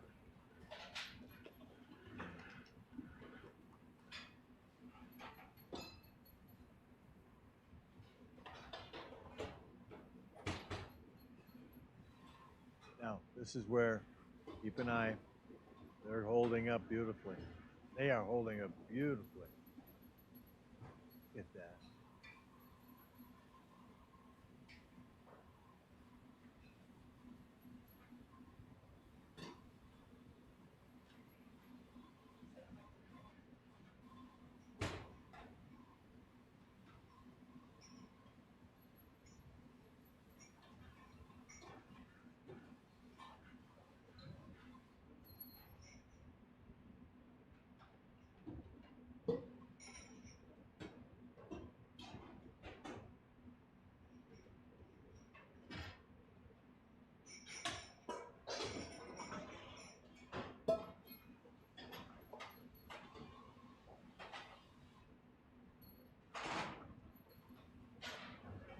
Well, I think Chef Gio's off to a great start here. Now we're looking to see how the consommé comes out.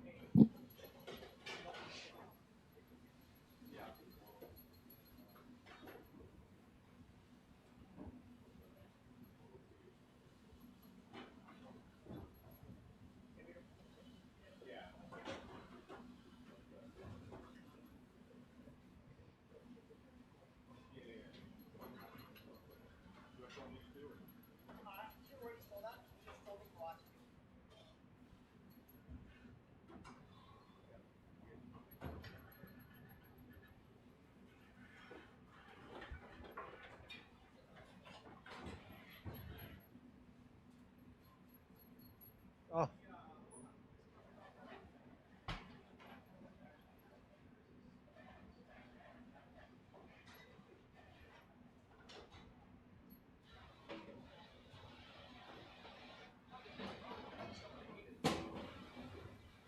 Okay, I suspect him probably in the next minute he'll be starting to look at serving his, getting his consommé ready to go.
Getting ready to do the soup. If we, so he's getting the garnishes going in there now. Look at this. Remember, we got the quenelles, the asparagus, the rice, and the pluches.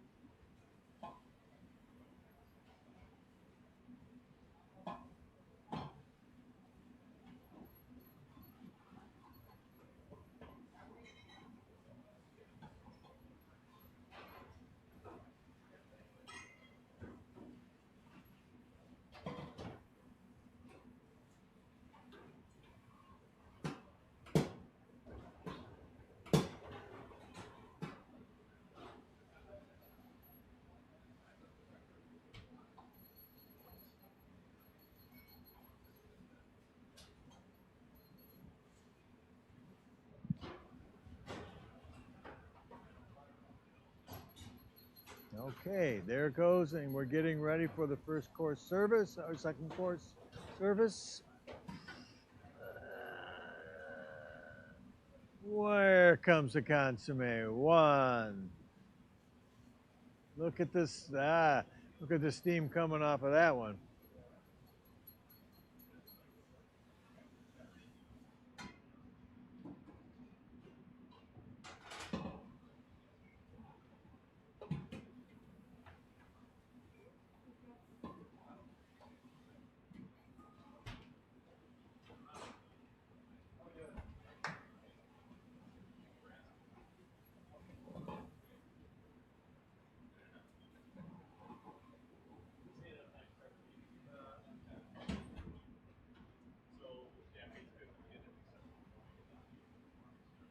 There we go.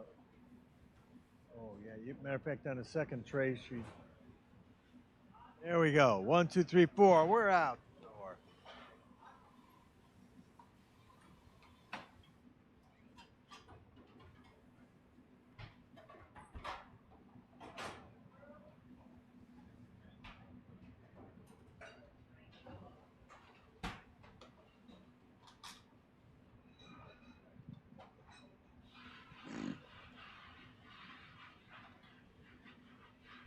Very nice. Another second round of applause for the chef, and let's see if we can get a shot going in and see how clarity is. Looks pretty good. Nice coloration.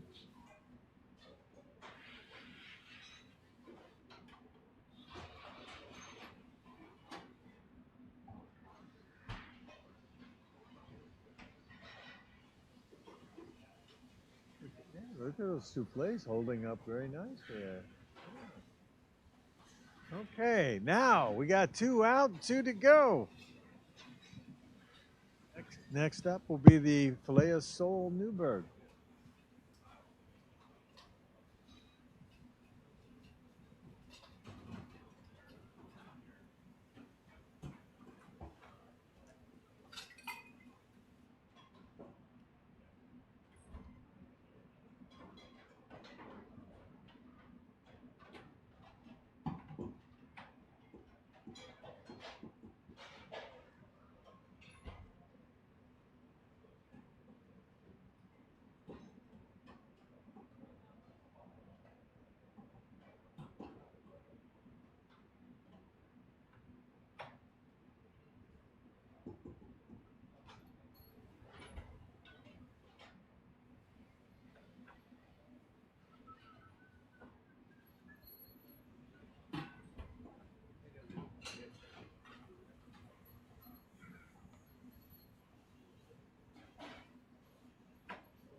All right. Now we're on the last run, getting ready for the filet of sole, finishing off the sauce, creaming. It looks like he.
I'm good. We're just now ready. How's this?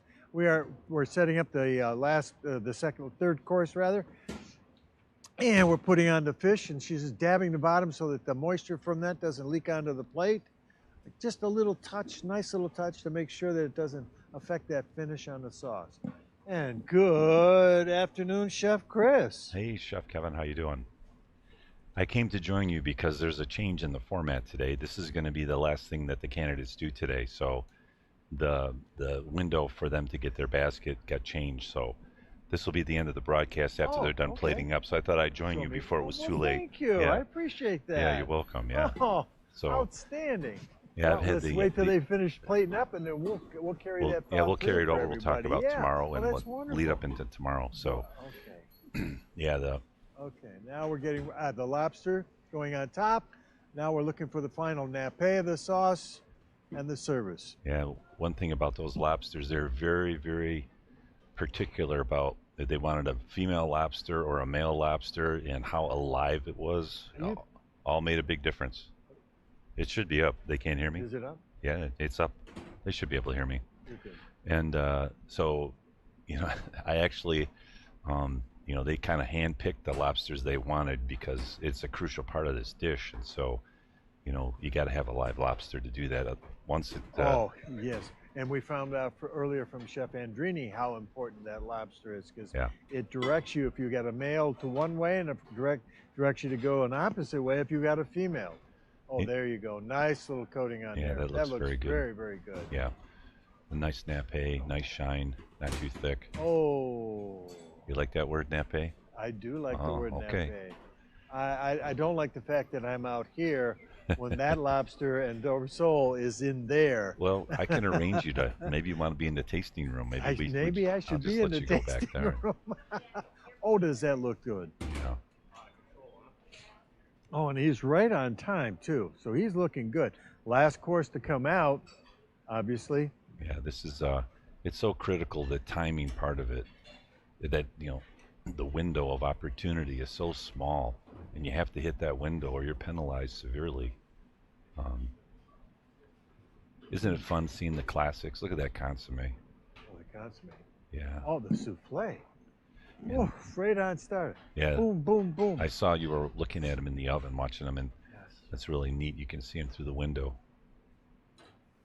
Yeah, they. I think this one's. This is a good one so far. It looks like it. You know, we don't know about taste, but definitely presentation is nice. It is, and now we're looking at getting ready. Chef Gio's getting ready for final course that's going to be coming up, which is the filet de boeuf dauphine, with the dauphinoise potatoes and his greens, and Holmes cat. Yeah, I see you got a nice Escoffier book here to make sure they do it correctly. I would have to say that nice Escoffier book came from your office. Oh yeah, that's right. It's got my little thing. Oh, how about that?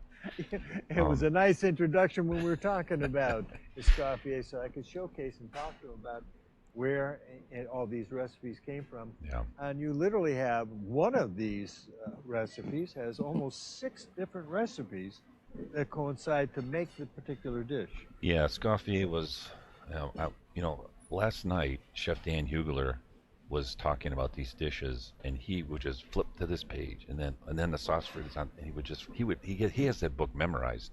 I believe it. He was just flipping back and forth, and he knows this book quite well, and it shows in his cooking. He's very heavy into the Escoffier. Well, I tell you what, he's the one who inspired me a lot, because coming into this when he first started working here, he's the one who got me into the thought process of working towards CMC. Thanks to him and Chef Gabriel and Chef Leopold Schaeler. Chef Leopold. Well, I tell you, there was a trio. Yep, we had, I called you guys the Fab Five. That was before the U of M basketball team. So they stole it from me. I believe that. Believe that.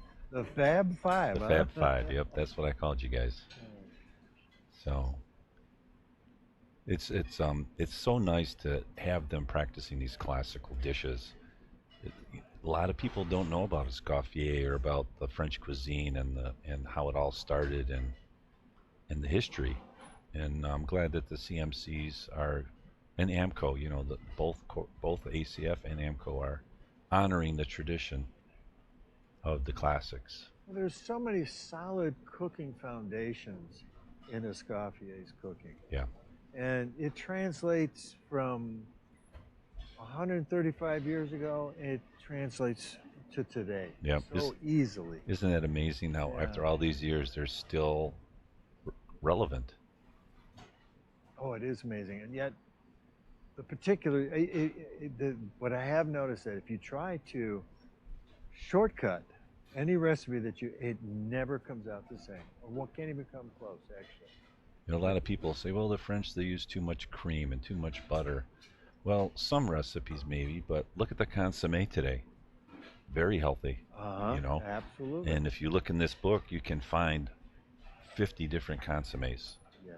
and Easily. combinations with different garnishes, and I mean, Okay, and as well, but Escoffier, knowing, put the additional comment in his book that, yes, these things will change too with time. mhm. And so he's right, but so far, you can't hold anything to the classics as much as what I've seen today. There's some beautiful food coming out. Yeah.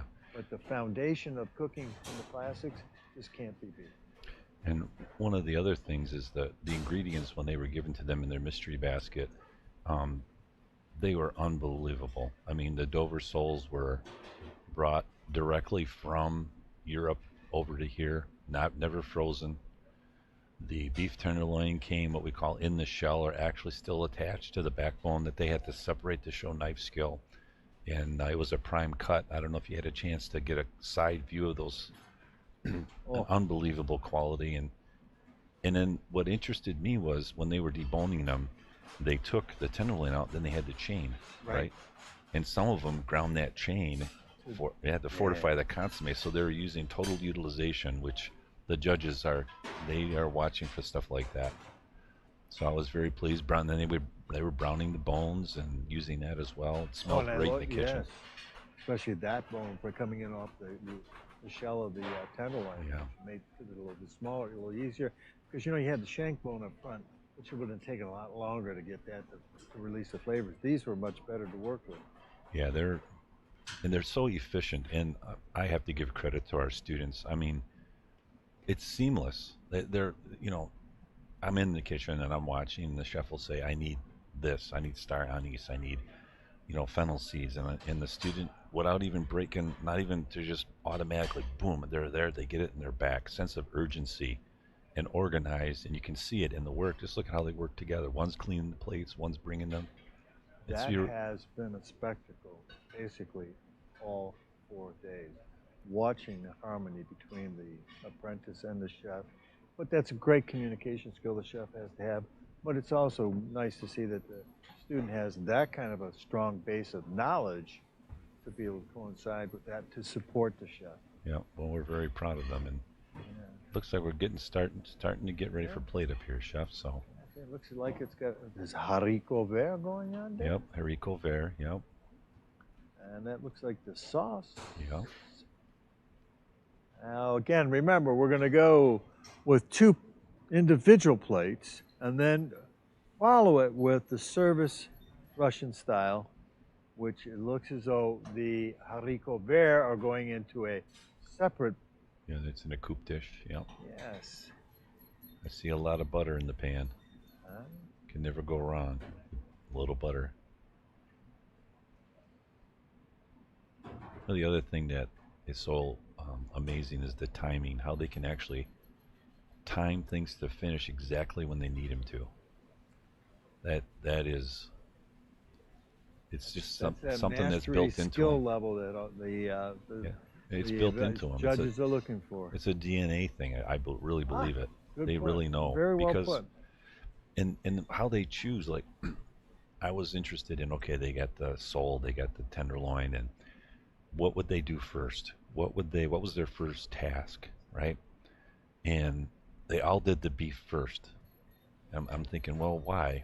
And because they got it out of the way, and then they focused in on the fish, which took a little bit longer. By the time they trimmed them and pulled the skin off and got the fillets out and then trimmed them, that looks beautiful. Oh yeah. Oh, there we go. I think we're into our almost finalization of the plating process. The beef is cut. The vegetables are in their pans. Potatoes are out. Mm-hmm. Sauce is already ladled into its portion cup there. Yeah, it'd be nice if they get a close-up of that beef, chef. I bet you it's... Oh, and from here it looks like it has the right color to begin with. We're going to get a good photo here, I think. Sandy's on the camera work there. She's gonna catch it for us for sure. On the plated ones, yeah. Yep. There you go, saucing the plates. Wanted the plates to be complete, but on the service of this Russian service, you can actually service that sauce on the side, which I think he did too. I'm not sure. Wonderful. I always get nervous for when they pick up these plates and walk to the kitchen. And there we go. A round of applause. There, that's it. Yeah. Chef Gerald Ford doing the honors of bringing it into the tasting room. Normally our bake shop, today our tasting room. Yes. Oh, now you can see the color on the tenderloin. Yeah. Probably about what? About 120 internal, chef? 125 maybe. Very, very nicely done. Let's go. I got to see this platter though. Hold on here. What's it? Da da da da da da da da. Da. Here it comes. Yeah. Here it comes. Oh yes. Well, they made the window, Yes. chef. That's a big deal. And it looks like everything is done correctly. Very nice. Good Of course, potatoes. tasting is a whole nother deal. Okay. Well, he's counting the potatoes, counting the Counting meat. slices, yep. Look out, he might even count every single haricot verde that's in there too. I know I that, don't know. I Judge. think he's going to skip that part. Well, listen. Oh, well, this pretty much it. Thank you very much. And this pretty much ends today's show for broadcast, yeah. for broadcasting. We will pick this right back up tomorrow. But today, what the candidates will have is 2 hours, because tomorrow has freestyle basket. They have 2 hours today to get everything prepped up in their kitchen, mise en place lined up, a minor preparation for their menu items. We'll be starting fresh tomorrow morning at, I believe, at 7. Is that 7 o'clock or 8 o'clock tomorrow? It's a At mystery. 8 o'clock they start. The first candidate it's 8. starts off at 8 o'clock tomorrow morning. Yep. Well, And- thank you so much for Chef. You have any last Well, thoughts? I just wanted to maybe prelude what's going to happen tomorrow. You know, from 3 to 5 here, the candidates get some downtime, Right. and then at 5 o'clock they're going to get tomorrow's basket. And in the basket we have the lamb legs, the walleye, the duck, and the prawns, and all these wonderful items that they're going to get a chance to look at and do a little work with, and line everything up for tomorrow. That will happen from 5 to 7. And so that's why this 2 hour break is kind of why we're ending things today. But tomorrow morning when you pick it up, they'll have everything ready to go. All the product, they'll have a chance to work with it, organize it. So yeah, it'll be fun tomorrow morning, and the last day. And the last day. And we we'll got know- our fingers we'll know- crossed that the judges improve, that everything is good with today's tasting. It looked good from coming out of the kitchen. The kitchen performance looks great. We'll see how that goes. Tomorrow morning, we'll wait till then, I guess. See how Yep, things tomorrow go. morning will be a big day for all the candidates, and this 2 hour break is going to be interesting for them to get, you kind of you're getting over something, then you got to get fired right back up again for Yeah, exactly. So, Oh, yeah, for today. Getting set up and prep from between 5 and Yep, 7. I yep. see what you mean. Well, great. Well, thank you so much. Yeah, I Chef. thought I'd join you before I before appreciate it was that over. so So, much. Thank yeah, you. Yep. Thank you, and folks, thank you very much, and good night. We'll see you tomorrow morning. Yep. See you Till tomorrow. then, bye. Aloha, everybody.